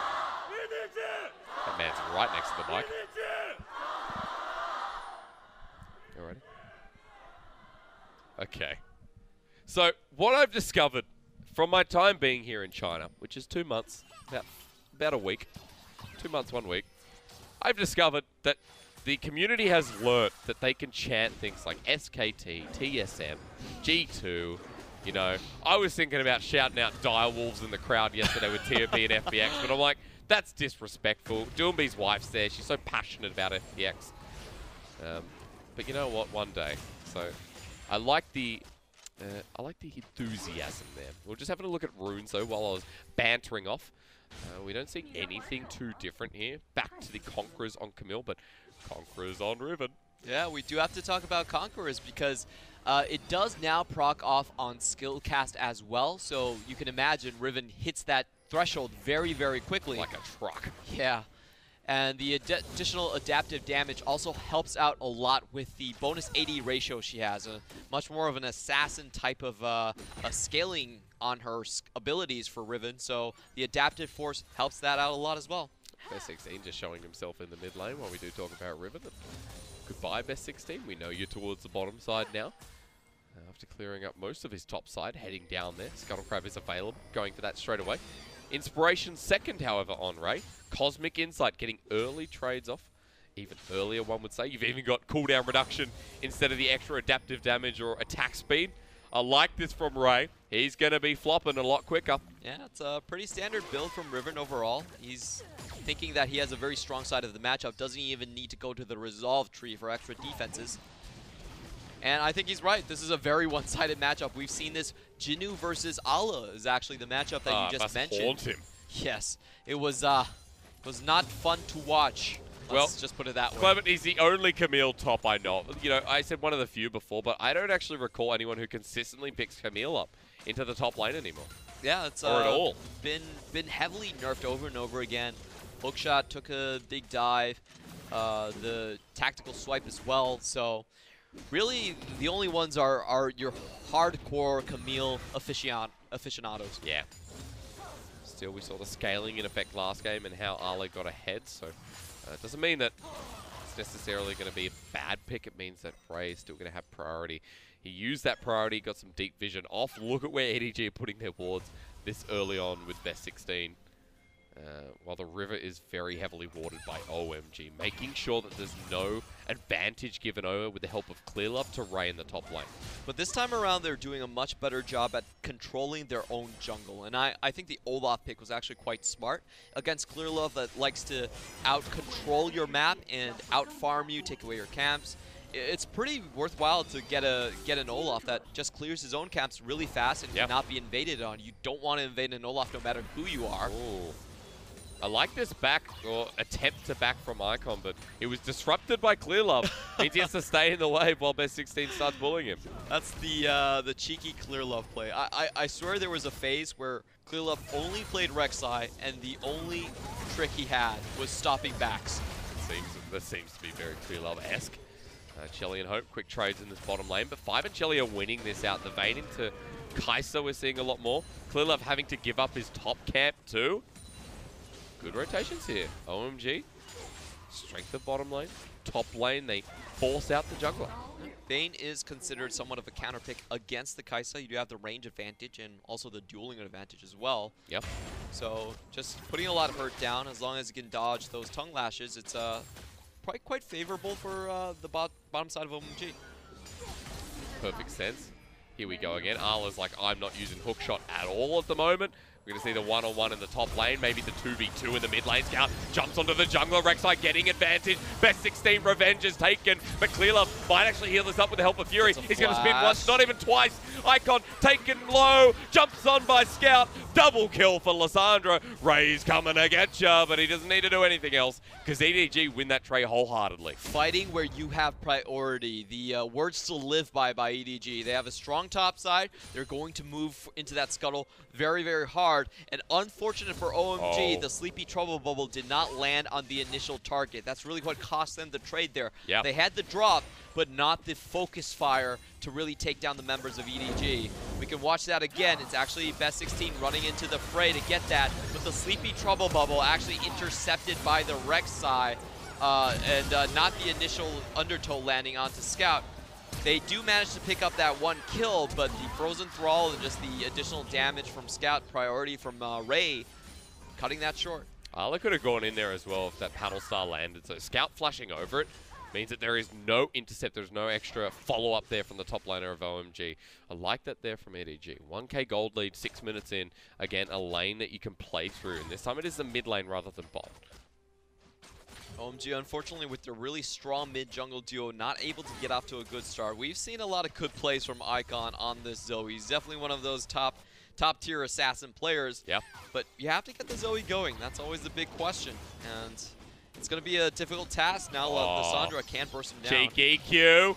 All right. It's all right. The control ward's there. Clement, look at where Clearlove is. He's found Icon. He cleanses. But can he get out? He's still got the flash from the last trade. Uses it as Ray comes on in. Absolute crazy thing about Conqueror's Rek'Sai right now. You can proc your Conquerors so quickly.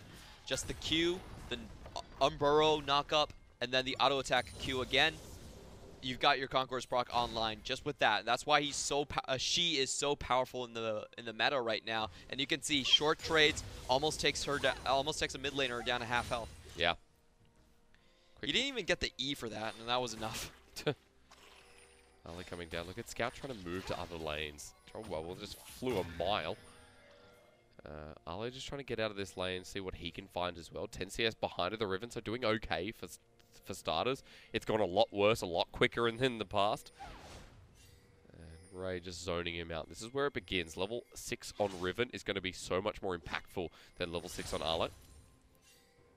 Thing about Camille is you have a utility ultimate. You can't really fight against other bruisers that just do more damage with level 6. Yeah. It's going to find the stun. Oh, he just bopped him off again. Ali does get the trade-off. Here comes the Hextech Ultimatum. Ray caught in the corner. Launches out, flashes forward. Clearlove does find it. Ray still alive. How is he still alive? I don't know. It's Riven, apparently. Best 16 finds him, but with an inch of his life, Scout comes in for his third kill. Turret plating and more expectations for EDG. Well done on Ray. He actually lost the initial trade, but he was able to survive with so long, getting the flash to avoid the undertow, and then just getting another Valor shield up. Saved the trades for them. Very, very well done. Great start of the fight, and really showing what Ray is capable on carries. Worst part about this is the wave got pushed in. It'll reset. We'll have a look how Arla tried to turn it back on his favor. Yeah, this was a really good trade earlier on. You can see he doesn't actually stop the hook shot, so he managed to get out. But watch Ray here. Flashes around, dodges the undertow, gets his Valor, gets another Q2, stays in the fight, and just goads best 16 to actually have to walk backwards to finish him off. That was so well played on his part. Worked so well because Scout was able to get in. He's picked up a Luden's Echo because he has 3 kills at 9 minutes. This Lissandra is going to press Q, and your whole life is going to break, not just the ice. So, Scout walking back in, level 8 now. Best 16 trying to impression onto this blue buff. Going to be a hard contest as Glacier Path is not taken. This might have to be taken here by Clearlove. He secures the blue buff just because Best 16 was walking in. Can Zoe actually find something on Lissandra's way back in towards the mid lane? Looks like EDG are going to take the safe route around, though. Yep, but no blue buff going to Lissandra. Could be different. Maybe something happens in the mid lane, but still Scout is so far ahead that right now Icon will be able to get small trade windows off. Doesn't have his first item. Just so accelerated from EDG's standpoint. They have a 2k gold lead. Icon and Scout going head to head, just working better for Scout. Almost a bit of a, not a historic matchup, but two very experienced players. Good trade back, but EDG pushing forward with the minion second wave. Skin. Not going to be procced onto Chelly. Bit of damage here from Hope. Starting to win out this lane. And that was really well done. I really like how they factored in just how many more minions they had on their side. That's not exactly a trade where the Kaisa is supposed to win out that hard, but they do have the advantage with the extra damage on the BF sword compared to the the lifesteal options, which doesn't work out that well for you in terms of an all-in trade. Yeah. And they're able to push it so far. Very well done on the bot side. Yep. Dragon secured as well. There's going to be an Infernal that comes up next. Now looking at spawn timings, this Rift Herald had spawned a minute ago, and straight away Best 16 starts it up at reset because Ray comes in, and the rest of EDG are coming in as well. That's rough for Best 16. He's a level behind, and he might even have to give up this Rift Herald. Love these trades coming in from EDG. You take the Dragon, nothing on the bot side left to defend, instantly move it into the Herald, and this is an 5v4 situation for OMG. They can't get Chelly here fast enough. Teleport play, maybe just to secure the Rift Herald, but OMG is still here. I'm not sure they should be. The flash is in, locked on down. Ali doesn't even get to play the game. And with OMG just caught in the middle of it, 5 just get a good taunt, but EDG might be low. Clearlove trying to turn it around, but it's so easy there. Ray picks up the kill. Chelly jumps back in, but he shouldn't be here. The final hour, Hope sends him forward, ults himself, Glacial Path, flash forward, Ray, knock up City, baby. And he gets another one too. Hope doesn't get the snipe, but it's already good enough for EDG. OMG, they're just trying to push their luck over and over again. Doesn't work out. EDG have such a better fight setup. I don't think they actually saw Scout inside of the pit. Scout was hiding in one of those corners. He found the Galio before he could really do anything, and you can see how much damage and slow those frozen thralls really do to your team fight. Lissandra is one of the best champions if you get the first kills down in a team fight. Yeah, that's right. 3-0 and 2. Couple assists after this big play. Yeah, really good target focus on the Ala. Takes Olaf down as well. And the end of the fight was also great to watch. Chelly tries to get something back, but he's actually slowed by the corpse, the frozen corpse of his previous support. And let's just watch this. Hope dodges out on Icon, flashes actually Killer Instincts away, and they pick up the kill as well. Great reactions from him. Oh, I wanted that finish, but not going to get it. Wasn't quite on mark, but still the attempt was there. The attempt on the life of Chelly, who couldn't really do too much in that fight. A couple of kills went over to OMG, or rather just the one. EDG now so far ahead, though. You have an Infernal Drake coming up soon. You have a Rek'Sai, a Riven, a Lissandra, who all have priority. And Hope and Mako just playing spoiler, getting up to that late game potential for the Kai'Sa. All he needs to do is push this in, get more gold, continuously get there. EDG, they are the best team to study when they have a bot lane lead. They transfer it so well. They love to play with globals. Teleporting was great. That's the death rush we were talking about. And EDG, they always find their victims in that trap. Not this time, or rather this time, OMG, the victims. I was just thinking to myself, I thought, well, was it really in the Pixel Brush? But not really the Pixel Brush. You're right. Right. Thank you, Clement. I appreciate that the most. Look at best 16 charges. There's a teleport coming in as well. Hope ults immediately. A lot of respect there. Remembering BF Sword, double pickaxe. Hope still has a lot of damage. Dodges away from Sleeping Trouble. Mako should have dropped here with the Hextech ultimate, but so much expended for the support of EDG. While they're going to get bottom lane turret, they'll push out mid as well. OMG just grasping at straws. Yeah, really have to agree with you. That was a teleport expended just to get that single kill, and they don't actually burn anything from Hope either. I think that was the main point. If they got some summoners from Hope, you could maybe justify that. Yeah. But Mako will fall down gloriously for his team. Mako doesn't need to do anything else. He's done so much already. Clear Love, Ray, Scout, even Hope will take him to the promised land. Infinity Edge there on Hope after what was solo turret gold in the top lane, 460 from what I remember. The rest of the map already have their first items apart from this top lane on Ray. But he'll back now. Black Cleaver, Caulfield's Warhammer, Ninja Tabai, double longsword. So much gold just sitting in his inventory. He's ahead in CS, mid's ahead in CS, bottom even in CS, jungle even in CS, and everything for EDG. This game looks cleaner than last game and is shutting out OMG. Man, when will the Shy actually give us a Riven game? I've been waiting for it for so long. This is so why I off-topic. came to LPL, man. I've been here since 2017. Show me a Riven game, please. Oh my god. Ray's been playing it. Jidu's already on it. We deserve a Riven game. So you want the Shy on Riven?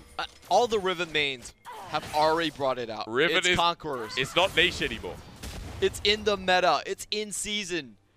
Can you believe, off the topic, because I know you're upsetty spaghetti about the Shy. I know. We'll get there, right? It's not even an IG game. He's not even here. He's not even here. I just can't need to talk vent. behind his back.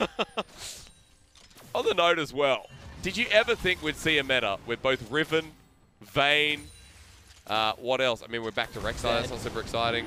That's actually slightly in. Zed's slightly in meta. And this is bonkers. There is so much in meta, and people complain that the state of League of Legends doesn't change. But you need to read a book. If League of Legends was a book, I'd tell you to read that. There is so much going on in our meta in 9.4, even 9.2. Urgot's gone, thankfully. And we just get this wide world where anything can be played. Even the Camille top lane, apparently, from Arlet, who might find himself in the unborrowed vortex that is Clear Love. He's been doing a very good job at just clearing out the waves in a very safe position that would force someone to overextend. I think he's definitely very aware that there's someone across that wall. You'd hope so. You can see his positioning, just using the tactical sweep on the bottom side of the lane. Just a small note on his itemizations. He knew he could not actually contest the Riven. He went for the Tiamat first, just to clear the wave when it eventually does get pushed in. He wasn't going to contest the minion wave at all. Did that in game 1 as well against Smol's Rise. And individually, I feel like he's actually done a good job in this matchup. What's going on here? What are we looking at? Cooldown 41%, What? baby. Oh my god. That's Chop, disgusting. chop, chop. Ray's only level. It's 17 minutes. How do you have 1v2, 41%? Come on, 1v2. What is going on with He sees Ruse? the Olaf. He doesn't care. No. Oh, 1v2. Here we go. Clement, you asked for it. Tomket's coming in too. It's a 2v2, or rather a 4. How many people going on? It's just 3v2. I'm sorry, I can't count. Ray going to turn back on. Best 16 still here. Ragnarok available if he gets caught out. Trouble bubble lands. Icon onto Scout. Wow. Imagine. Lyssandra's so far ahead. But imagine the world in which Zoe can 1v1. This is what happens. He lands Trouble it. bubble lands. Glacial pass there. He goes golden. Icon. Icon. Icon. Can't get it. Not quite. But Icon's got so much more mana. Clear Love's coming in. Look at where Scout is. Trouble bubble doesn't land this time. He still has the Zanyas. Glacial path is there, not taken. 5 flashes onto Clear Love. OMG going to take this fight to the full front. Ignite's there too. Icon still can run forward. Goes golden. He presses Zanyas. I guess why not? But OMG, they commit everything for that play. Yeah, it was just trying to bait out EDG, but for sure they were not going to come back into that. However, I will say that's how OMG does come back. Yeah. Hero plays from Icon. They're going to make another one in the mid lane, but Harley's already dead. Holy moly. Ult used by Hope. Gets one more auto off on Harley. This is what big Kai'Sa does with Infinity Edge. Best 16 walks up as well, has Ragnarok, but is like, screw that. I'm not going anywhere near Hope. But Hope walks towards him. One more auto. Flushes away. What just happened? I don't know, but Hope's into the belly. He uses his own summoner's heal as well. And that was very ambitious in a 2v4. When EDG's bot lane starts 2v4 in your entire team. That's when you know. Yep, that's when you know. Maybe the AD carry patch is really back again. The last time OMG were in playoffs was 2017 spring. EDG, last time we saw them go to the finals was in spring 2018 against RNG. 3-1 by RNG, and what a finals it was. But shutting down OMG here, Clement. You saw Scout try to get the 1v1 with Ray inside. Oh no, that just happened. That was dear. Probably during the mid lane fight that we were watching. Oh man.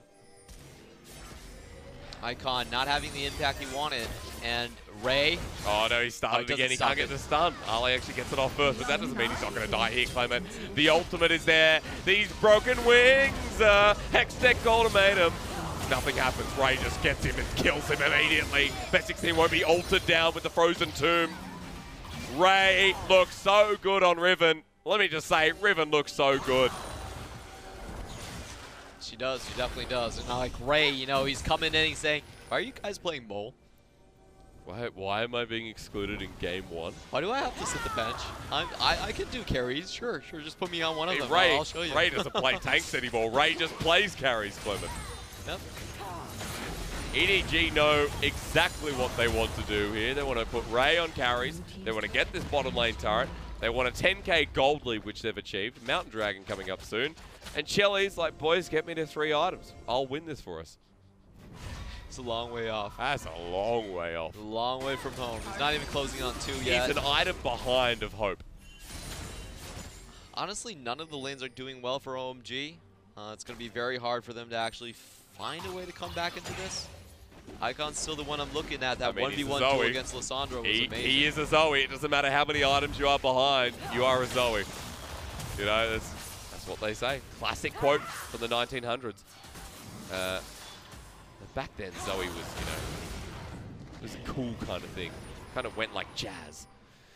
And EDG dancing to the beat of their own drum right now. There's no drums in jazz. Oh, their drums is like a snare drum. Yeah, There's some cool. Yeah, there are drums. All right. Didn't even have to say a word. We're so close to being cool like jazz. It's been an interesting day. I'll talk about that a little bit later because I'm still curious about how OMG react to this. There's a double mountain. Baron sitting up and available, and there's restricted vision, but at least they have some in their own jungle. You've got to kill Icon, best 16, Arla. But that's about it. Momentum still in the favor. Double mountain. Clement, what's wrong? I just envision EDG holding their formations and then transitioning into a Baron. I think that's the only chance OMG have. They found their chances in game 1 as well, where they outplayed a single Baron fight, and that brought them back. But before that happens, none of their lanes are winning. They have a very difficult time dislodging Rek'Sai from their own jungle. Yeah. So I don't see any comeback potential, honestly. It really has to be EDG just grouping up and pushing a Baron, and I think that's the only way that OMG finds that potential 5v5 or pick-off that they want. Using the Galio. Five hasn't really been as active this time after that one big skirmish at the top side of the map. Ever since then, OMG have been playing coy. Ray's hunting for blood, just going over walls. Where's the Camille? Al is the same level, but definitely not the same power. What's insane about this game is you can pinpoint the decisions that gave EDG the lead. Remember, they were actually very far behind in lane when Hope started out against Chelly. It's not a good matchup for him, but they won one trade, they push a tower, and then they transitioned everyone into the Drake, transitioned it all into the Herald. Yep. And OMG, they were just caught flat-footed. It was just one tempo play where they had an advantage, a small trade advantage in bot lane, and they snowballed the heck out of it. This has happened multiple times in OMG games. A lot of the time, OMG getting caught with their pants down. Once again, your favorite quote there, Clement. Icon locked down underneath the turret, but cleanses away. Scout just engages back onto him. Half health, trouble bubble landing again. Ray's here. Party in the top lane. See you later, kid. Yeah, punk. You want to deal with Riven? I tell you what, I'm the better badass. Ray just walks on in. Turret's going to go down as well. EDG, fair game. Icon biting his lip there. He managed to dodge a lot of skill shots, but Ray said, you know what? I still have an extra flash. It doesn't even matter. Finishes off the kill. Oh, Five has one Here we as go. well. They want to make the last stand here, Clement. Can OMG win this fight? Clearlove's quite squishy. So is Mako. Glacial Path in. Scout flashes in. Hope goes in. And everyone from OMG gets disintegrated. Double kill there for Clearlove. The Prey Seeker sought out its prey. And EDG with such a lead, do they just end the game? I think they do 95% in EDG's favor. OMG, they were hoping that some members were already splitting off to the Baron, but not the case for them. Not the case in this game. OMG have been collapsed on, disintegrated again. Hope walking up to Five, who is not tanky at all. And for EDG, they may have brought in the subs, they may have brought in the replacements, but EDG still stand tall. A must-win game with their strength of schedule, even though OMG tried to challenge on the way out. An EDG, a sigh of relief being taken right there by all the Piggy fans out there. EDG, they're still not out of the woods yet. If we go by the standings, they don't have a great chance against the top 4 teams of the LPL. And this was a must-win game from them. They show up, they have a lot of promise in their subs. And to me, I'm even quite surprised by the level which Hope was playing with. Yeah. Hope has subbed in a couple of times for iBoy, but he's never really held on to the starting roster. It's been on and off. He's had some, honestly, quite questionable performances earlier on, especially against LGD. But this time around, he's showing what he's made of.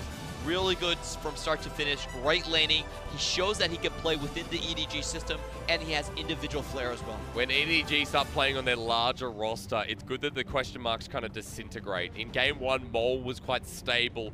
Game 2, Ray took over and played a great Riven game.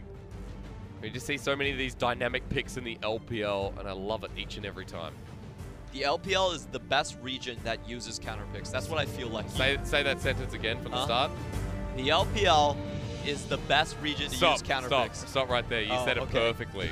But talk to me about the counter picks again, Clement. So sorry. The players here just have such drastic champion pools, and you have to have big champion pools to even survive the regular split. We're talking about 57 potential games. Back in the previous split, 45 potential games you have to play this time around. If you don't have a champion pool, you're not going to survive in the LPL, and that has honed our players. There's 10+ champion pools on the majority of our player. That's right. Majority of our player base. So things like this happen a lot. Red side advantage means a lot, and EDG really showed that they can do it on both. I'm glad we're talking about Hope here. I'm glad we're also talking about how Mole had an impact in Game 1. I want to transition that across the Scout in his early lead. Against Icon, had the time of his life. He didn't need to do damage. I mean, Icon did damage because he's a Zoe, but Scout just had such a great game. Yeah, Scout is just absolutely killing it. He's doing what he needs to do, and his synergy with Clearlove is something that I didn't really expect, because that was always the biggest point. When Clearlove is on the board, he's not going to have that 1v1 solo potential. I would not favor Clearlove to win out in solo matches against against the majority of LPL junglers. I think the majority of LPL junglers will actually win out on that. But for them to still have a strong 2v2, they play off the strengths of each other very well. They do the little things that really count, the things that make you happy in the morning and stuff like that. They fold the pillows for each other. They make their beds. It's just the little things that breakfast. Yeah, breakfast, bacon. You can smell that in the morning. It's really the little things that make the middle lane so comfortable to play in. Yeah. And that's the Rex I think he does over again. Just Prey Seeker after Prey Seeker after Prey Seeker. You hear that? Clear Love, everyone keeps asking why Clear Love's not married yet. Ladies and gentlemen, I mean, go for He's it. pretty young. And even though Clear Love had a nice had a nice early game, let's take a look at our MVP, which is the mid lane. No, it was top lane. Sorry, it was Ray. I was like, I wanted to talk about Scout. I just baited myself. I thought it was we the were Riven. building up it to was, that. It You was were the building Riven. Scout up. It's I like know. the mid lane. I know. I'm Ray. sorry, Clever. But it he was did the Riven, of course. He did a it's really Riven. good job. His first Riven game so far. I don't think he played a single Riven game in 2000. Maybe he did play in 2018, but definitely knows? the first one in the split so far. And he showed up big on it. This is going to be a champion you're going to see over and over again in the 9.4 meta. right. Still going to be there in 9.5. 5th MVP off the back of it as well. We were actually planning to talk a lot about Ray before coming into this game, this series rather. And Ray was on the tip of our tongue. Ray was the person we said, all right, he's got good MVPs, 12 solo kills. I think he almost picked up another one there, if that counted. So Ray leading the charge in solo kills is a good testament to how the top lane of EDG has strengthened and how EDG as a core has strengthened as well with Clear Love coming back. Yeah, overtaken Yuki in that solo kill department, and the majority of Ray's MVPs actually happened. That is true. Sorry, overtaken that, and the majority of his MVPs have actually happened after Clear Love has joined back on the roster. I think that's the most important thing to note, and the biggest improvement that we saw from EDG. Start of it, end of 2018, start of 2019, we didn't have high hopes for EDG. We felt like this roster has probably reached its peak several times over. Wasn't going anywhere. Yeah, and they finally do renovate themselves, and they find synergy between top and jungle, which is something that is so rare to think about for an EDG roster. Because you think about the players that they've fielded in terms of the top side, they've been, they've been kind of a utility player. You call them, and they're expected to come. They're expected to drop everything and just show up into the bottom side, not really have a life of their own. Where's Mouse? Yeah. Yeah, yes, sir. Yes, sir. I'm coming right now. Teleporting. Oh, Rumble's for you, sir. Yes. Yes. Oh, where do you want me to place this equalizer? I got it for you. Yes, sir. But that's not the way they're playing anymore, and it's great to see them have that breath of fresh air where they can play through multiple lanes. They still held on to all of their previous strengths. The only question for me is, can EDG really contest the top teams in terms of the 5v5? I think that's the only area left where we haven't really seen them do it yet, but if they can, they're the full package. We get our answer. FPX, BLG, TOP, V5, IG. That's their strength of schedule. One of the hardest, as you pointed out before, for EDG. A big 2-0 win, but it only begins here for the run to playoffs. We'll have a look at standings because now for EDG, they climb up a little bit.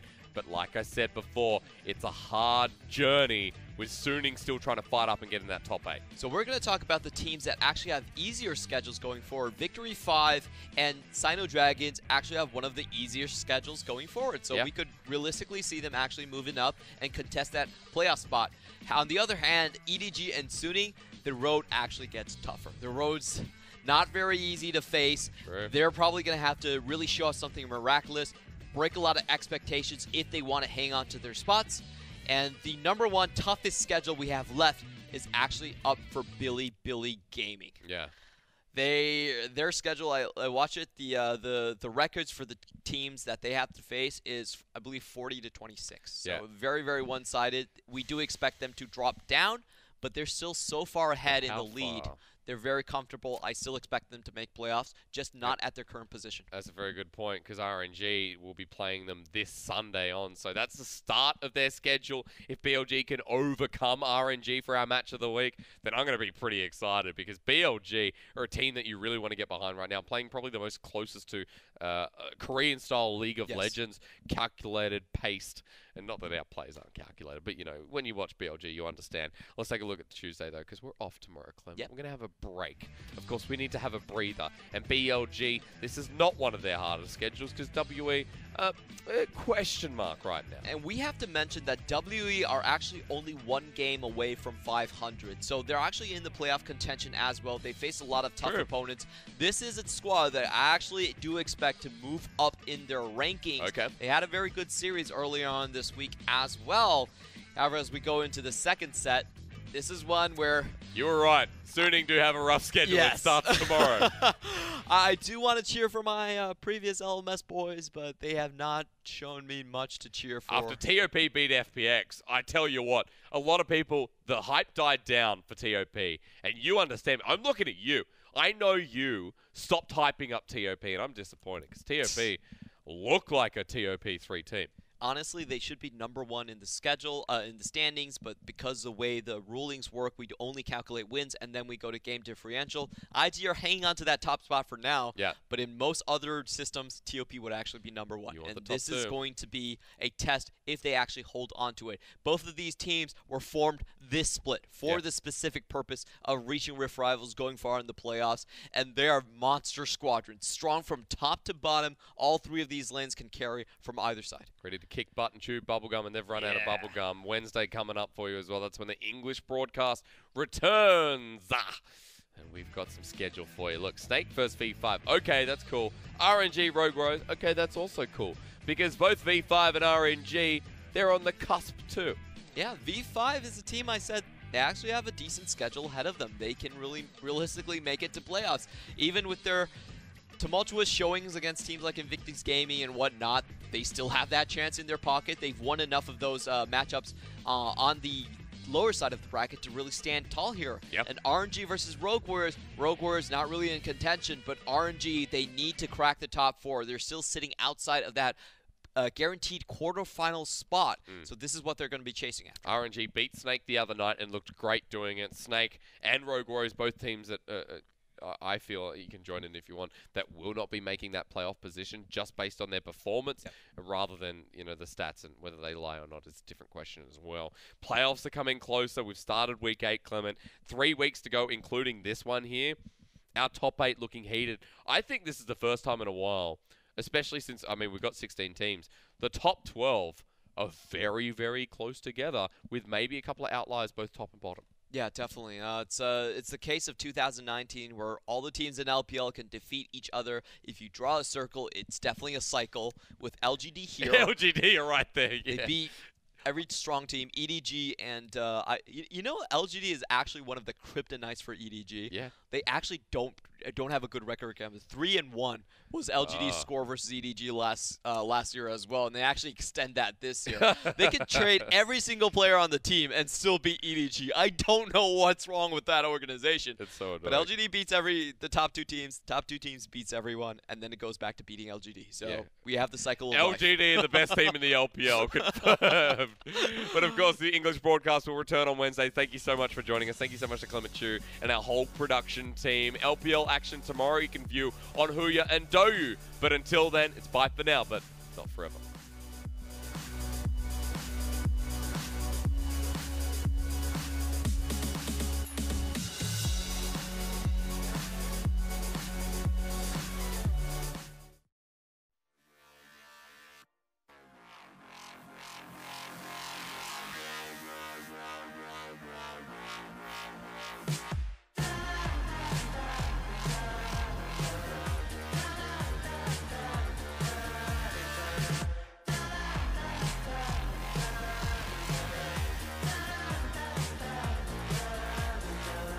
Build a weapon, one that blows the world away. Build a rocket that'll come and take away us all. Gonna come back, I am coming back in a day. Build a weapon that'll turn us into newborns again. Build a weapon